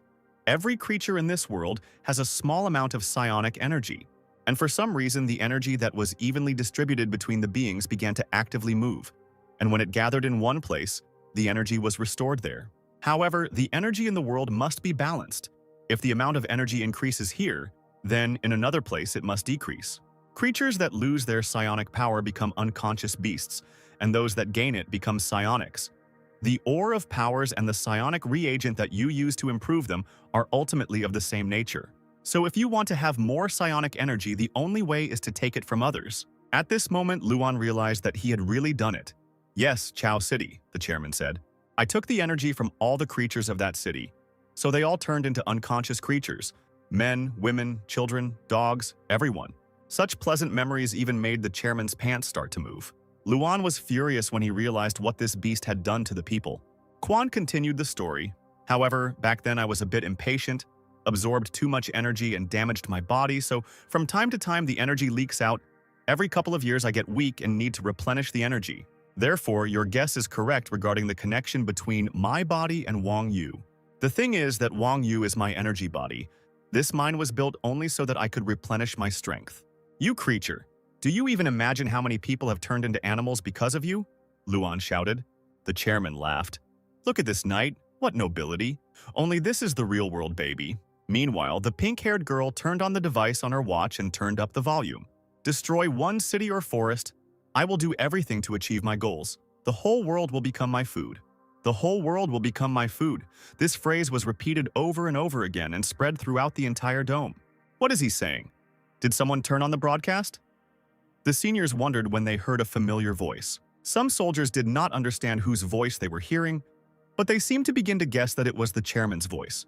The Thunder Tiger, who had come to his senses, was horrified when he recognized Chairman Quan Ming's voice. Luan began to stand up, Suddenly, he said that probably all villains die because they want to express all their deep thoughts. Standing on his feet, the guy shook himself off. He considered this enough because he was already tired of pretending. The chairman did not understand what kind of performance was going on now. Luan turned to the girl and asked if she had conveyed everything the chairman had said. Yes. Everyone who is within this sphere heard everything. I turned on the broadcast mode. Quan didn't understand what was going on. What was the broadcast mode?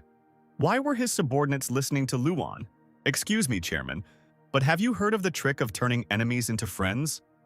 This trick is often used by one popular character with yellow hair. This is a secret technique where people suddenly realize everything and go from bad to good, so now your fighters are my people. How can this be? The chairman shouted. He did not understand what was happening. At that moment, a huge sword from a scarred guy pierced his chest. The guy said that the chairman's weakness was that his body belonged to Wang Yu. Any harm done to him would speed up the leakage of psionic energy. What kind of joke is this? The chairman shouted and used his powerful energy, which threw back his new enemy. The guy flew back a few meters and was stopped by a man in a mask. The scientist ordered to take positions, and the detachment that had once been with the chairman attacked their commander. Luan, meanwhile, took advantage of the distraction and ran to his friends, calling the worm with him. Running up to the inspector, the guy saw his deep wounds.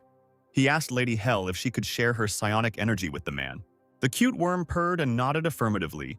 Then the hero ordered her to quickly heal her friend. Hell instantly increased in size and took the inspector in her mouth. Then the pet absorbed the man's body. Luan asked her to try her best. The hero turned around and, seeing Lily, ran towards her. In front of him sat a tearful girl who seemed to have gone crazy. She did not move, but simply froze, having seen all the horror with her own eyes.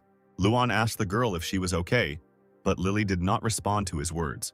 Then he put his hand on her head and said that everything will be fine. Don't worry. He stroked her silky hair and removed his hand, promising that he would solve everything and let the girl stay here for now. Suddenly, the lifeless eyes filled with horror gradually returned to their normal appearance, as if Luan's voice had brought her back from that terrible world. In front of her stood a true hero, with ash blonde hair and a scarlet aura, who promised that he would make Quan Ming answer for his actions. Meanwhile, the squad continued to fight the crazed psychopath. The masked man grabbed Quan, immobilizing him. Then came the attack of the scientist, who released his strong ropes. They tied up Quan on all sides, preventing him from moving. The hold was complete, and the masked fighter retreated. The pink-haired girl summoned an icy flame and fired it at the chairman. Now, in addition to the strong ropes, ice began to grow in the center of his chest. And the last finishing character in the combination was a guy with scars who already had his huge sword ready. At great speed, he plunged his weapon into the chest of his former master. Perrin pulled out his sword and blood flowed from the chairman's body like a fountain. The guy smiled. It seemed to him that they had succeeded and had weakened their enemy. There was a huge hole in Quan's chest. He was not surprised that the psionicist he trained knew his weak points that were tearing apart his spiritual body. But they seem to have forgotten that the energy sphere is already closed. Energy circulates within it, so Quan hardly uses up any strength.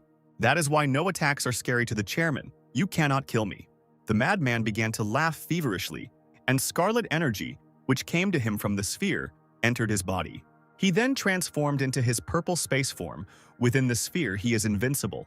The chairman clenched his fists, and at that moment a bright flash illuminated the clearing, striking the squad of fighters. The explosive force from the chairman's energy scattered the fighters in different directions. He screamed that they would all die at his hands, continuing to laugh feverishly. At this moment, Luan appeared in front of him and summoned the projection of the great ruler. With his huge sword, Panguan cut the chairman's body in half. But he was immortal, so the halves quickly grew together. Quan got angry when he saw the annoying boy. Luan shouted to the beasts that this psycho had taken away their psionic energy and turned them into unconscious creatures. It was time to take revenge on him. The chairman turned around. He was surprised that the guy was talking to animals.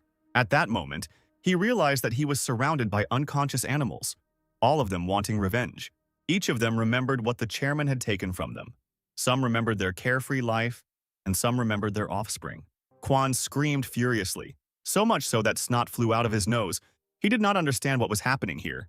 The orangutan was the first to attack, swinging his huge fist and growling menacingly.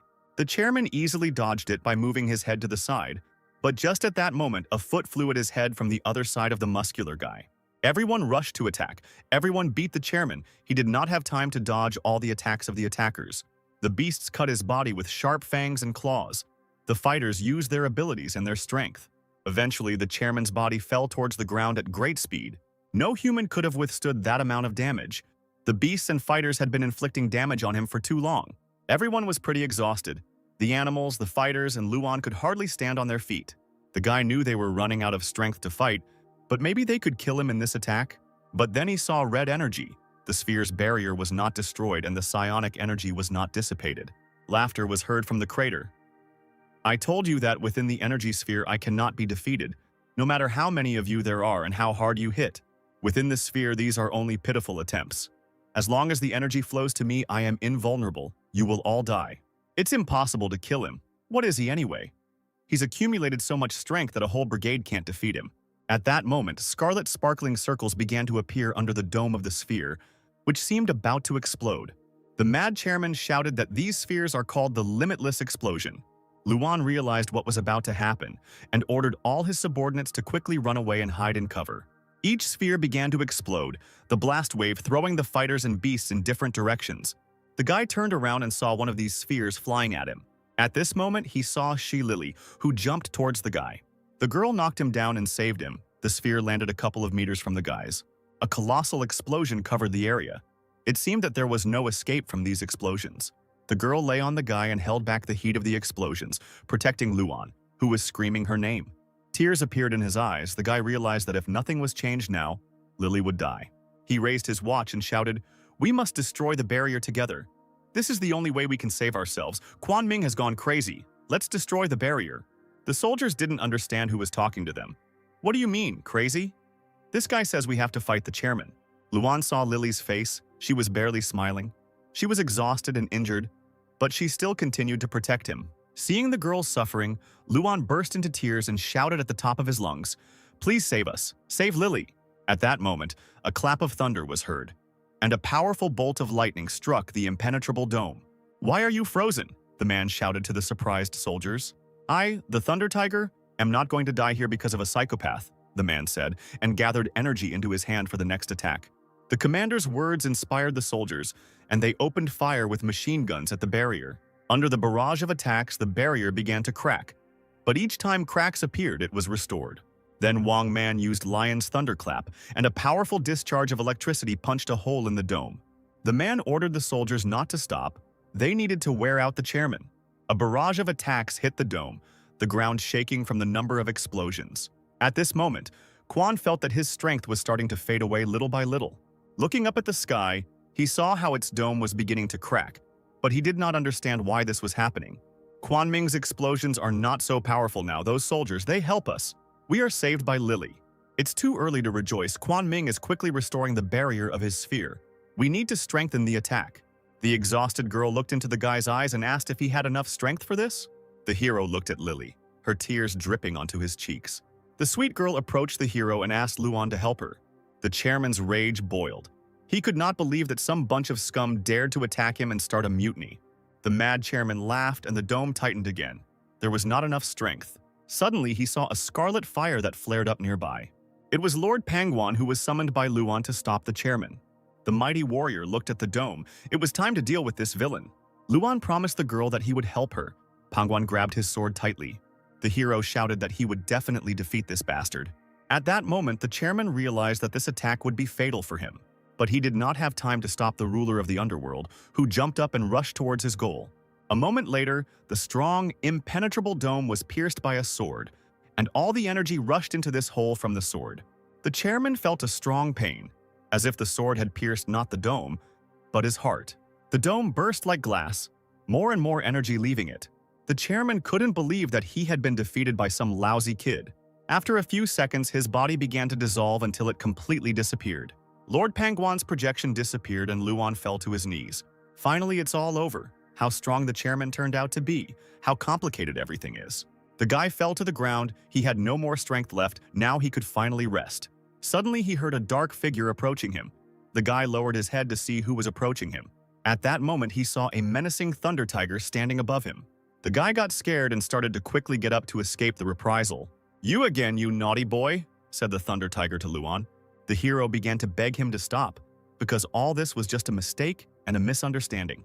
Behind the Thunder Tiger, senior students appeared, rushing to help their comrade. They blocked Wang Man's path to the boy, saying that he did not dare raise his hand against the student. The Thunder Tiger looked menacing. His soldiers were already standing behind him. It seemed to him that these two were asking for trouble. Yan Gani replied that whatever happened between you, he is a junior from our university and we will protect him. Thunder Tiger looked at Luan and said that he wouldn't even be able to get up in this state. He then took out a psionic reagent and said that he would just give it to him so that he could get out of there quickly. The commander turned to his subordinates and gave the order to clear the area of the bat and provide assistance to all the wounded. One of the guys asked the commander what to do with these creatures and looked at the unconscious animals. Tiger, Thunder Tiger, wait, they will not cause harm. They will behave well. I guarantee. It was only Quan Ming who was dangerous. Don't attack them, I beg you. Wang Ming looked at the boy silently and then ordered his subordinate to form a team to monitor the beasts. But Commander, all mutants must be destroyed. Your order does not comply with the rules. At that very second, the evil commander hit the guy on the head and said that his order was the rule. Then he gave his subordinate a kick in the ass and ordered him to carry out the order. Luan watched this performance and smiled. After all, the Thunder Tiger was a very powerful man. Finally, it's all over, and thank God it all ended well. The heroes helped the wounded, and the detachment stayed at the mine for another 2 weeks studying the area. They collected quite a lot of psionic ore, which would have been a joyful event before, but knowing the origin of the ore, it was no longer possible to rejoice. Meanwhile, in the city, people could not believe the news, which said that the association's chairman, Quan Min, had died in the mine. Zhao Chenglin was reporting to 3 unknown figures at this moment. She said that the information she received was true. The mine was created for Quan Min so that he could replenish his strength. The 3 figures were surprised by this news. They considered the chairman to be a real psycho. He created a special energy sphere with which he wanted to kill everyone. But they united and were able to destroy the sphere. According to the news from the mine, the appearance of a red Buddha appeared on the battlefield. This appearance is very similar to the one seen during the state exam in the eastern region. It must be him. Most likely, Quan Ming was killed by the Lord of Panguan, who was summoned by the rebel Xiao. As for the rest of the news, I will report it to the 3 chairmen as soon as I confirm its authenticity. Right now, the squad is returning from the mine and soon we will find out everything. In one of the trucks, a guy was happy that he would finally be able to have a normal conversation with a tiger. Luan kindly offered Wang Ming a glass of water, saying that it was thanks to him that he was still alive. Don't try to be my friend, replied the Thunder Tiger. I never remain in debt. You saved me once. Now we are even. Why didn't you leave me to die then? In fact, I have always had a good opinion of you, and it is all because of your stupid nephew, or rather I meant Tianhao. Because of him, you got angry at me. You must know what kind of person your nephew is, and yet you still wipe his ass. Obviously only because he is your relative, and not of your own free will. But you are devoted to your family, devoted to duty, and such a person cannot be bad, so I really like you, Thunder Tiger. Hearing such flattering words about himself, Wang Man felt a little embarrassed. He then told Luan to get out of here and go to the back of the van and keep an eye on the cargo there, which was not the answer the guy expected. The sad hero sat at the end of the truck among the boxes. It was damp and lonely here. The soldier told the guy that the commander had conveyed that if even one piece were to disappear, the hero would be in trouble. I don't understand what's going on in this tiger's soul. I'm not actually going to bite everyone. It makes me so angry. The guy fell to the floor, he was very bored, and the ride was still very long. It's a pity there was no one here to talk to. Suddenly, it dawned on him that he could just put his system in order. This time, he had bitten quite a few people. The vampire system reported that his list of captured creatures included 37 living creatures and 12 dead creatures. Opening the list of his creatures, he was amazed at how many there were. In the end, the guy was left with 1,001 points. The list was simply huge, a whole collection. At this rate, the hero would collect 8,000. But a large number of skills can play a cruel joke on him. During the battle, the hero can forget what abilities he has, and which of them are more effective. Suddenly, he saw a system message which said that the owner's request had been recorded and the system had suggested an improvement. Luan was incredibly happy that the system could be improved, and only 1,000 points were needed. He had exactly 1,001. After selecting the appropriate button on the display, the guy was enveloped in a charming blue aura, and the system improved. The power nourished him, and the guy's eyes became bright blue. The system congratulated the hero on the improvement. Now new functions were available to him. The first function was to call prisoners. Now Luan could call one subordinate to himself once a day. The second function is skill combination. The system owner can restructure the skills, he can combine them and create completely new specialized skills. At the initial level, he can only set 2 types of combinations. The hero froze in surprise, now he became even stronger. Soon the convoy with our heroes arrived home. The students saw the approaching cars and ran quickly to meet our heroes. The students saw 2 seniors arrive at the university with Luan.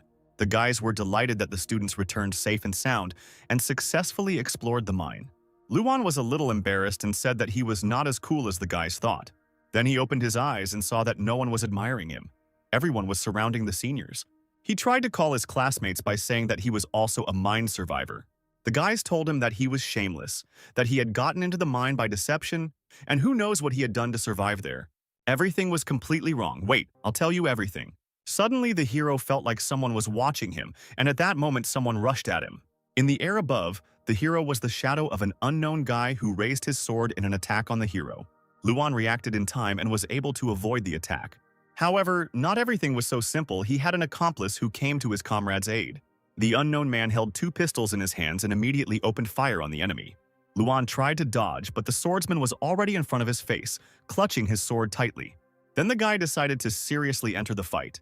He jumped sharply and grabbed the swordsman by the throat. Then he turned the guy so that the enemy's bullets would hit him in the back. It was a human shield. However, these were not ordinary bullets. The current pierced the body of the guy Luan was holding. The charred attacker fell to the ground. The hero asked the guys who they were and why they attacked him. The masked attacker raised his hands and said he surrendered. He lowered his mask and Luan was surprised to see his friend Hao. The hero asked why his friends attacked him, but then he suddenly remembered the second victim. Guangkun lay on the ground and cried. He didn't understand why he always got the most trouble. Hao said that while Luan was at the mine for half a month, they devoted that time to training. They trained every free minute, and they also chose the directions in which they wanted to develop. Kun chose a sword, and Hao a psionic weapon. Luan said that the guys were much stronger than before. He didn't even recognize them. Hao replied that they were still far behind Luan. The trip to the mine made the students stronger. The hero said that at the mine, he met a couple of specialists. They have the same techniques as his friends. Maybe they can teach them. If it works out, it will be a good opportunity to become stronger. Upon hearing this news, the guys immediately rejoiced. Luan suggested going somewhere to have a bite to eat, and at the same time he would tell everything about the trip. Guangkun would pay for everyone, which the unfortunate guy, of course, was not happy about. Returning home in the evening, the hero called his mother. He told her that the trip went smoothly, things were done. The university let him go for 2 days so he would soon come and visit her. After talking with his mother, the hero thought that when he got home he would need to visit teacher Xiao and find out how he was feeling. And you will also need to meet your new girlfriend and take advantage of all the joys of a relationship. After some time, the hero arrived at the station to go home by train. At the station, the guy saw a squad of psionics. They were all very handsome and stately men. It's strange, lately a lot of psionics have been patrolling the area and looking for something. You can feel the vibrations of psionic energy everywhere, but it was unclear what they were looking for. Suddenly, the hero heard the sound of heels. A girl approached him. Turning around, he was surprised to see her. It was Zhao Chenlin who asked the student what time his train was, and if he didn't mind, she would like to talk. This mysterious woman again. Since Ji Feng appeared, she won't leave me alone. Moreover, the ability to capture cannot be used on her. Does she really have the same absolutely energy body as Quan Ming? The girl said there was a great place nearby, they could grab some coffee and go there. Luan decided to agree, since he now had the ability to summon an assistant at any time. He told Aunt Zhao that he didn't mind going with her, to which the girl was indignant when she heard that she was called Aunt. It was night outside, and the aromatic coffee gave off a pleasant smell. They sat on a hill from which they could see the lights of the night city and the beautiful skyline. Luan was amazed to see such a luxurious view. The girl confirmed that it was very beautiful here. The hero began to drink his coffee, saying that this place reminded him of his home. It was very nice here. Suddenly, Zhao said that it was probably he who killed Chairman Quan Ming. Hearing these words, Luan was shocked and spat out his coffee. What are you saying? I'm just learning how I could kill the chairman himself, and besides, I hardly know what happened at the mine. I was behind the sphere. In fact, the hero guessed that this mysterious woman probably already knew everything. Rumor has it that a young man with white hair did it. He summoned the face of Buddha Pangguan. So I told the management that it could have been Xiao. There are more psionics on the street because they are looking for him. It is not very professional, but fortunately, the management still believes in this theory. You can say no thanks. Really? I didn't see Teacher Xiao at the mine. There must have been some mistake, Luan said. But in fact, he was thinking about how much information she actually knew. It's okay, Luan. If you like pretending, then go ahead. You're doing great. But if you want to confess, you'll only have 3 options. The guy replied that he didn't understand why she was saying this. Zhao said that she was doing this only because she was interested in Luan. You have learned the whole truth about psionic energy. People believe that the restoration of energy is a logical manifestation of the evolution of our species. But in fact, reality is cruel. Psionic energy is nothing more than a mistake in the system of nature. If one person gains, another loses. The restoration of energy only strengthens human desires and aspirations. Strong people become more arrogant. Weak people become more and more insignificant. She started talking about her ex-boyfriend. Luan was surprised why she suddenly started talking about her ex. Zhao said that he was studying at the time, they had a good relationship, even thought about getting married. Until she realized that she was a psionic, she happily ran to tell him about it, to which he suggested breaking up. The girl asked the reason, and he said that psionics and ordinary people were 2 different species. He believed that the huge gap in the abilities of the 2 species would eventually lead to the enslavement of people. To prove him wrong, Zhao joined the association, and in the end, she felt like he was right. You will understand this, Luan. Many of us are trying in our own way to stop the changes of psionics, but so far it has all been in vain. The power of personality is insignificant before the passage of time, but Zhao still retains hope. If the restoration of energy is a mistake in the system of nature, then I believe that a force will definitely appear that can correct it. What do you think about this, Luan? The girl asked him. The guy fell silent, then replied that he thought Zhao was right about something. They finished their coffee and, lost in his thoughts, the guy returned to the platform. He stood silently on the platform and recalled Zhao's last words about the power that would definitely be able to correct this error in the system of nature. Maybe she thinks that I am this force. To tell the truth, I have thought about it a lot too. Why did this strange vampire system appear, and why did it decide to choose me? The vampire system is different from the psionic power improvement system. Is it really created to counter psionics? Psionic energy is a mistake. Psionics belong to a different species. Ordinary people will become slaves. The lights of the houses I see now will eventually go out. The cities will turn into ruins. The tragedy of Chao City will repeat itself. But will I be able to stand up to the whole organization? Working on myself and improving myself is now my life motto. After a few hours of driving overnight, Luan returned to his parents' apartment. Mom said that her son had grown a lot and lost a lot of weight, and apparently there was still not enough money for food. But Luan hastened to reassure her, saying that everything was fine with him. She hugged her son and told him not to stand on the threshold, but to quickly come into the house. The hero entered the house, took off his shoes, and his mother called him to the table. The table was set with dozens of different luxurious dishes. This appetizing sight made Luan's mouth water. He asked his mother if she had prepared all this herself, at which point the woman smiled slyly. Suddenly, firecrackers went off behind the hero, and all his friends greeted the guy, rejoicing at his return. Mom said that as soon as they found out that the hero would be coming home, the boys came early to help set the table. Among the guests, Luan saw his teacher and asked how his wound was, especially since there were a lot of psionics on the street looking for him. The guy was worried that Xiao would have problems. She replied that everything was fine, he had a plan, and he would be able to have dinner with his student in a couple of hours. Luan smiled. He was glad to see him healthy. The hero said that he had a lot to tell the teacher. All the guests began to sit down at the table. A festive atmosphere reigned in the house, and Luan thought that at the very least he should not lose all his friends and relatives. After a hearty dinner, Luan told his mother to go to bed. The woman agreed with him and told the boys not to stay up late. All of Luan's friends unanimously wished their mother good night and thanked her for dinner. As soon as the mother left, the hero said that they can't stay here together for long. So let's get down to business right away. Luan wants to create an organization that can resist the association of supernatural power. Hearing this statement, everyone in the room was stunned. The bald businessman told the hero that they couldn't even talk about such things out loud because they could be heard. Luan replied to Chengong that he understood his concerns perfectly well, but he thought for a long time before making such a decision. It was necessary to create an organization for 2 reasons. The first reason is that the association's efforts to find Teacher Xiao are becoming stronger and stronger. If they don't do it now, they will find him sooner or later. Even if it was just to protect Teacher Xiao, Luan would definitely go against the association. Ginny jumped to hug the guy, saying that he really is the best. The hero asked the girl not to lean on him so much. They still have the whole night ahead of them, so let's get back to business. Xiao looked at his student. He was proud that he was able to pass on his legacy to him. The second reason is that everyone knows what the association of supernatural power is, and it is necessary to understand that this world will come to an end sooner or later if the association continues to do its dirty deeds. To be honest, before I always wanted to be alone and thought only about myself. I didn't care what the world was like, as long as everything was good between me and my mother. But now everything has changed. I have changed and experienced a lot in the last few months, even more than in the last 10 years. I was on the verge of death several times, but thanks to that I became stronger. I met you and saw the world from a different perspective. I don't know how to express myself in a philosophical way, but right now the only thing I really want is to eradicate the injustice of this world. And I am ready to do everything possible for this. I cannot cope alone, so I ask you to help me.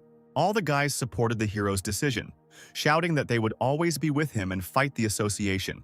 Only Chunggong was against it, because he couldn't help here in any way. And in general, no one had the strength to fight the association. It was suicide. "What did you say there, fat pig?" Chinny shouted. The guys started kicking the entrepreneur for ruining everything when everyone's morale was high. The beaten man still thought it was a very bad idea, and everyone needed to think about it again. She sat down next to the guy to listen and asked if Luan had any plans. The hero replied that what Chunggong said was true. Before, it was completely impossible for him to resist the association, but with the system he can do it. "Teacher, could you tell me in general terms about those psionics that do not work on association? There are quite a few of these psionics. They are unwilling to compromise with the association and are usually called killers. At the moment, I have no idea how many of them exist, but they usually gather in different criminal organizations, and their abilities are usually much weaker than those of the association members. Teacher Xiao, is there anyone among them who is as good at fighting as you? There probably are some, but there are probably sadly few of them, because the resources of the killers are very limited, and it is much more difficult for them to improve." This was the answer Luan expected. He nodded his head and said that he had decided everything. "The first thing we need to counter association is people. Lots of people. So first we must subdue all the murderers. We are transported to a closed club, where the roar of the crowd could be heard, shouting only one word: Oasis. Welcome to the underground battles of the Oasis, a place where strength decides everything, a place where the strongest becomes king." The host on stage was getting the crowd going, and the crowd of people were happily and enthusiastically picking up the cry. "Say hello to our Oasis Queen, who has a 3 million bounty on her head and is now undefeated in 90 games in a row." Each spectator chanted the name of the snake girl, and in the meantime Xiao and Luan came closer to the stage. The teacher said that one of his friends told him about this place when he was still in the association. This place is called the Underground Battles of the Oasis. It is very famous among the killers, and the prize money here is simply huge. The venues are constantly changing. The association has spent a lot of effort but has not been able to eradicate them. And the organizers are still unknown. If Luan needs people, this is the best place to start. After listening to the teacher, the guy suggested going to see what kind of fights were going on there. In the arena stood an imposing man in green armor, radiating a terrifying aura. He said that it was time for a new king. It was time for the vulture turtle. The audience was delighted. Today's challenger can transform, and he also has pretty strong armor. His opponent was a graceful girl, whose only clothing was duct tape wrapped around her sexy body. The fight began. The girl attacked first, turning her hands into snakes. The spectators immediately recognized the famous snake grip. In an instant, the formidable giant was wrapped in snake heads, immobilizing him. But the guy was not so simple. He shouted that the girl would not be able to break through his shell anyway. Here it is, a battle between two owners of animal-like transformations. We find out what is stronger, a turtle shell or a snake grip. At that very second, the man began to transform. His head turned into a long column similar to the head of a turtle. The presenter continued to comment on the fight, surprised that the guy could even transform his head.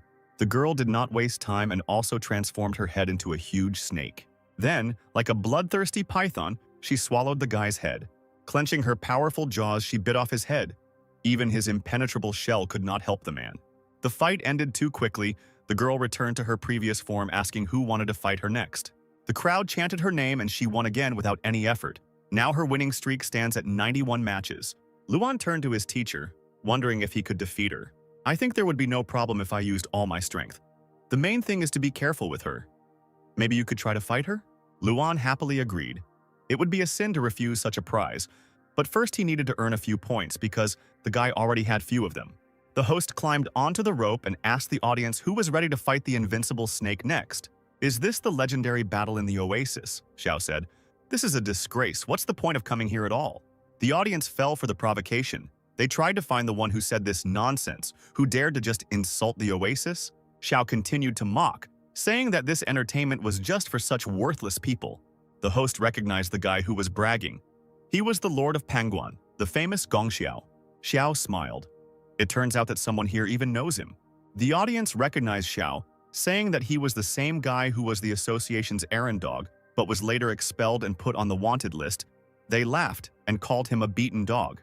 Xiu turned to the boys and replied that a dog was still stronger than a pack of small rats. The hooligans immediately became furious upon hearing Xiao's ridicule.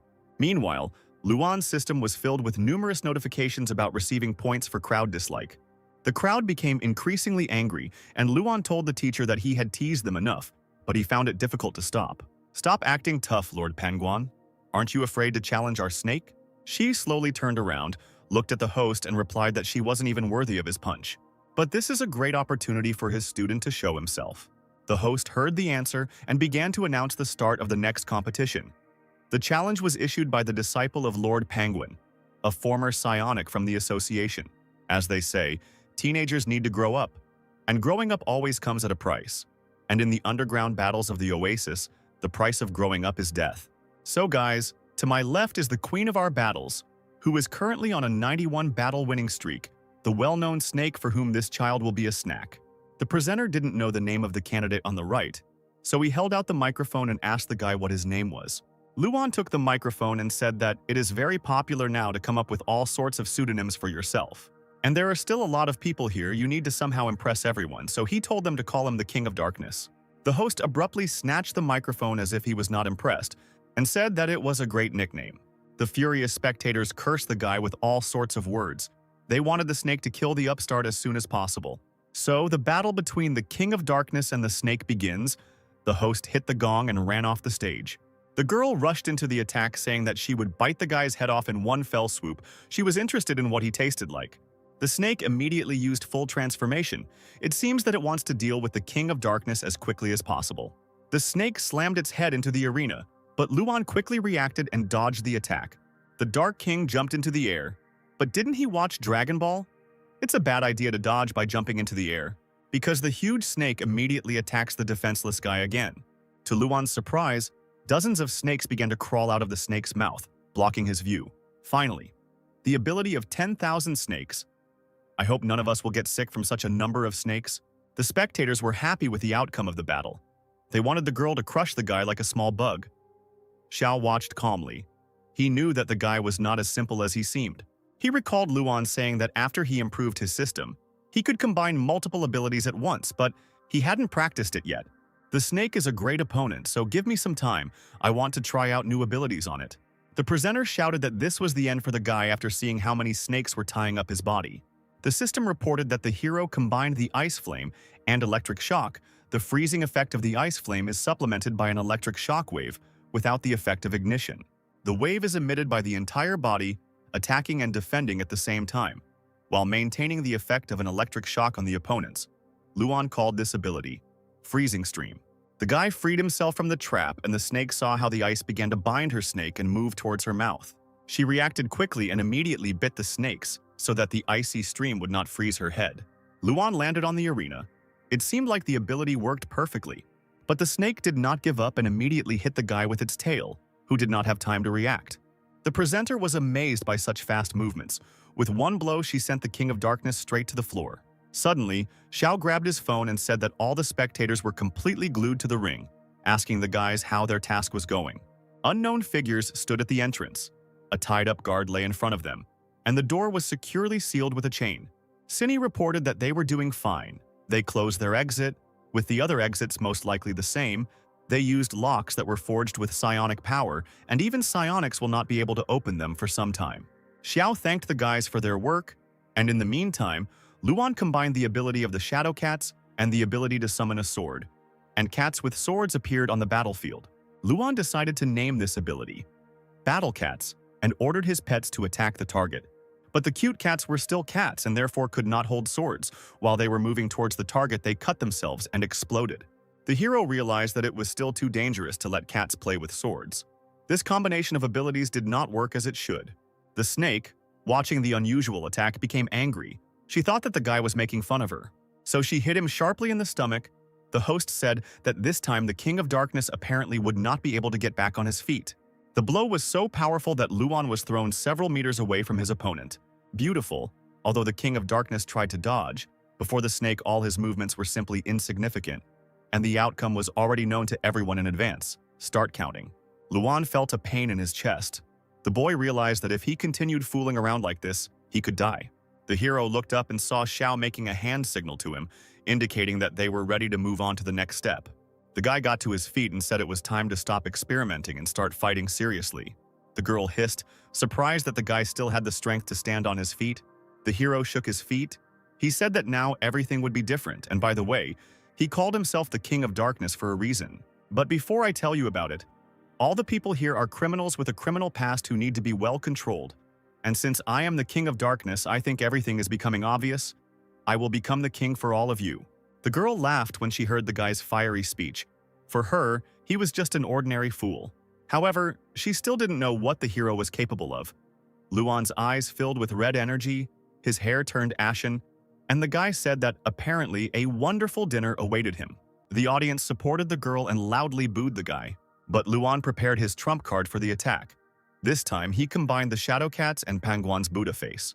At that very second, 3 cats appeared on the battlefield in the same scarlet armor that Panguan appears in. Luan understood that by using such a combination, he would weaken the Buddha's face, because it was divided into many clones, but the attack radius would clearly be good. But these cats did not frighten the snake, for it, cats in armor, like cats with swords, are just a pile of trash. She transformed into her true form and said that she would now swallow them one by one. The battle cat smiled, the crystals on his armor beginning to glow with a scarlet glow. Yes, indeed, these cats are weak and quite small. But don't underestimate them, Luan shouted, and at that moment one of his cats raised his small sword. The snake, which was moving towards the beast, was surprised by what it saw. The armored cat hit the arena with all his might, and the shockwave was directed towards her. The girl dodged, however. The power of the attack was so strong that it cut through the arena and damaged the floor behind her. Then the destructive force reached the audience. Luan chuckled and said that we should not forget that this cat is not alone. The battle cats entered the fray, drawing their small but deadly swords and striking. The snake dodged as best it could, but from such powerful attacks from the small Panguans, the arena began to collapse. At that moment, the girl wondered if this guy was really a newbie, and besides, she had no strength left at all. But she was interrupted by Luan, who, with a killer's look, crept up from behind and said that he was here. Then the guy opened his mouth wide with vampire teeth and bit the snake on the shoulder. One victim is ready. The girl screamed from such surprise and immediately fell to her knees. The presenter was stunned. This was not the outcome of the fight he expected. But the powerful vampire decided not to stop at just one victim. Seeing the terrible sight, the girl who was carrying out the signs with the rounds froze in place. After all, the crazy guy jumped on the presenter and bit his neck like a wild animal. She immediately burst into tears. She was overcome with horror. And it seems that she was not the only one. The spectators fell silent and retreated back. Having finished with the host, the vampire turned around and told his teacher that it was time for dinner. Shai smiled and wished his student bon appetit. The spectators were confused. They still did not fully understand what was happening. In their eyes, the crazy guy bit first the snake and then the judge. It was unclear whether he had defeated the girl, and in general, this was most likely a violation. That guy even bit that girl with the sign. Some masochists wanted to be bitten too. We didn't have to wait long. The crazy vampire jumped from the ring towards the spectators. He landed right on the neck of one of the observers as if he wanted to devour him. Now it was clear this guy was just crazy. The spectators panicked and started running. But their way to the corridor that led to the exit was blocked by Zhao. The men got angry. One of the guys shouted at him to go away and not stand in their way. Xiao slowly raised his eyes and replied that Luan said that no one could escape from here. The teacher detained those who were running away, and the hero rejoiced at the abundant food that Xiao brought him. The remaining bandits tried their best to escape. It was no longer funny because even the psionics were turning into zombies. The crowd ran towards the emergency exit, but when they reached the door, they realized that it was locked. People were breaking down the door behind which Luan's henchmen stood and made sure that no one left the hall. "It's locked from the outside, but don't worry about that," one of the men said. "Let's just destroy this door. We are psionics after all." At that very moment, Chinny, riding on her companion, fired an ultrasonic blast at the door. This cat magic did not allow people to pass through.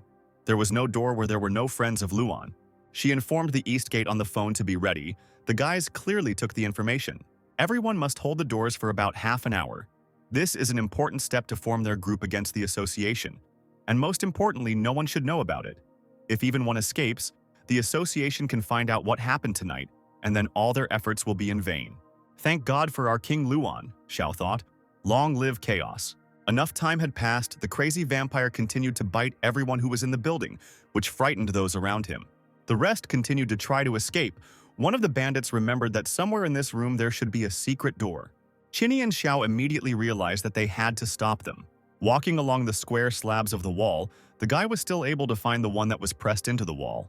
At that very second, a door appeared in front of them that led to the exit. This is very bad, Xiao thought.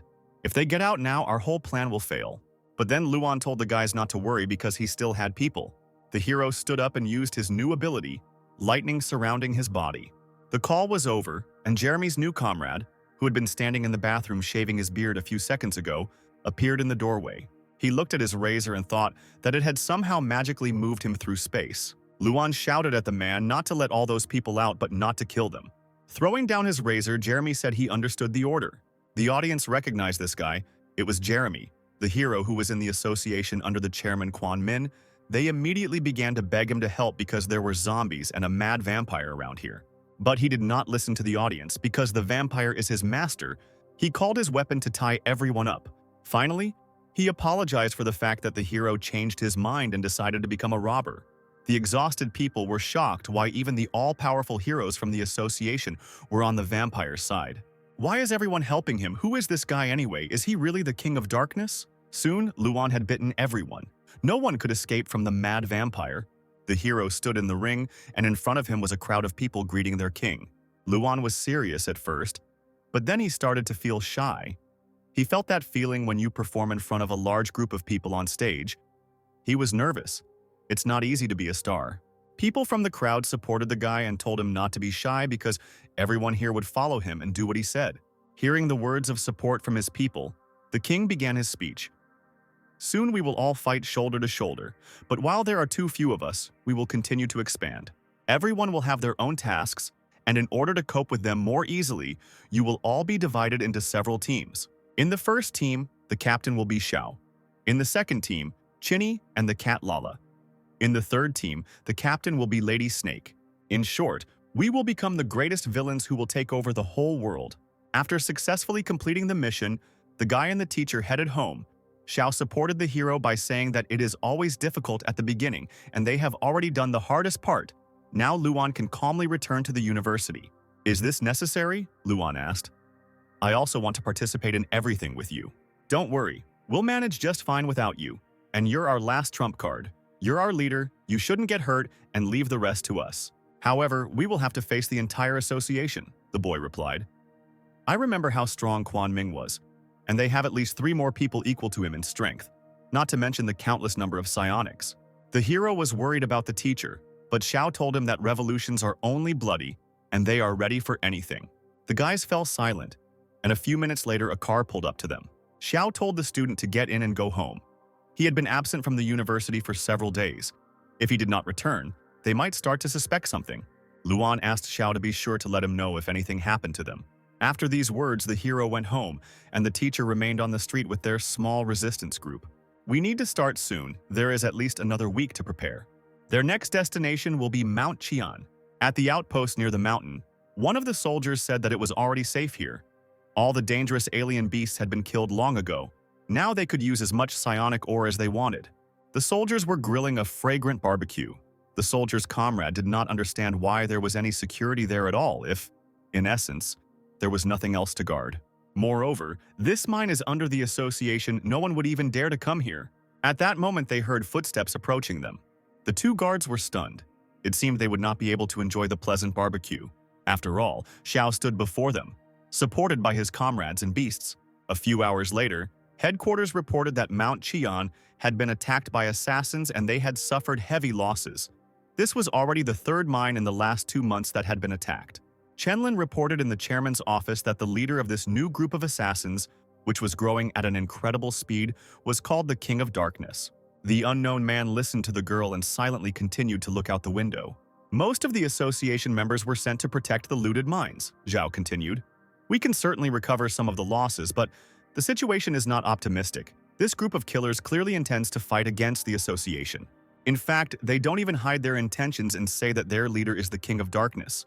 And they call themselves a revolutionary army. Hearing these words, the chairman turned around. However, suddenly an explosion thundered on the neighboring street. This incident attracted the attention of the chairman and Zhao. Somewhere in the distance, black smoke could be seen coming from the building. And it wasn't just one place that suffered. Explosions reverberated throughout the city. The villainous girl laughed and told the frightened villagers that they should beg her for mercy, and then none of them would be harmed. The bandits were smashing banks and streets, blowing up everything. But the king told them not to harm people, and they followed this rule. The explosions were heard even at the university. Hao assumed that it was the work of assassins again. There had been too much unrest lately.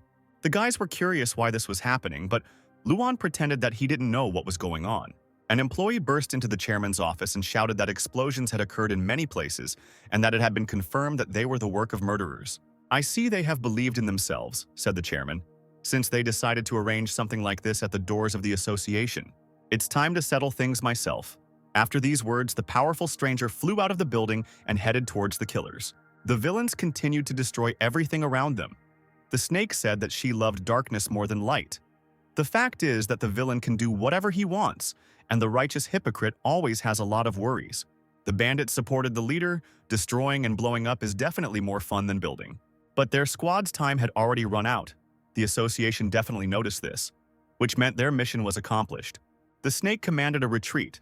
According to the plan, they were supposed to pretend that they would stay here until the end, but retreat at the very height of the pogroms.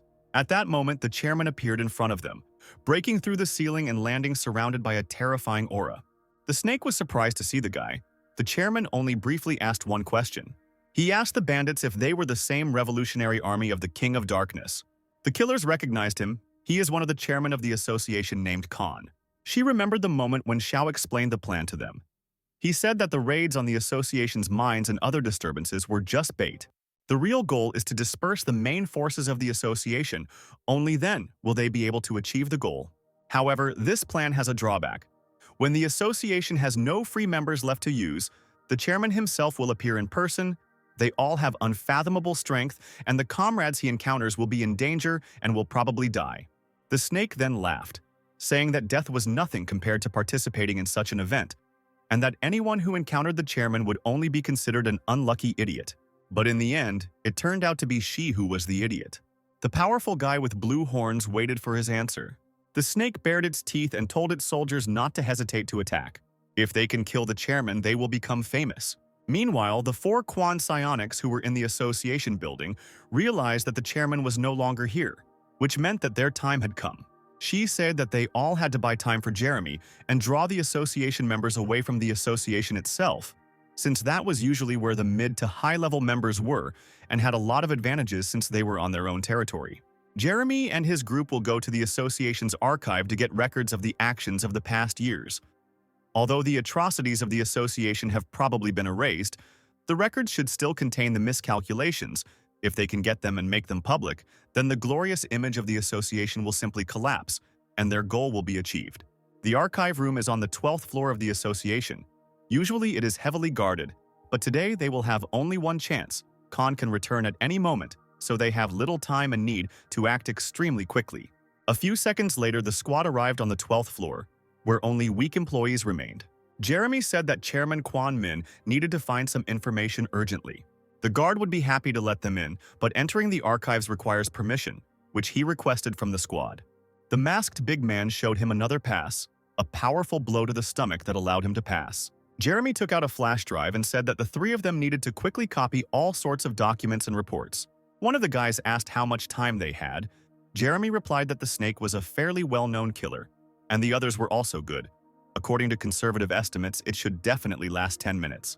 But the snake was already covered in blood. Apparently, the squad had less time than they thought. After a powerful attack, the exhausted girl fell to the ground. She could only look towards the chairman. It took him exactly 1 minute to deal with her. The Khan put his foot on the snake's head, causing it to scream, and ordered it to tell everything it knew. He wanted to know who the King of Darkness was. The girl said that she would tell him everything. The main thing was that he spared her. Khan replied that she was just small fry and so he would not kill her. The girl slowly turned to the chairman and said that in fact the King of Darkness was both far away and right next to him. "This is your daddy," said the snake, smiling a crazy smile. This answer did not satisfy Khan. He pointed his fingers at the girl and then spread them apart. This was her last joke. Instantly, thousands of needles pierced her. She screamed so loudly that if the glass in this building had survived, it would have definitely burst. "It is very painful when 10,000 needles are pierced into all the internal organs of the body," Khan said. "This is my power, to destroy your psionic power." He pointed his hand at the snake again with a pompous face and said that he called this attack a magnetic field. The needles pierced the girl again, but suddenly she began to say that she was very ticklish. Its shape began to change to that of a snake. The snake said that it loved acupuncture and would like to do it every day. "It's amazing how a puny assassin can resist my power." The Khan decided to stop his attack and ordered the red soldiers to take the girl and torture her with all sorts of sophisticated methods. Even though the fight was over, the chairman was still overcome with a constant feeling of anxiety. A message appeared on the computer screen stating that the download of files would be completed in approximately 12 minutes. "The internet in the building is too slow. No matter how strong the psionic is, there is no way to increase the internet speed." The radio was broadcast to all groups that Han was returning to the association. Xiao, who was heading there, shouted that they should detain him for at least 10 minutes. It will take him 10 minutes to get to it. Everyone near him should try to hold him back. 2 boys were still there, hiding from the terrible enemy. Although they are close, they are too weak, and most likely will not even have time to get out, even if the snake only lasted a minute. Xiao was angry. The plan was starting to fall apart. Khan realized that everyone had already run away and began to rise into the air to go to the association. But suddenly he heard the roar of an engine behind him. It was Chen Gong, who shouted that he was a truck driver and that everyone should immediately get off the road. He drove at full speed into Khan, throwing him back. It is surprising that such a simple man was able to injure the powerful chairman. Chen Gong jumped out of the car and shouted that falling asleep at the wheel was the worst thing that could happen to him. When he saw who was lying in front of him, he was shocked because he had knocked down Chairman Khan himself. It seemed like Han should have been reborn in another world in the form of a slime right now, but unfortunately, he simply survived. The chairman was surprised that even this man was a murderer and was ready to use his ability to interfere on him. Chen Gong began to beg for mercy and asked the chairman not to kill him, but to the little fat man's surprise, nothing happened. Khan also did not understand what happened and used the ability to interfere again. Chen Gong, covered in sweat, did not understand what the chairman was doing. Han repeated the ability over and over again, but nothing happened. Chen Gong thought that he hit his head and it would be better for him to go to the hospital. At that moment, a soldier ran up to Khan and said that this man was not a psionic and the chairman's power would not work on him. "So you are an ordinary person?" the chairman asked in surprise. "Actually, I was just a little tired and fell asleep at the wheel," Chen Gong replied. "I'm an ordinary truck driver making a living." Xiao was delighted and praised Chen Gong for being able to detain Han. Meanwhile, there were 10 minutes left until the files were downloaded. So much happened and the loading only advanced 2 minutes. It was really depressing. Khan stood up and walked up to the fat man and began to sniff him, which surprised Chen Gong. At this moment, Chen Gong was begging Xiao in his head to hurry up. The businessman asked what Khan wanted as an apology. He offered this red envelope, with which the guy could buy himself some fruit as an apology for hitting him. Or if he doesn't want fruit, then maybe a cigarette would be better. If the chairman doesn't want to go to the hospital, then Chen Gong can go and buy some medicine. With a disdainful look, Khan ordered that they simply not talk to him. But Chen Gong did not give in and begged the chairman to leave at least his signature. The 2 fighters watching the performance were ashamed that Chen Gong didn't have any psionic energy, but was able to detain the chairman, while they had a small amount of it but didn't even try. Meanwhile, Chen Gong had finally gotten on the chairman's nerves and he hit him in the neck. The businessman immediately lost consciousness and fell to the ground. The Khan told his warriors that he would leave everything else to them, and he himself would return to base. But suddenly 3 unknown figures called out to him and ordered him to stop. The strong, courageous fighters said that if the chairman wanted to escape, it would have to be over their dead bodies. The Khan stood motionless with a gloomy face.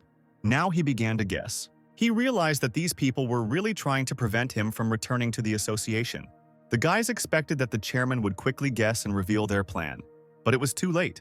The soldier shouted to his comrades to come out of hiding. At that moment, dozens of fighters appeared around the guy. They told the chairman that their meeting would be unforgettable, and Khan just sighed, calling them ordinary trash. The bandits were ready to fight.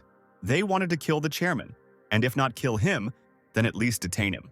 Meanwhile, Luan was sitting at the university and listening to the Pythagorean theorem.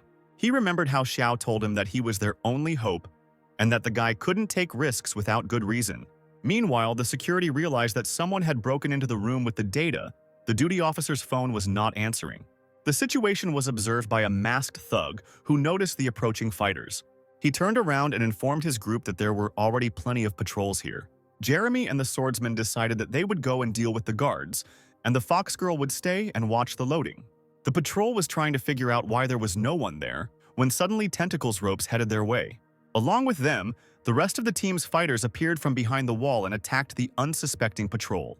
The guys from the patrol were shocked that their comrades broke down the wall in front of them. While they were stunned, Jeremy grabbed their radios and broke them. Jeremy ordered the guys to grab the patrolmen and not let them leave. The guy with scars was outraged that he decided to command, because they were all equal here. Meanwhile, Khan paralyzed his enemies with a flick of his fingers. The fighters said it was just a tickle, and that it didn't hurt them at all. But the tears in their eyes spoke for themselves. It's strange, all these years. My intervention skill has always worked on opponents, Han said. How many masters gave up almost immediately before the intervention? And those who could endure such pain can be counted on the fingers of one hand. It's unexpected that today there are so many people who can endure it, and they are insignificant killers. But the Revolutionary Army is an absolute evil that must be eradicated, the chairman believed. He was different from Kong Ming and did not have a hobby of killing. However, evil is evil and evil must be eradicated. Not wanting to kill does not mean not killing, the chairman believed. He squeezed his hand and at that very second one of the fighters turned into a bloody mess. Then again and again, each person turned into a clot of blood until the room was filled with this red liquid. This ability was called the Rain of Pain. There was nothing left of the people except blood.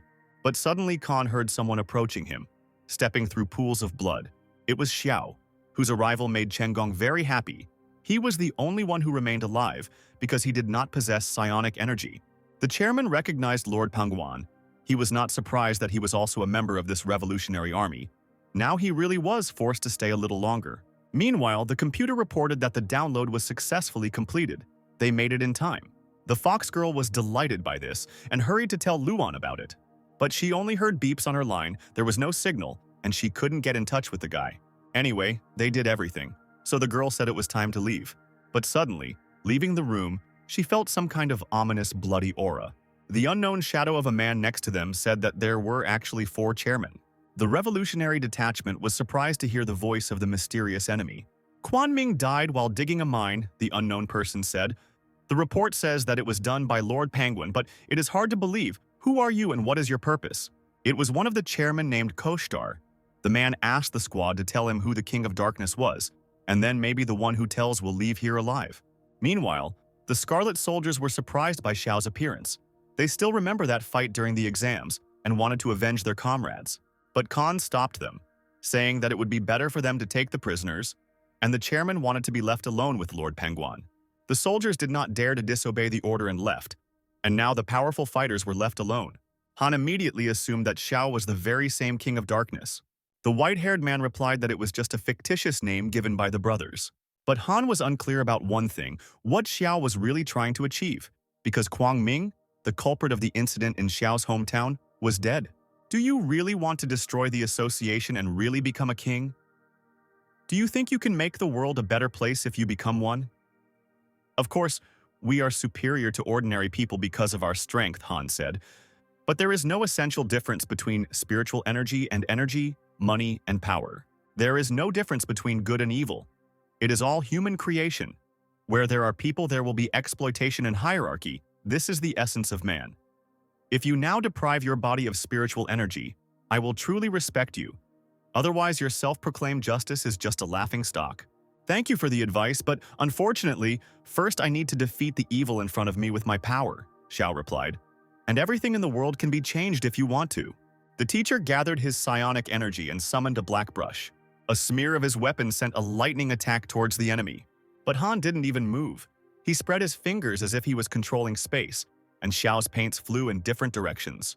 "Have you been skipping school?" Khan asked. "Attacks based on spiritual power are useless against me." But Xiao didn't give up and summoned many small paints for the next attack. Han easily repelled them this time as well, raising his fingers to the sky and dispersing Xiao's power. Then the teacher summoned a huge force of impact and directed it at the chairman. But for Khan, even such power was just a drop in the ocean. Clenching his fist, he dispersed the huge wave, creating a powerful explosion in front of him.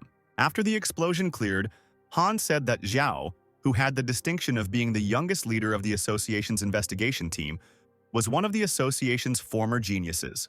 "You did 3 simple moves to test me and my skills, using your swing to determine how well my abilities can block spiritual energy, using small spiritual balls to test how many targets I can hit at once, and also to estimate the range of my skills. A master who fights with his head is truly frightening." Han then asked his opponent what conclusions he had made, and Xiao replied that he realized that the chairman had terrifying skills. Meanwhile, Koshtar asked the squad of fighters if they knew who the chairman was. This is a psionic of the 7-star realm, with the skills of awakening, running, manifestation, transformation, appearance, mixing of essences. All the chairmen are people who stand on par with God. The so-called spiritual energy is the creation of one's own unique abilities beyond the knowledge of ordinary people, through personal thoughts and changing the attributes of psionic energy. Quan Ming, crazy and arrogant, his spiritual idea is to become an immortal and incorruptible god within a certain area. Han, on the contrary, is elegant. So his ability is to control the magnetic field and do whatever he wants in it. As for me, my natural disposition is somewhat chaotic, and my spiritual ideas correspond to it. I am a black swamp. Jeremy told his comrades that he would detain the chairman, and they all needed to leave. He summoned many tentacles that looked like red bamboo. This technique was called forest barrier. But the swamp is a liquid, and it easily seeped through the cracks in the barrier. Jeremy panicked when he realized that his technique hadn't even stopped the enemy for a few seconds. But at that moment, the brute lifted a huge boulder and threw it into the liquid, protecting his comrade. "Didn't I tell you to run?" Jeremy shouted. "The most important thing is to take the information we downloaded with us." "I'm telling you for the second time, you're not our captain," replied the guy with the scars. "Build me a bridge instead, you bearded idiot." Jeremy did not argue and summoned a multitude of shutters. The guy ran along them and rushed at the enemy, raising his sword over his head. Thanks to great teamwork, he was able to cut it in half. He landed pathetically on the boulder that had been thrown earlier, but unfortunately the swamp could not be cut. But that wasn't all. Dozens of Jeremy's tentacles crashed into Koshtar. Then a huge stone flew at him again. The chairman was missing half of his body, so he had to take advantage of the moment. The fox girl summoned her frozen fire to bind the weakened enemy. The ice spikes quickly engulfed the swamps and headed towards Koshtar. In a few moments, the chairman turned into a block of ice in the shape of a human, and the finishing move was a sword strike that cut through the block. 4 of the squad gulped air greedily. It was excellent teamwork, honed by years of training. They thought they had succeeded, but they needed to make sure. But suddenly, the boy with the scar felt something drip onto his shoulder. The fighters immediately raised their heads and saw that the entire ceiling was covered in black swamp. Deep in this swamp, a face appeared and said that the world was chaos, and it would swallow everything. The fox immediately tried to use her freezing ability. But the chairman was faster. The black swamp began to swallow the sweet girl. She realized that there was no way out, and the last thing the fox managed to do was throw the flash drive to the guys. Jeremy caught the important data. Bitterness filled his heart. The guy with the scars shouted that he would cover them and that they should get out quickly. Suddenly, the big guy began to grow in size and grabbed Jeremy. The big guy became simply enormous. It seemed as if Jeremy was a doll to him. The brute threw his comrade with all his might away from this all-consuming swamp. But they themselves could not get out. The swamp began to swallow them all up. "Don't lose the flash drive, Captain," the guy with the scar said with a smile before he died. Jeremy landed, angry that his comrades had sacrificed themselves to save him. "One has escaped," said the chairman's eerie face as he finished absorbing the united squad. Jeremy started to run as fast as he could. The sacrifice should not be in vain, and the flash drive needed to be protected. But the elevator was not working. Turning around, the man saw a black swamp chasing him. There was no choice. He grabbed the elevator doors and began to try to open them. The door creaked open and an elevator shaft appeared in front of Jeremy. The man used his ability to grab onto the upper ledge. He jumped and flew up, but the black swamp was not far behind. Jeremy was getting closer and closer to the coveted floor. There was very little left. Just a little more, and he would break free. But suddenly, just before the end, a black swamp grabbed his leg. Koshtar's disfigured face smiled ominously as he finally caught his prey. Jeremy couldn't cope. He was so close, the black swamp began to pull him down and swallow him. When his face was almost swallowed up, he remembered the words of his friend who told him not to drop the flash drive. Jeremy's hand was still free, and he flicked the flash drive into action. And so the story of the United Squad ended. The black swamp sucked in the fighter. But, fortunately, the shot was accurate, and the flash drive with valuable information reached its target, falling to the floor of the next floor. At that very second, a woman in high heels approached the flash drive. Meanwhile, Xiao continued to fight with Han.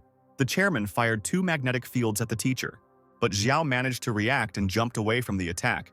He continued to move quickly across the battlefield. The hero understood that he had a chance to avoid the interference of Khan's magnetic field if he moved extremely quickly. In addition, the magnetic lines emanating from the chairman emanate directly from him. The further from him, the more discharged the magnetic lines are, and the easier it is to avoid interference. And on the contrary, the closer to him, the more difficult it is to approach him, which means there is only one way to defeat him. Xiao used his strength and cut the building in half at a great distance from the enemy. Han, who was watching Xiao, felt something huge moving towards him. He guessed that the enemy wanted to use physical attacks against him, because the intervention only works on psionic energy. However, it was useless.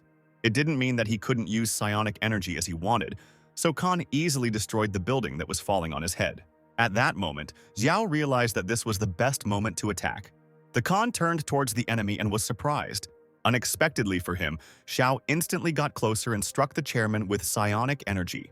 The blow barely touched Khan, but he was very surprised by such resourcefulness. I was right that he can activate the magnetic field ability when he uses psionic power to defend, Xiao thought. The moment between transitions is his weak point. The enraged Khan turned his hand on the enemy and used the intervention. In an instant, the hero's hand was twisted and disfigured by the effects of the magnetic field. The guy jumped away from the enemy. Despite the chairman's weakness, if the distance is small, he can immediately attack again. "You really are terrifying," Khan said. "You were able to find my only flaw so quickly. You amaze me. I can't hold back anymore. It's time to show you my true strength." The distraught chairman raised his hands to the sky. He began to concentrate energy to summon a magnetic storm. The fighters watching the fight were surprised. What was he doing there? Why did he raise his hands to the sky? Was he surrendering? Xiao shouted at the boys to run as fast and as far as they could. The air became electrified, and the magnetic storm seemed to destroy everything in its path. The soldiers did not have time to react, and in an instant, the storm wiped them off the face of the earth. Xiao tried to stop Han by summoning the great form of Panguan and jumping at his enemy. Upon seeing the enemy, the chairman said that he was an idiot. No matter how powerful the appearance of the ruler was, any transformation of psionic energy was like trash for Khan. Therefore, Panguan's appearance was also erased, despite the fact that he was of colossal size. But suddenly Xiao gave an order to Lady Hell. The magnetic lines on her side were oozing out. She needed to act right now. Khan was surprised when he heard the enemy's order. At that very second, a small worm, which had been hiding in the ruins all this time, appeared behind the chairman. In an instant, Lady Hell increased in size and struck Khan with her body. The force of the impact from the increase was so powerful that the chairman was thrown into the nearest building. "Let's move away, Lady Hell," Xiao said. "This is not enough to defeat the chairman." The worm obeyed the teacher and decreased in size. The chairman rose in the smoke. He said that he had not thought that Xiao would distract him with his face. It was quite an unexpected move. Khan's large, sharp horns appeared from the smoke. The enraged chairman changed his appearance. Now he was really angry and vowed to finish off his opponent the next time he came across him. A few hours later, one of the guys from the university said that no matter how confidential the information on the internet is, he can always get it. In the dorm, they were surfing the internet, and the guy showed them a video that appeared after the explosion in the Shangqiang area. They say in order to eliminate the criminals, the people of the association accidentally killed 5 innocent people. The guy wanted to download this video when suddenly he saw a notification that reported shocking news. If you click on the message, the guys will learn something they don't know about the association. The red-haired student laughed. With his 20 years of experience on forums, he could see through such an article at first glance. Naturally, such a title was made to attract attention and drive traffic. The guy decided to demonstrate that he was right and clicked on the message. Inside was a video called The truth about the incident 16 years ago. The red-haired guy was sure it was just clickbait, but his friends started saying that the video was of Kwon Min, the chairman who had recently died. But then his friends started saying that everything looked too real and didn't look like a montage. The confident guy opened his eyes to see for himself what was going on there. The video showed Kwon Ming killing the city's inhabitants and turning them into monsters by absorbing their power. The guy couldn't believe his eyes. He thought it was a fake video. Suddenly, they saw a notification that the article was suspected of violating the rules and had been removed. Now it was becoming even more like the truth. The guys were shocked by such a sensation. And not only they saw this message, many residents of the city began to argue. Some thought it was a montage, and some decided that it was true. The article that appeared was quickly deleted, but some nimble botanists managed to download it and repost it online, starting a chain reaction. Thousands of residents, from ordinary workers to influential people, saw the truth about the destroyed city of Chao. A few hours later, everyone was discussing this news, and the housewives immediately told this news to their friends. Some men in the workplace thought that these were clearly conspiracy theories and the work of the US and Russia. And on the stock market, everything was as usual. It collapsed against the backdrop of the shocking news. And only two old men who were drinking aromatic tea were happy with what was happening. Yanmu and Fan were waiting for this day to come. The rector heard that the culprit of this incident was one of the murderers called the King of Darkness. Fan asked Mu if he knew who this guy was. He just bowed his head and remained silent. But both old men understood who they were talking about. Yang Mu then said that they would soon find out whether this day would be a harbinger of chaos or a celebration. Meanwhile, city residents, together with reporters, began to gather at the main entrance of the association building. Khan hit the table. He was furious that this had happened. The chairman yelled at Koshtar. Because it was his fault that this happened, he couldn't stop Jeremy, and that's why the files leaked online. The second chairman smiled and said that the guy was also good, since he allowed Xiao to escape. The Khan was angry, but he had nothing to say because he had really lost his enemy. Suddenly, in the far corner of the room, an unknown third chairwoman said that men always quarrel like children. It was a woman with scarlet hair, a graceful body, and large breasts. The third chairman named Hanabi. Downstairs is surrounded by reporters now, the girl said. They seem ready to swallow us alive. The public relations department has no way to get rid of them. Therefore, the chairman must come out to them to explain everything. You just need to choose who will do it. The Khan immediately replied that he would not go because it was contrary to his principles. Koshtar also said that he was a little depressed today and therefore did not want to see a crowd of people. Hanabi was angry that the boys were putting this heavy burden on the woman. So they have only one option to resolve this dispute, the backhand or palm game. Hanabi put her palm up and that's why she lost. Well, she'll have to take the rap. A few minutes later, a representative of the association appeared in front of a crowd of paparazzi. The guys watched the spectacular woman, seeing how confident she was. Khan thought that she had already figured out how to deal with the situation. Koshtar agreed with his comrade.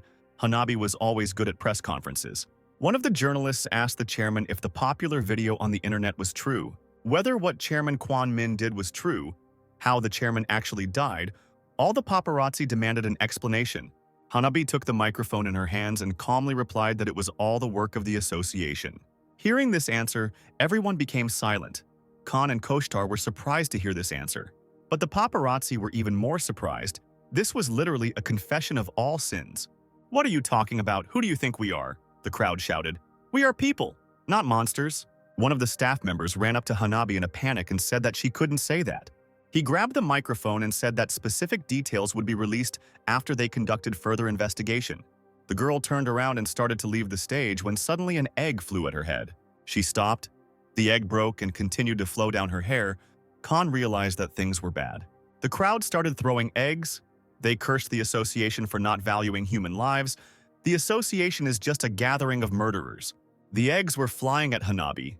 She stood silently while the employee tried to cover her.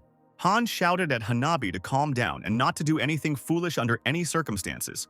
But it was too late. The flames flared up, and the girl with a murderous look turned to the crowd. One of the guys instantly caught fire. Within seconds, he had literally disappeared, leaving only ashes. The frightened spectators ran as fast as they could. The chairwoman went crazy and killed a man. The enraged fire demon in the form of Hanabi asked who threw the eggs. One after another, the inhabitants burst into flames and died just as instantly. Khan and Koshtar, who were observing this trial, decided that this woman was crazy. "Since you want to know the truth, I will tell you the truth," Hanabi said. Anyway, I'm tired of pretending all the information on the internet is true. You are just food for us. By the way, what can you do even if you find out the truth? You don't care how the ants feel when you trample them to death. So we don't care about you either. We are already too strong to listen to your pathetic voices. The only thing you can do in your hopeless situation is to obey. You must listen and obey again, Hanabi shouted. After her words, the entire city was engulfed in flames, the power of the scorching phoenix consuming those who disagreed. Cars exploded, children cried, and those unfortunate residents continued to flee. Luan saw this hellish heat and was simply speechless. He stood with Xiao and watched the glow. The boy had only one question for the teacher. Did they do everything right? Xiu replied that opening people's eyes was not a mistake. It was just that the association was rotten, and that is why now is the time to remove all this rot from our world. Some residents were scared and decided to submit to the organization because then they would not be touched. But there were also those who were against it. The guys swore that they would defend their rights to the death and refuse slavery. Well then, only death awaits you, said Koshtar, at which point the crowd fell silent. The man stood in front of them, and from his feet poured a black swamp on which the dissenting inhabitants stood. Suddenly they were pulled down. The swamp began to swallow up all those who refused to be slaves. Within a few seconds, all the life force began to flow out of these bodies. The swamp absorbed the energy of the inhabitants and it flowed to Koshtar. He felt bliss after all. Quanming was right. This was a wonderful feeling. Koshtar even felt how his depression was being cured. Sometime later in the university building, a man ran to the rector to tell the news. The head teacher shouted that these people were simply crazy, that the people from the association were simply beasts. But then the head teacher saw who was sitting in the rector's office. In the office was the rector, in front of whom sat the chairman of the association, Hanabi. Fan said that he had a guest and asked to come back later if possible. The frightened head teacher stuttered and answered in agreement. Then he turned and ran away from the office saying that he would go make some tea. The rector continued the conversation. Chairman Hanabi, I will still say the same thing. This is a university and I do not allow my students to interfere in matters beyond their duties. I think that these children are already old enough and have the right to decide for themselves what to do, the girl answered. At this point, the students were gathered in the university lobby. Khan congratulated the boys, saying that today was a good day for them. They studied hard only to join the association and become a real psionic. Now, if they simply obey the orders of the chairman, they will join the association immediately. The children were wary. They didn't understand what was happening, and besides these recent events, the rector said that even if he allows the children to choose, he is confident that his students will do the right thing. As the head of the university, I also have a responsibility to set a good example for them, Fan said, standing up from his chair and rolling up his sleeves. Even if I am already old, Chairman Hanabi, I do not agree with the policies of your association. After saying these words, the old man folded his hands into a seal, and a powerful aura appeared around him. 1,000 Buddha palms. That was the name of this technique, and thanks to it, Old Man Fan decided to finish off the chairman once and for all. The girl did not resist and palms flew at her, burning her body. Then a huge statue of Buddha appeared in front of her mutilated body. The powerful projection raised its fist above its head and pointed it at the chairman. There was a loud blow, the shockwave from which was visible over a great distance. The students immediately turned around. They wanted to know what happened. It seemed that this sound was from the rector's office. The projection disappeared. The old man was breathing heavily, having used his great power. But suddenly he heard a voice that said that in order not to violate the principles, one must absorb the spiritual energy of nature and never absorb artificially collected spiritual crystals. And you have actually reached such a level in this way, Master Fan, possessing a strength worthy of an outstanding person of the previous generation. But, unfortunately, you cannot defeat me. At that moment, the old man saw the rebirth of the phoenix. The question of choosing one of the two is, in my opinion, easier than your exams, said Khan. Why are you staring at each other? Suddenly, a voice behind him said that this would make them think better. Behind Khan stood Hanabi, who was holding the exhausted Fan. The students saw their rector and screamed, worried about the old man. Fan looked up and told the children that he was already a piece of trash, so let them do what they thought was right. The boys bared their teeth. They wanted to avenge the rector, but they understood that the enemy before them was not simple. The chairman waited for an answer. Khan thought that this group of children was not so easy to deal with. Suddenly, one of the guys raised his hand and said that he would like to join the association. It was Luan. This decision shocked his friends. And not only them, Luan explained his choice by saying that the chairmen are right. They are indeed unusual people, and therefore they should follow the association. especially since everyone should understand their situation. Khan smiled and was glad. Finally, someone sane had appeared. But the guys didn't think so. They cursed Luan, called him a traitor and a scumbag, a shameless piece of shit. At this point, the system informed the hero that he was receiving a lot of points due to the hostility of his peers. Come on, hate me, Luan thought. You will become the weapon that will defeat them. After some time, other students followed Luan's example and they all gathered in the association building. Luan looked around the room. Apparently, this was where they were gathering all those who had decided to join. But there was one problem. Luan had no chance to bite everyone here because the chairman was standing here. So he contacted the teacher and asked him to distract the chairman. A few minutes later, a man from the organization ran into the room and told Han that Xiao had come again. How inopportune, replied the chairman. Stay here, he said. Someone will replace me now and tell you everything, and I will be back soon.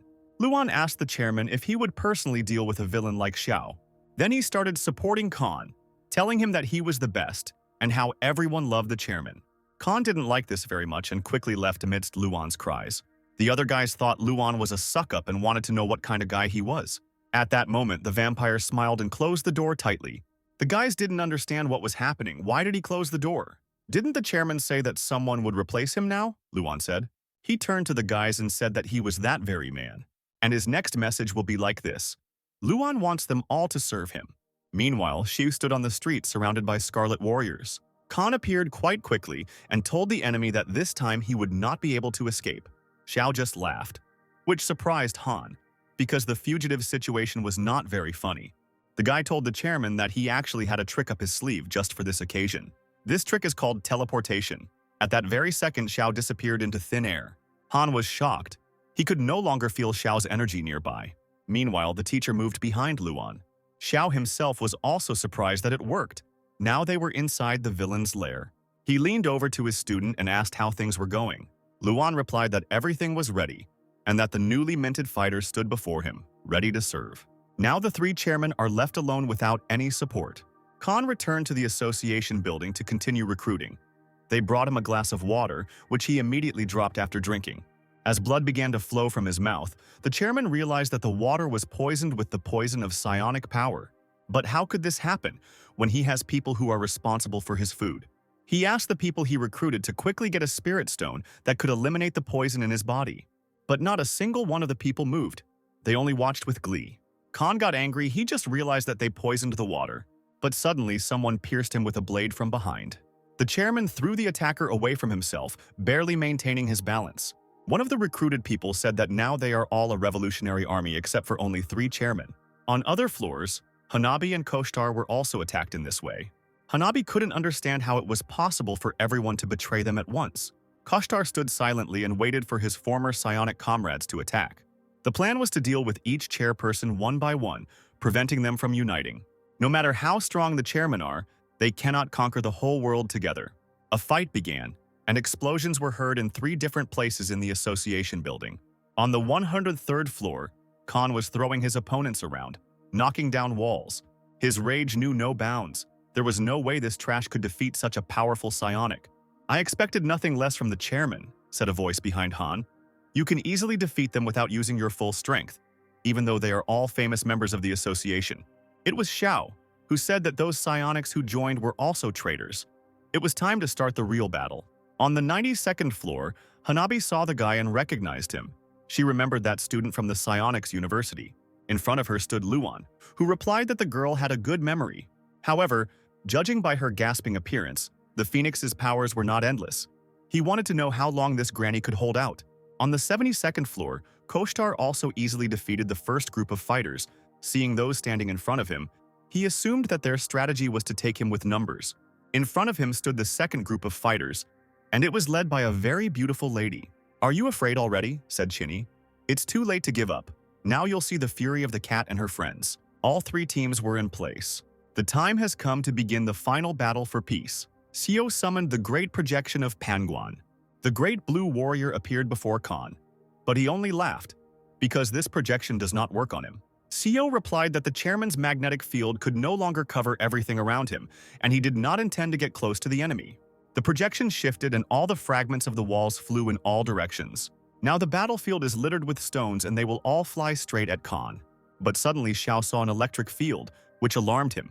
The Khan summoned his true form, his horns grew, and he told the worthless man standing in front of him not to get cocky. The fight with Koshtar had already begun.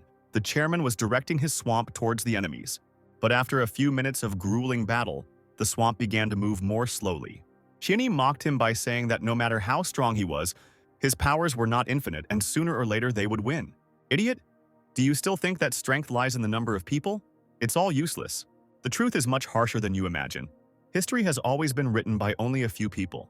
At that very second, the black swamp spread and filled everything around. It even flew out of the building.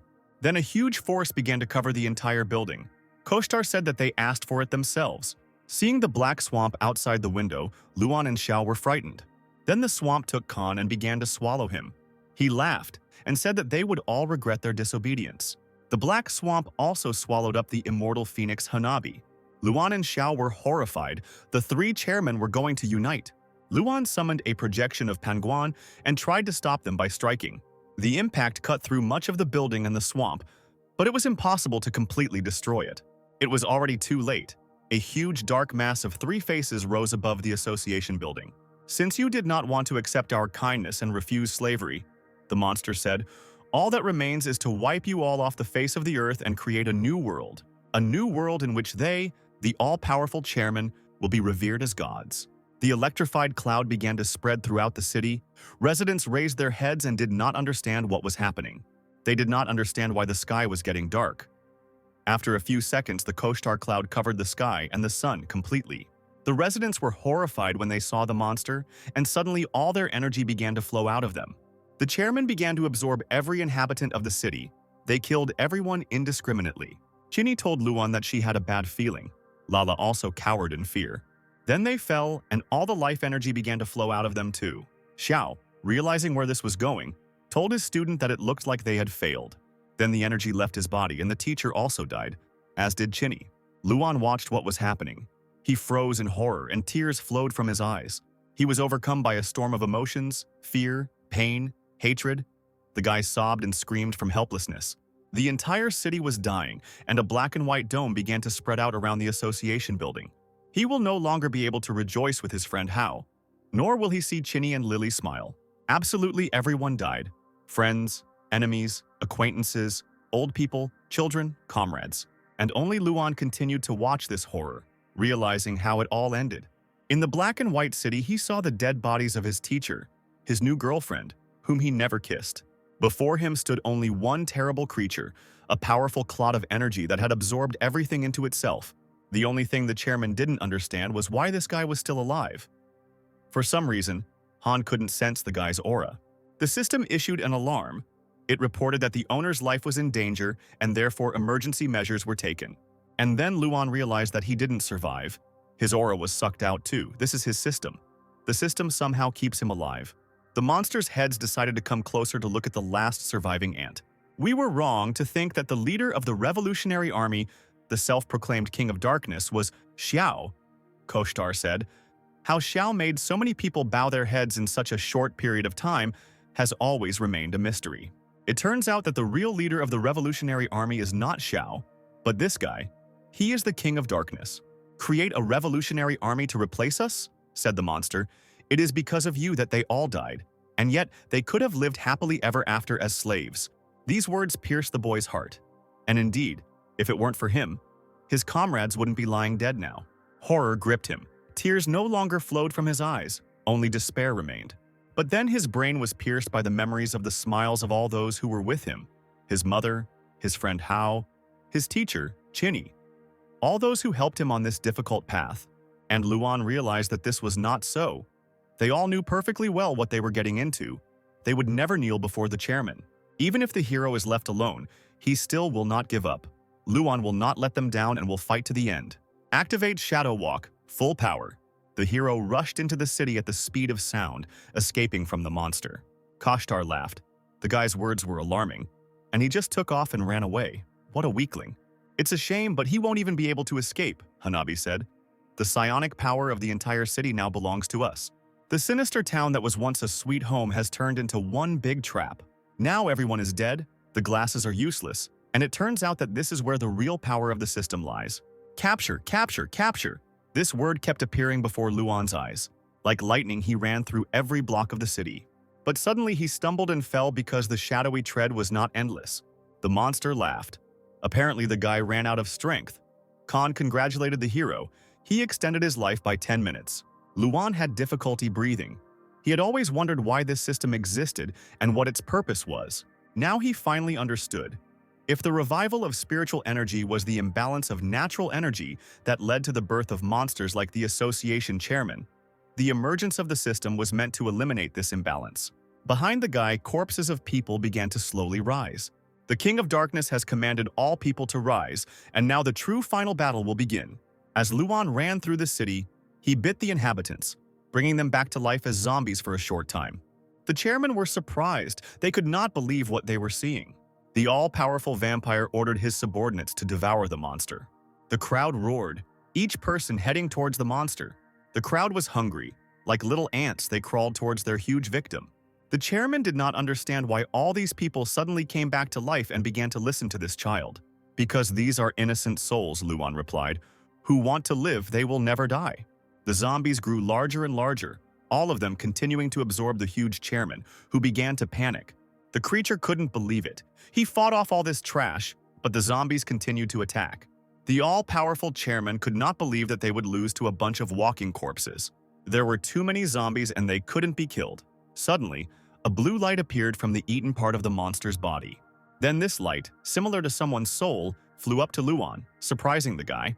After this, thousands of souls flew out of the monster. Each part absorbed with the help of the zombies turned into psionic energy, which returned to Luan. A huge stream of energy flew into the guy and filled him with colossal strength. The system reported that the owner's psionic energy level has reached its maximum. The system can be improved. After improving the system, all of his skills will be combined. A window appeared in front of the hero, asking if he wanted to improve the system. Combining all the skills, it sounds strong. I hope it can help defeat these three, Luan said. It was worth a try. The chairmen screamed as these pesky insects devoured them, and they felt their psionic energy draining away. Then they felt the presence of something powerful. It was Luan who was awakening the final stage of the system. A system message appeared in front of the hero and informed him that he had absorbed energy. The chairmen screamed. They realized that the guy had absorbed all their psionic energy. The hero concentrated his forces while waiting for the system update to load. The chairman rushed at the enemy. Luan couldn't dodge it, but he needed a little more time to refine it completely. Suddenly, the figure of a teacher appeared in front of the boy, covering the student with his body. Xiao's body was pierced by the black thorns of the chairman, but he was already dead. The monsters couldn't believe that this man continued to protect the boy even after his death. The system informed Luan that the improvement was complete. Finally, he would finish them off. Luan thanked his teacher. The guy swore that he would definitely avenge everyone. Using his new and only ability, he summoned a colossal penguin that was 3 times taller than the chairman. When they saw this psionic monster, they couldn't believe their eyes. "Die!" Luan shouted. "This is for my friends!" Penguin's projection lowered its hand towards the enemy. Now the arrogant gods felt like ants. The energy fell on their heads and crushed them. Then the vortex of energy spun out and destroyed all the remains of the black swamp and the 3 chairmen.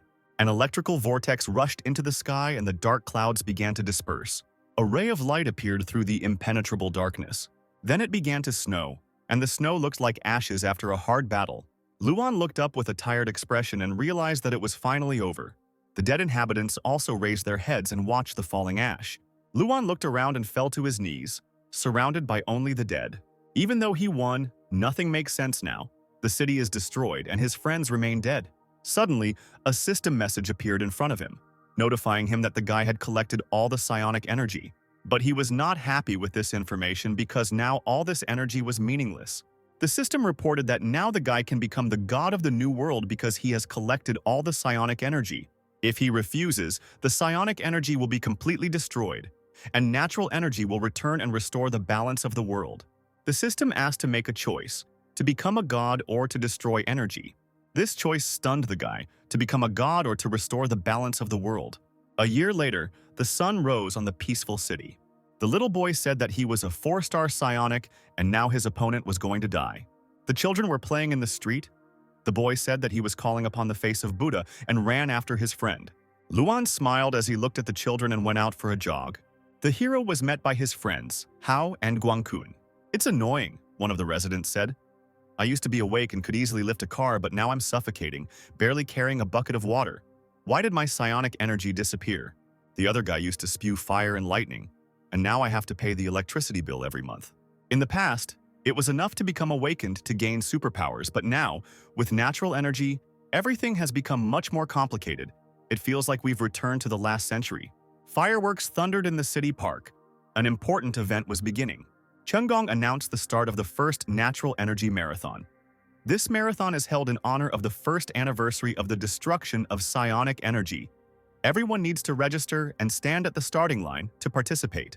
This is the first time this marathon has been held, and they plan to hold it every year from now on.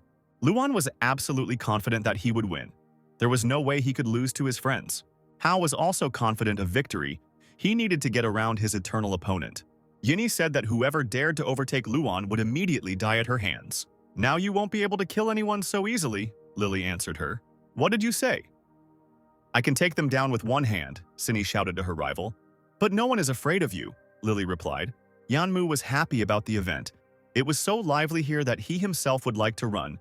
The rector also wanted this, but now the only thing they could do was play chess. Mu laughed and said that as long as he could still play chess with Fan, it wasn't that bad. After all, he often won. Thunder Tiger reported that the first path was safe. Zhao Chenling said that the second lane is also normal and the preparations are complete. Yanqi confirmed that the third lane had also completed preparations. The man heard the command. He raised his gun in the air and said that the first marathon called Natural Energy Generation was about to begin. It was Xiao. He told the guys to get ready. A shot rang out, and our cheerful heroes ran forward towards their bright future.